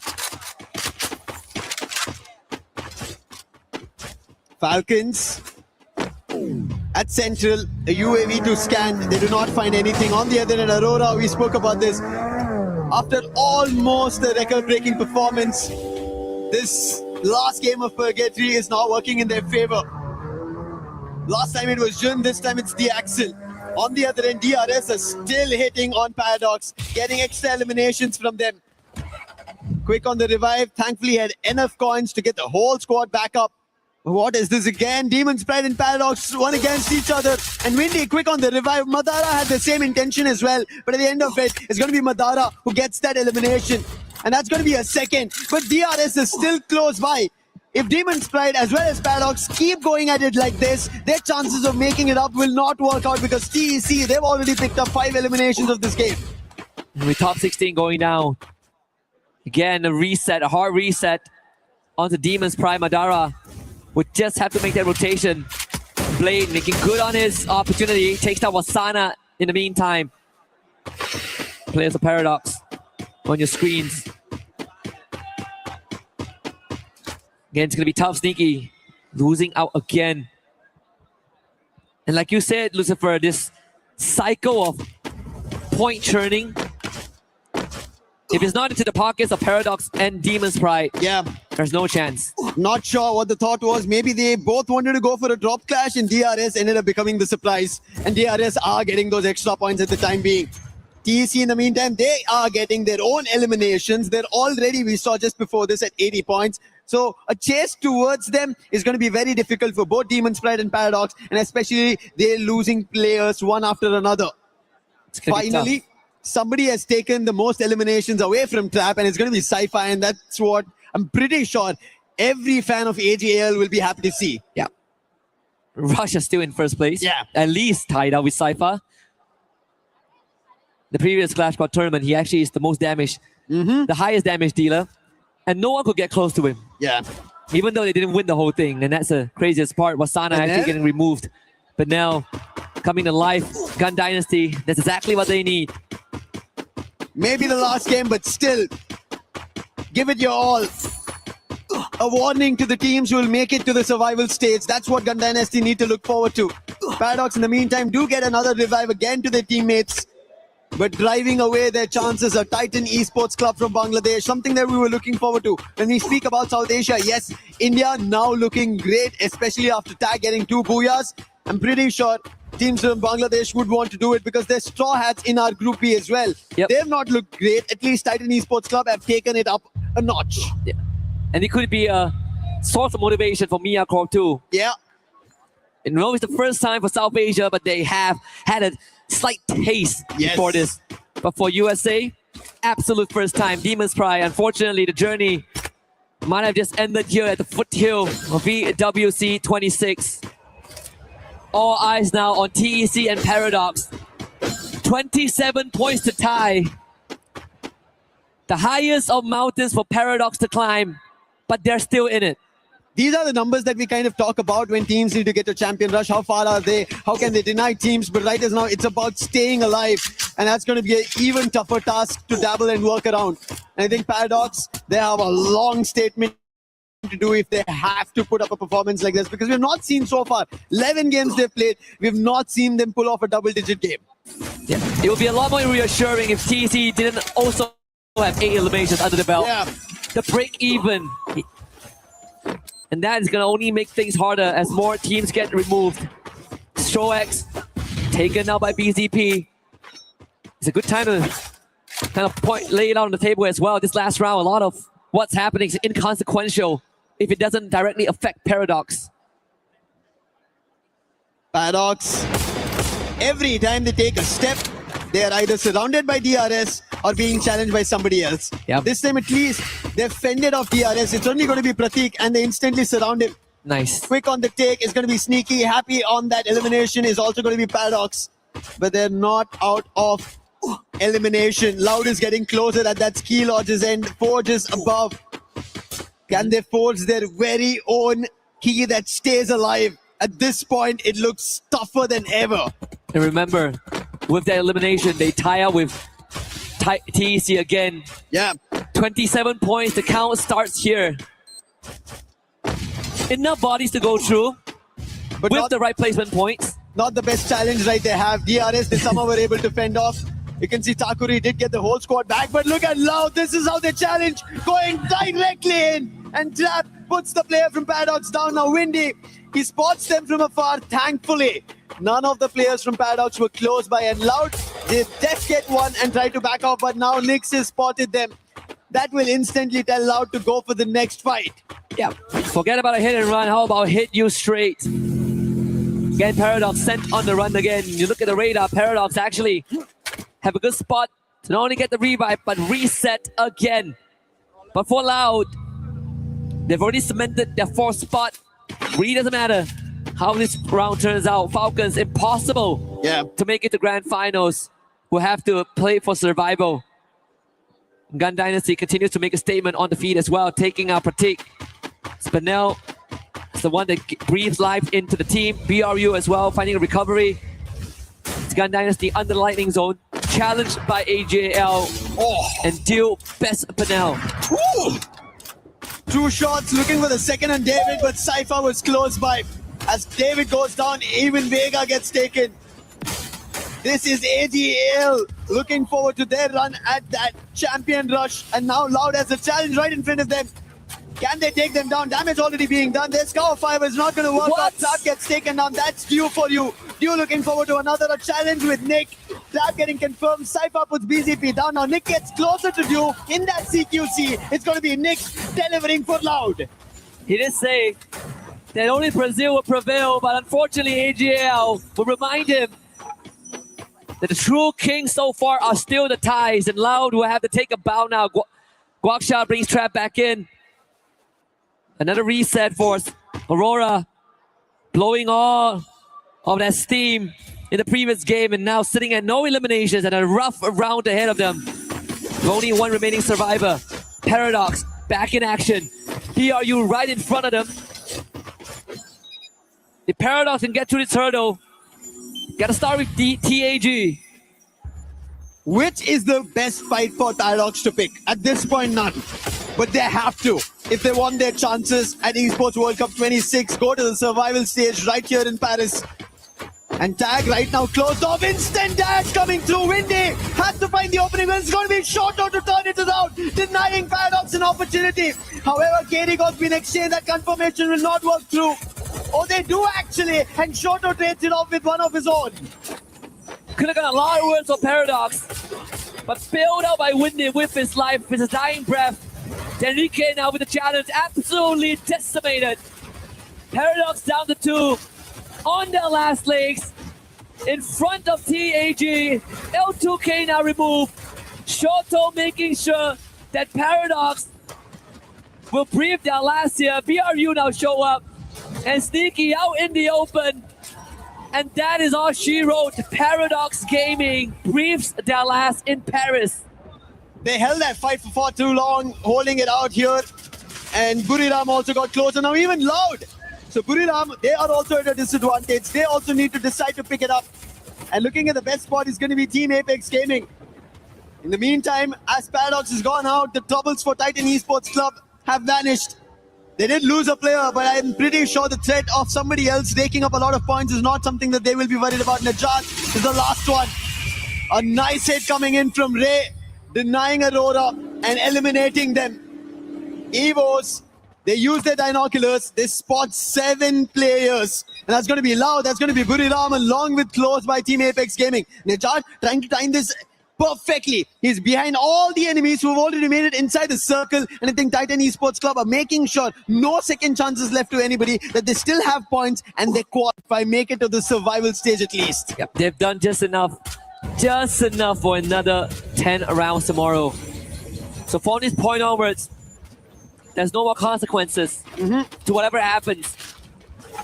But it'd be nice to get the booyah to add on to that record. And GD, they're doing the Aurora run, man, Lucifer. Yeah. 18 eliminations. They've gone big. Gun Dynasty now in a cluster though. Loud has spotted Najat. So for his survival, it looks not that great. He should be picked up very soon. Team Apex Gaming, they've been holding in that tent for far too long. Their position was already compromised when Buriram made the entry. But Buriram, now they have an attention to pay to somebody else. That's going to be Gun Dynasty. But Gun Dynasty, before giving them any heat, they want to take a fight against Team Apex Gaming. But Team Apex Gaming, they've closed all the fronts. Just like how an entry was done by Paradox, no other team is getting an allowance like that. And now Gun Dynasty, they have more challenges in front of them as Evos walks up. And BRU is listening in closely in a separate tent as well. Russia will have to spend some time to heal back up. The medic gun speeds up the process. Loud taking care of Najat. The Titan Esports Club are writing their last. But again, just enough to make it to tomorrow. But Loud now have distance, great angles to intervene in this 4-way fight happening right in front of them. Last 5 teams, out of which only one team has all their 4 players surviving. That's going to be Evos. Sahil Jat, Shaidu did broke open in a place to enter the doorway, but it did not work out. Sahil Jat was holding it off. BZP on the other end is spotting the entirety of Gun Dynasty. The chrono for the time being, will it save him? He gets into this own monster truck that was brought by Gun Dynasty and trying to hold it off. David on the other end trying to use his own guns to put the player down. It doesn't work out. One by one, players from Loud get taken down, and Gun Dynasty get eliminations raked up. Hit it to 21. They tried to save David, but the blue zone hurt too much. Attempted Grand Theft Auto by Loud. Punish. In the loss of GD, Russia getting tagged from afar. Bednao and Shiru, both going big. Circle closing in less than 10. Evos now on the aggression. Inching closer and closer to a GD. This is great for BRU and TAG, and I believe we've seen this before earlier today. Just like what Evos ended up doing on day 1, instantly showing why they're the defending champions. Now they're closer to one more for themselves. However, Gun Dynasty, they do not want to give them a chance. They want to make sure this last game, everybody gets to know their name once again, just like they made it on day 1. Chrono being used. Evos get closer, damage being done, and that chrono will protect Gun Dynasty for the time being. The circle is moving. BRU calls dips on that. Team Apex Gaming staying behind, but the last 2 times they did that, they won the round. Yeah. But this time, they have one lesser member. They don't have KD God with him. But they still have Shoto. Every time fight breaks out between three teams, it's always Team Apex Gaming have an advantage. So they want to wish EVOS and Buriram go fight against each other, but it looks like EVOS have the clear intention of who they're going to take this fight against. EVOS clearly had the numbers advantage. The Blue Door starting to hurt TAG, forced to take the long road. That's going to cost them some help. Wasana already waiting in the flank. The point guard of BRU in this encounter. EVOS pushes forward from the side, held back by Moshi. ABAX needs to get something done right now. Can AimGod break it open? Shoto certainly does. As he takes down the young prince of BRU, Woven finds one onto EVOS. ABAX responds and is on to Moshi. That's the execution right out in the open. BRU seems to be the target. Shoto gunned down by Rasha for moving. Picks him back up, drops the dough. TAG are so close. Another opportunity for them. Team Apex Gaming, a man down, but they have a lot of hopes with the aggression they would want to convert on. With the damage being done, nice shot coming in from AimGod, falling through. Wolven, the last man is the savior. Can he do something brilliant? AimGod says no and shuts them down. And that's going to be EVOS, your defending champions of EWC. Looking forward to making sure they have a statement at the end of Group A games. Back-to-back booyahs to close out the group stage. At least for Group A, EVOS have made a statement indeed. 1 year difference. Since 25, since they hoisted that trophy, they have been on a slump. People are wondering if that is it for EVOS. So much doubt throughout fall, throughout Global Finals 2025, throughout spring. And here they are, 2 good days in a row. That's Paradox Gaming on your screens. The rep from Africa. All love. But throughout all of that, BRU have done more than enough. They are going to be the ones that tops Group A. What a game coming in from Buriram. I think while we talk about teams of consistency, right? They showed us what consistency means. Yes, this game and the previous one, a back-to-back booyah pulled off by EVOS, showing why and what they are, what they're looking forward to in EWC 26. But consistency is the key. That's what everybody wants to place inside the shield. And maybe Buriram might be writing it for themselves. Let's listen in on what EVOS is talking about with that win in the final round.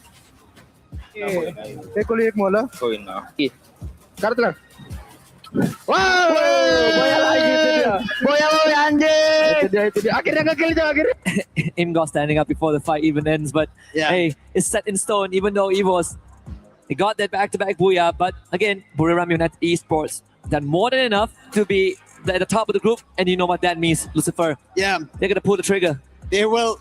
2 keys will be crushed.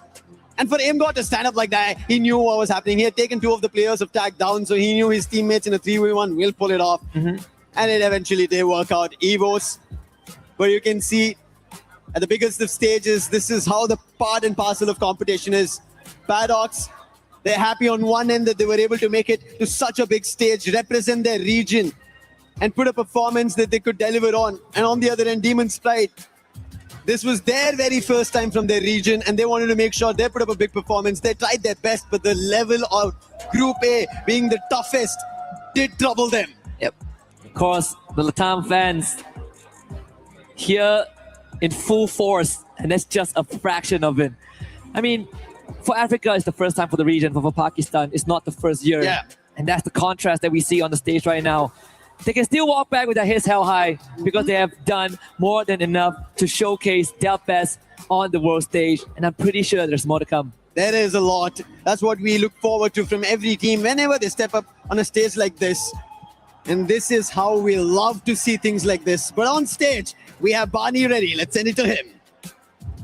Well, an exciting day in Group A has now come to a close. 6 teams have secured a spot in the survival stage. 4 have made it through to the grand finals directly, and 2 are gonna go home. And so that's what we're here to do right now. But first, I'm gonna have a little interview with Buriram United Esports, because what a dominant day. Okay, let's set the scene, okay? Let's go back in time, your journey to this point. World champions in 2025. 5th in the regional finals, so not obviously You didn't match your expectations for that. But now, dominating in the group stage at the Esports World Cup, that's got to boost your confidence, right, Wasana? ก็ก่อนอื่นเลยนะครับขอแสดงความยินดีด้วยนะครับกับผลงานในวันนี้ออกไปในทางยอดเยี่ยมเลยทีเดียวนะฮะแต่ว่าก่อนอื่นเนี่ยขอย้อนเวลากลับไปในปีที่แล้วสักนิดนึงใน global ในเวที global tournament นะฮะหรือว่าในเวทีระดับ region นะฮะเราจบที่5ซึ่งแบบว่าผลงานไม่ได้ไปตามทางที่เราหวังมากนะอยากทราบว่าในวันนี้เนี่ยเรารู้สึกยังไงกันบ้างฮะก็วันนี้ก็ทำได้แล้วครับก็ทำให้เห็นแล้วก็ใช่ไหมพี่ผมตอบถูกไหมนะก็คือก็ดีใจครับแค่นั้นเลยใช่ไหมมัน Yeah, actually we are very happy and excited that we finally be able to prove ourselves that we deserve to be here to become the world champ of this year. I like that. Now, one thing that all these teams are chasing, obviously, whilst we're here, is consistency. And it seems like you guys have that in absolutely mountainous amounts because you guys managed to secure 3 booyahs yesterday. Today, not so many. However, you're still putting up points every single game. What does it mean to have these teammates with you and performing so well here on the main stage? ก็ในเวทีการแข่งขัน EWC 2026 นะกรุงปารีสนะฮะในกรุ๊ปสเตจทั้ง2วันนี้เนี่ยเราทำผลงานออกมาได้ดีทั้ง2วันเลยถึงแม้ว่าในเมื่อวานเราได้ทำบูย่าไปทั้งหมด3ครั้งด้วยกันแต่วันนี้เนี่ยถึงแม้ว่าเราจะไม่ได้บูย่าเลยไม่ได้ครั้งเดียวแต่เรายังได้แต้มทุกเสมอทุกเกมเลยนะฮะรู้สึกยังไงกันบ้างครับผมก็รู้สึกดีใจครับก็ได้ตามซ้อมตามแผนที่เตรียมมาครับผมว่าคะแนนประมาณนี้พวกผมก็ทำได้เป็นเรื่องปกติอยู่แล้วก็ไม่ได้รู้สึกดีใจหรืออะไรครับแค่รู้สึกพอใจตัวเองมากกว่าที่ทำได้ตามฟอร์มครับActually, we are pretty happy and satisfied with our performance because this is supposed to be our true form and true power. So if we can do it like this over and over again, I think we're going to be able to claim the champ trophy. I like to hear that. I like the confidence. It's good. Now, gentlemen, it's time to join me. Come on, walk with me. This right here, this is called the Crusher. And as you can imagine, we're going to crush some hopes, we're going to crush some dreams, and crush some keys. Like I'll remind you, we have 2 teams who have been eliminated from the competition. They need to have their keys crushed. And so, we're going to start things off. Would you like to press this button? กดปุ่มเลยครับ It's going to open up. It's going to reveal the teeth. It looks menacing. Let's be honest. We're going to crush these keys. Okay, Wasana, would you like to gently pull on this lever and send them home? Is there anything you would like to say to your teams before we crush them? ก่อนที่เราจะดึงคันโยกลงมานะเพื่อส่งคีย์ทั้ง2อันลงไปเนี่ยมีอะไรอยากจะฝากบอกทุกทีมเลยไหมฮะกับแล้วก็2ไม่เป็นไรครับเก่งแล้วแต่ผมเก่งกว่าครับโทษที Yeah GG nice try but we are better than you guys sorry Oh, that's what I like to hear. Okay, pull that lever in 3, 2, 1. Send them home. And just like that, 2 teams have been eliminated from Free Fire at the Esports World Cup 2026. But don't go anywhere because 2 more teams will be eliminated later today. And as we get those groups prepped, we're going to head back to the studio before we continue with day number 2.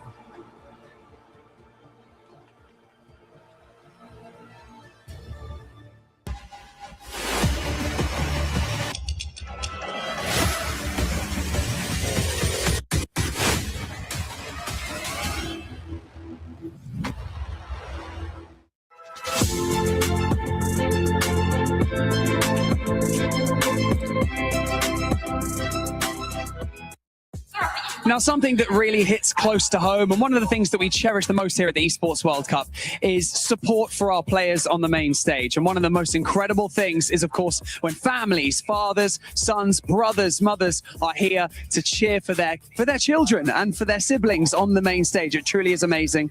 I've got Shailesh here joining me, Shoto's father from Team Apex Gaming. Shailesh, tell me what it's like being a dad. I'm a dad. I have a 4-year-old son. What is it like to cheer for your son on the main stage at an event like this? It's great to cheer for your son, especially if he's an 18-year-old son and who is doing something which I don't understand. So you can imagine it's very difficult to cheer for him. But once he won the Indian Championships, before that I was a tough opponent of his. I used to refuse and deny him whatever he asked for. But after he won that, I knew he was passionate about this game. So you can imagine I've got 4 other family members with me. I have spent so much money to come here to support him. So that says it all. Now I am one of his biggest fans. I love that. We managed to convert you to being a fan of esports. That's brilliant. Madhvi, what is it like being here as a mum? I think that one of the most important things is to teach your children to chase their dreams, right? And now Shoto is chasing his. How does that feel? It's a proud moment for me as a mother. He's playing very well, enjoying. He's playing incredibly well, especially today. After yesterday, okay? Yesterday was a struggle, an uphill battle. Today they're playing so well. Yeah, tell me how it feels. Yeah, I think 2 games is quite the progress, I would say, because I think yesterday it was kind of a struggle for almost every single player in their team. But finally, they have proved themselves and made a great comeback, which I'm sure a lot of people, even in our home country, India, are proud of. I love it. Shoto's family is going to be happy because Tag is going to survival stage, as we saw the first keys being crushed here for Free Fire at EWC 26, none other than Demon Pride and PDX. But we'll talk about that later because we're going to be talking about the teams that are in the top 4 and will be going to the finals. One of them, Buriram. Very consistent 2 days. Yeah, consistent as heck, but it seemed like they did run out a little bit of speed from day number 1. I felt day number 1 was explosive for them, and it felt like today they're maybe in power saving mode, but after all, they're still up there in the lead. Do they really need to rush a little bit more? Yeah, absolutely. I think Loud was on power saving mode as well. They didn't really need to do much. They were just being very consistent, very average games, and they still remained up in the top.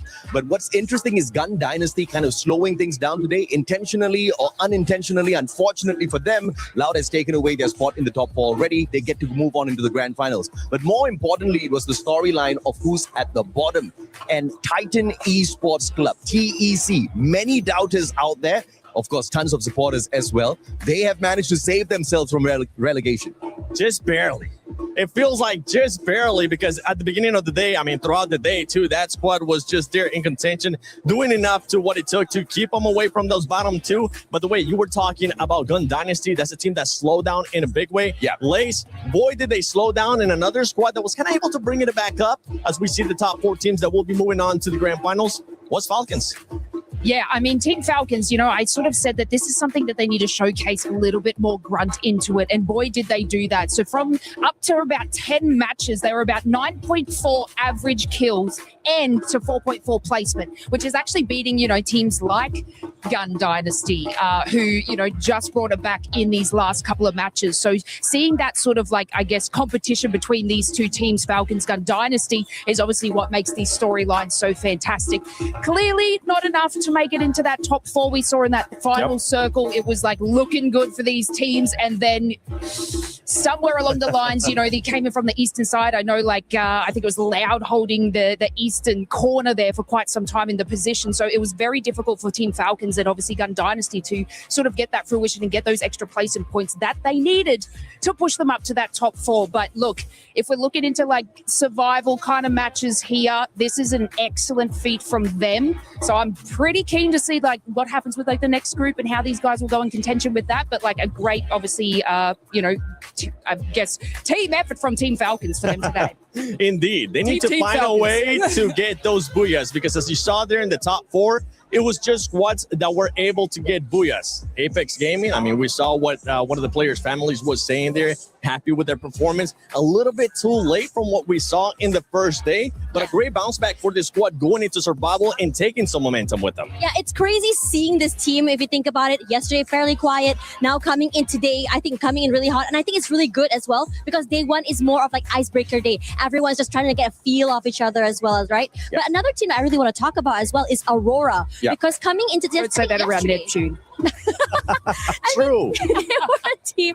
I felt like yesterday they were struggling. They were knocked out a bit too early so many times. We saw the vision, but not the execution. And whatever it is that happened yesterday or today, in fact, they almost broke a record today. Yeah, absolutely. But I want to bring the conversation back to Team Apex Gaming, right? Because I think this is a whole big win for India as a region who are making it back into the global scene after a long, long time. I mean, many people would have expected these Indian teams to be rusty, and that's exactly what they were in day one, at least for Team Apex Gaming. But today they have shown us that they can play some good fights, they can rip away some good booyahs, but is it going to be enough for them to qualify into the grand finals? Because if you're looking at the teams that are stacked here, that are going to probably make it into the elimination rounds, it's not going to be easy. I mean, in this group in itself, I've got 3 or 4 favorites, but there are only 4 spots left for survival rounds. And you mentioned it too. I mean, first time being able to be in this kind of stage. It's been a while. We even heard Lucifer saying the first day was going to be a bit of a slow start. The second day was going to be a hyped up moment for them, which ended up being exactly like that for this squad. Going to tag, though, I know you've been at the global finals many times. You've been at many events. What is something that you would like to see Team Apex Gaming do coming to tomorrow for survival? Because only the top 4 will be going, and it's not 2 days. It's just going to be 1 day. Let me just put it this way, okay? The Indian teams are already winning, okay? Shoto is already winning. I want Indian parents like that, man. I mean, when the common factor for any Indian boy in his house is you become a doctor, lawyer, engineer, or you're a failure in life, all right? So to explore esports, to have your parents fly all the way down to Paris to celebrate you and to support you, I think that's a huge win already. They are setting an example for everybody else out there. I wish and hope those other parents support their teams as well. But, you know, on a more serious note, I think they're doing very well. I'm not expecting them to run away with the EWC trophy the very first time they've stepped back into the global stage, but it's more to prove to the rest of the world what India can do. And I think they're doing a very good job at that. And Tash, one thing that we saw being able to do from that team was getting the booyahs. Yeah. And in regards to those top 4 squads, we ended up seeing they had to get those booyahs. I feel like that's going to transition into tomorrow for survival. Oh yeah, absolutely. I think that one thing's for sure though, when you are going to be running this and you do make it to that top 4, that survival stage, for me personally, I think that having that one more day to play gives you momentum, gives you an edge in terms of trying to learn what exactly needs to be fixed and how you can fix it throughout the day. As you go into the grand finals, and granted that you do go into the grand finals, it does give you a little bit more of an edge for me personally compared to the teams that already just go straight on to that final day. Yeah, absolutely, man. I mean, I think teams like Titan Esports Club, they are a little bit more grateful that we've added in more squads, right? They're a little bit more grateful that more regions are in here. So now they are kind of like the veterans in the competition. So they've survived this stage already, but to survive survival stage as a whole is going to be very tough because of the kind of teams that we have got going in there. We've also got Group B who are going to be playing in a little bit as well. Yeah, I mean, down at the bottom, the teams who are already struggling are not going to be obviously a very big, fight for them.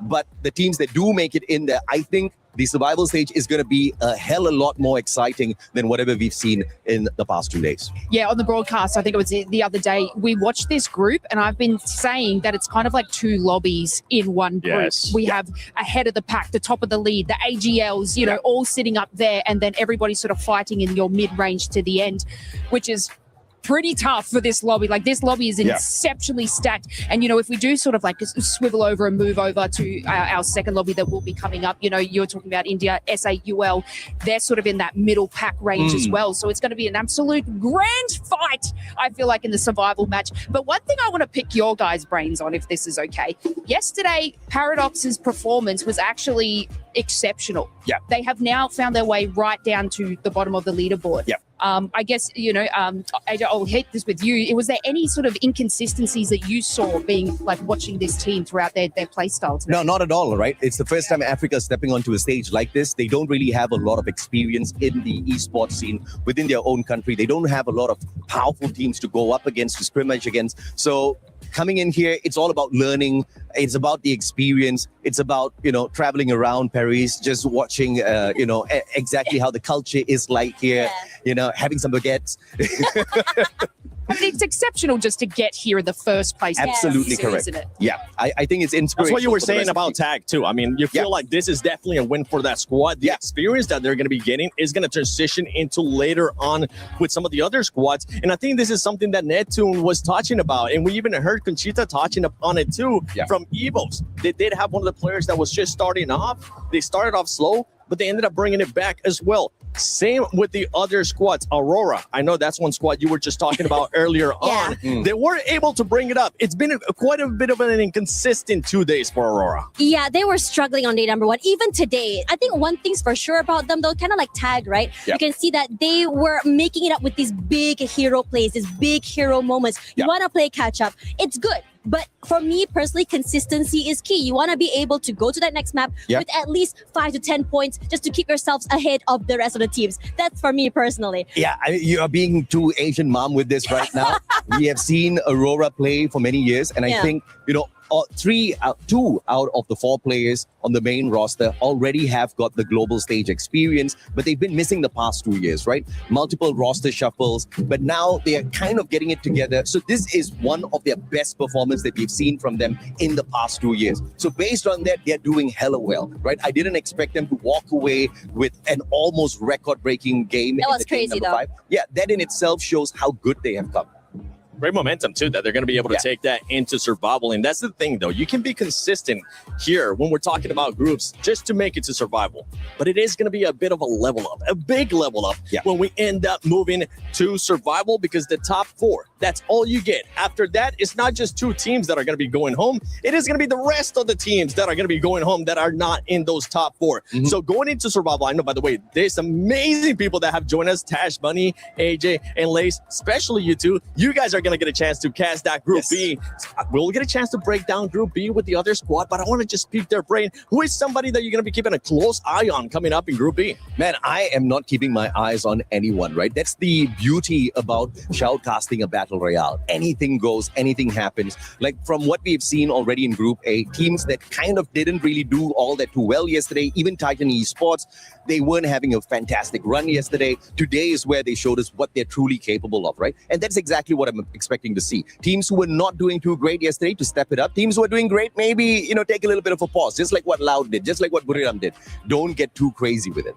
Yeah, I think for me personally, I mean, I did dig a little bit with Carol about the Brazilian, scene, right? Yep. And she was telling me, like, in the regular season for Brazil, one thing's for sure, the Fluxo was known as the Boogeyman. Yeah, the boogeyman, right? Yeah. They were the ones that goes for back-to-back booyahs coming forward. But now in this tournament, they are the ones that are just farming eliminations. Yeah. So they've changed up the way they play. And I agree with you. You really cannot tell what's going to be happening. And I'm so excited to be part of this with you, AJ.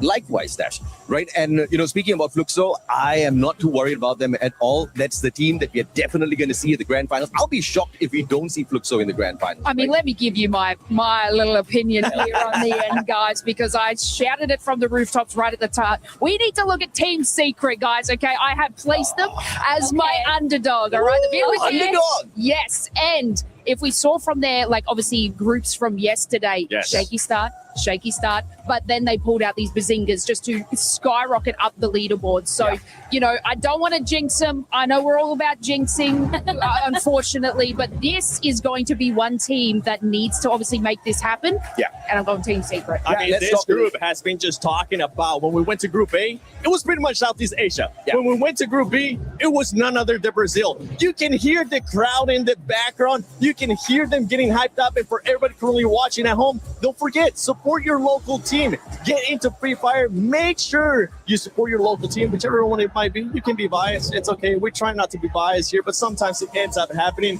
We'll be getting ready for Group B, but we do have an amazing video with Mia.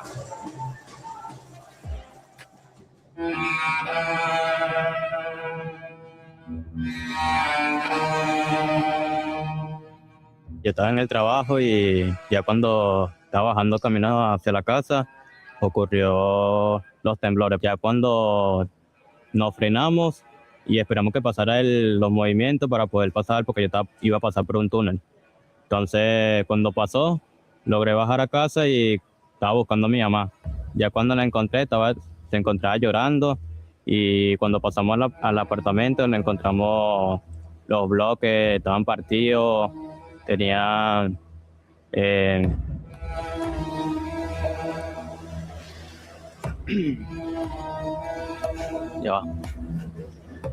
ya de ahí salimos del apartamento porque no era habitable. Ya estaba partido, estaba botando el agua, pasaron muchas cosas. De ahí estábamos esperando reunirnos con la familia para poder llegar hacia donde nuestra abuela, que allá era un poquito más habitable. Ya nosotros nos fuimos a una plaza donde era más abierto y estuvimos ahí en el carro de nuestro tío esperando que las cosas estuvieran bien, porque había muchas réplicas.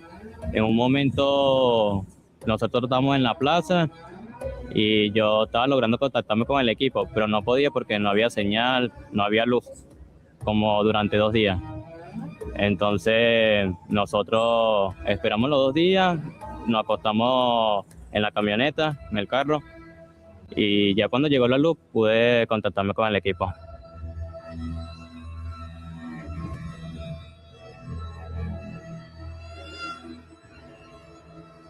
Right after the earthquake hit, I didn't realize how hard the earthquake had hit. It had happened right when we were going to join Discord for a meeting, and I ended up not joining the meeting for another reason, and found out a couple hours later that it was tragic. It hit me pretty hard emotionally. You know, these are my boys, people I spend time with, and then not knowing from them for hours until it became days for some of them. El medio de la nada accidentado fue. ¿Qué opinas, Capa Flow?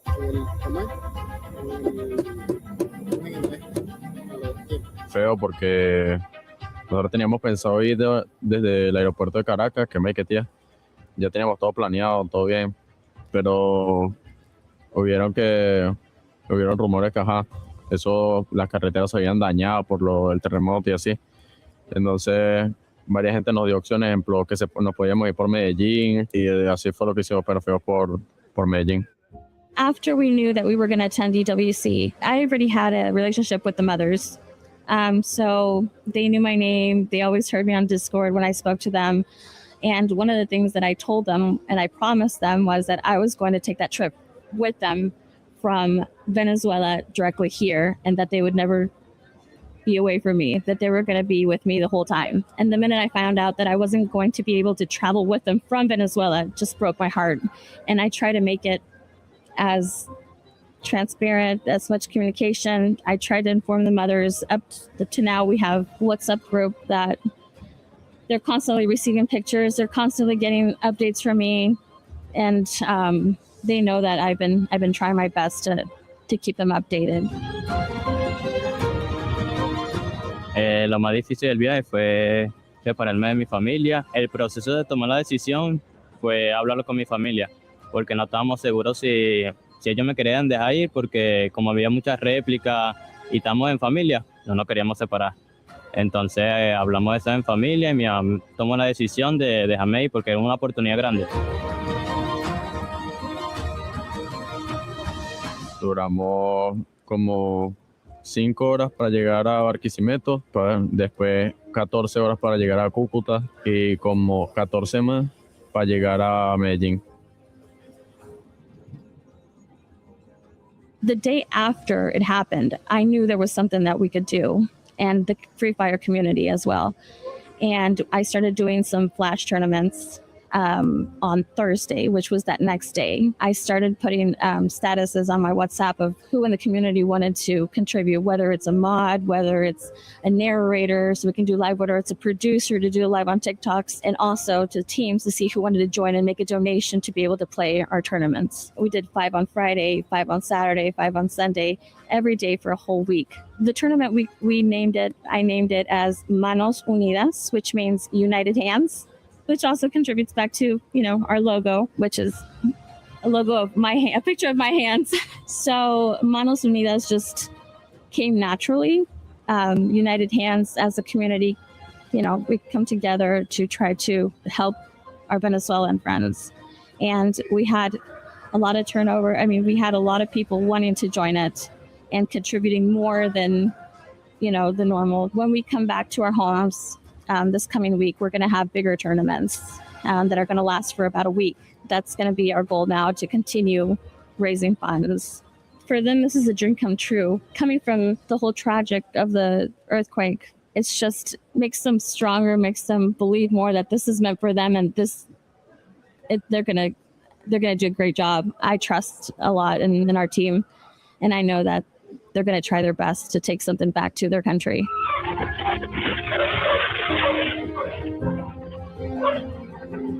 pues que todo es un sacrificio, que sigan su sueño y así, que nosotros pues aquí vamos a demostrar y así.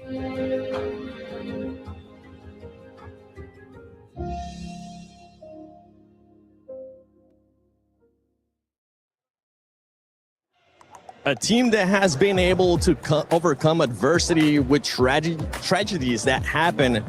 But at this point, I mean, they're just trying to reach the pinnacle of Free Fire at EWC 26 and trying to find a way to get into survival, trying to find a way if they can maybe make it to finals. And to be quite honest, it is going to be a hard road once again because this squad is starting not in the best positions for day 2 of Group B.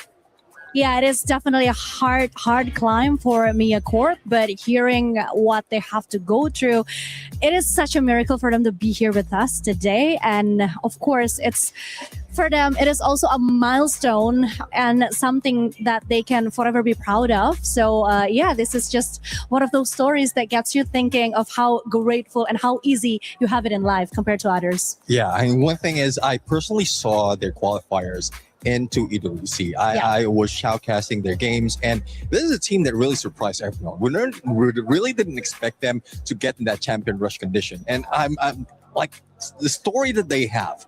They fight through it. They manage to just go with what is needed for them, and they didn't have that much of booyah even from the group stage. It's only grand final, so it's just the effort that they put in to get here that is what we are looking forward to. Yeah, you can just see how much it means to these people. You know, they're going through all this sort of, you know, we talk about the mentality of performing on a stage like this, but also, you know, you got to add the pressures of what's going on at home and everything around you. So just to be able to, you know, we were saying before to the other guys, just make it to Esports World Cup is a fantastic feat in itself, of course. But look, the battle's not over yet. 7? It's not. Definitely not. Yeah, the battle's definitely not over yet. 33 points they're truly having to overcome to make it to the top 4. But as we saw in Group A, that's going to keep moving along the day. They just have to make sure they are consistent. And don't forget, those booyahs have to start coming because we saw from Group A, everybody that was at the top, they needed to get some booyahs. A squad that was able to get the booyahs yesterday was none other than, remind me again of who it was, because it was a team from Brazil, Neptune. Yes, MIBR lost. We're really looking forward to how they are going to continue this, because from what we've seen, especially comparison of Group A, Group B, we've already talked about like how Group A is a group of death. There's a lot of teams who might be able to go and get those booyah against Buriram United. And this time around, I think MIBR loss will have an opportunity to continue their reign, because even from yesterday, once we switch it up to Group B, it was a slow game overall. It really was. It really was, Lace. I mean, we felt like the pace definitely slowed down in regards to what we were seeing in comparison to Group A. Yeah, I mean, even if we look at like the leaderboard at the end of the day, it was super close compared to our first lobby. So they can interchange and obviously work their way up to be secured in that top 4 position. But what I want to do, 7, okay, is I want to give you a reason. All right, you saw me before saying Team Secret. Oh. And I want to tell you why. Why? Okay? I want to tell me why. Okay, so I want to tell you why. Sitting in 6, you know, I'm always going to look at sort of that middle pack just under top 4. This team in 2025 was an entire brand new roster, right? Talk about storylines. They were not doing well, okay? It was an incredibly rough start, and this generally can happen with like an interchangeable roster here. But on Free Fire Worlds in Southeast Asia, they won 4 games back to back. Damn. Okay, so this team, once the consistency hits, can actually put in the work for this. And now, in relation to our first lobby, they're actually sort of like rivals of AGAL. And if we saw how incredible they did, Team Secret were actually beating them in their series. So I'm expecting massive things from Team Secret. Okay. I've got the stats to back it up, baby. Okay. All right, hit me with And them. there's about to be a power shift, baby. Team Secret underdog. Watch this space. So you have them finishing in top 4 directly to finals. I think they will just hit that top 4 mark. Yes. Okay, I love that. That's exactly what I talked about yesterday because Team Secret won the FFWS Spring 2026 with a consecutive booyah, and that was amazing. But of course, speaking of rivalry, my eyes are drawn straight to Felixo and Twisted Minds because they have the same amount of points, 90, and the same amount of elimination points, 55. Also, we still have Lion or Lion or whatever you pronounce it. However you want to say it. However you want to say it. Because this is actually one of the strongest team that did not perform well on the first day. I mean, just look at it. 7th with 72 total points. And this is not the Lion or the Lion that we knew, especially with all the great players they have. One of them is Games King, right? Yeah, I mean, I do agree. Games King will be able to bring the fire to Leon, but I'm looking at another team. We've seen how well Team Apex did in Group A. Now, another team. This is the blessing, by the way. This is the blessing. This is blessing. This is And blessing. preface. Right. You're about to be blessed by none other than Neptune. Yeah. Total Gaming. Let's see. Total Gaming. They might be able to catch up. I mean, overtake Leon, overtake Team Secret, overtake RRQ. No, stop. We're blessing, remember? We're blessing.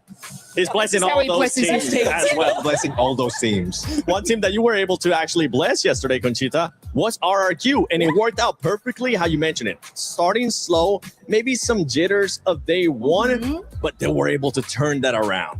I do believe that the true challenge lies today because when we talk about RRQ, obviously, the well-known fact is that second day chokehold, second day jitters, and the pressure that sometimes they just cannot handle yet. This is the true test for RRQ, especially for Dutz as the captain. This is where he should be performing well. He should be calling all the right calls. So yeah, I guess we're just gonna have to see 88 points sitting at the 5th position with 63 elimination points and 1 booyah. It's looking quite promising. But if I'm talking about the Indonesian team, of course, I am super proud once again to see how Vitality has been performing and has been doing so good in this group, Neptune. I want to say Vitality. With that voice, right? Yeah. The new strategy ended up working out for that squad, and hopefully will continue today, right? Because remind everybody that might have not been here yesterday. It's okay. We'll let it slide now that you're here with us. What was the new strat? Yeah, my strategy of going for double snipes. We've seen that from Southeast Asia. We thought that they are going to let go of that because even Brilliant United, we're seeing them trying to do the same thing. But out of that, they just capitalize on it. They can easily switch up to, especially for those who are just adjusting the sniper, they can easily switch up to sniper, mid guy, or frontliner. So that's what I'm loving about Team Vitality right now. And again, going back to Chris Joe, like the mindset of the coach, it's just so much of things that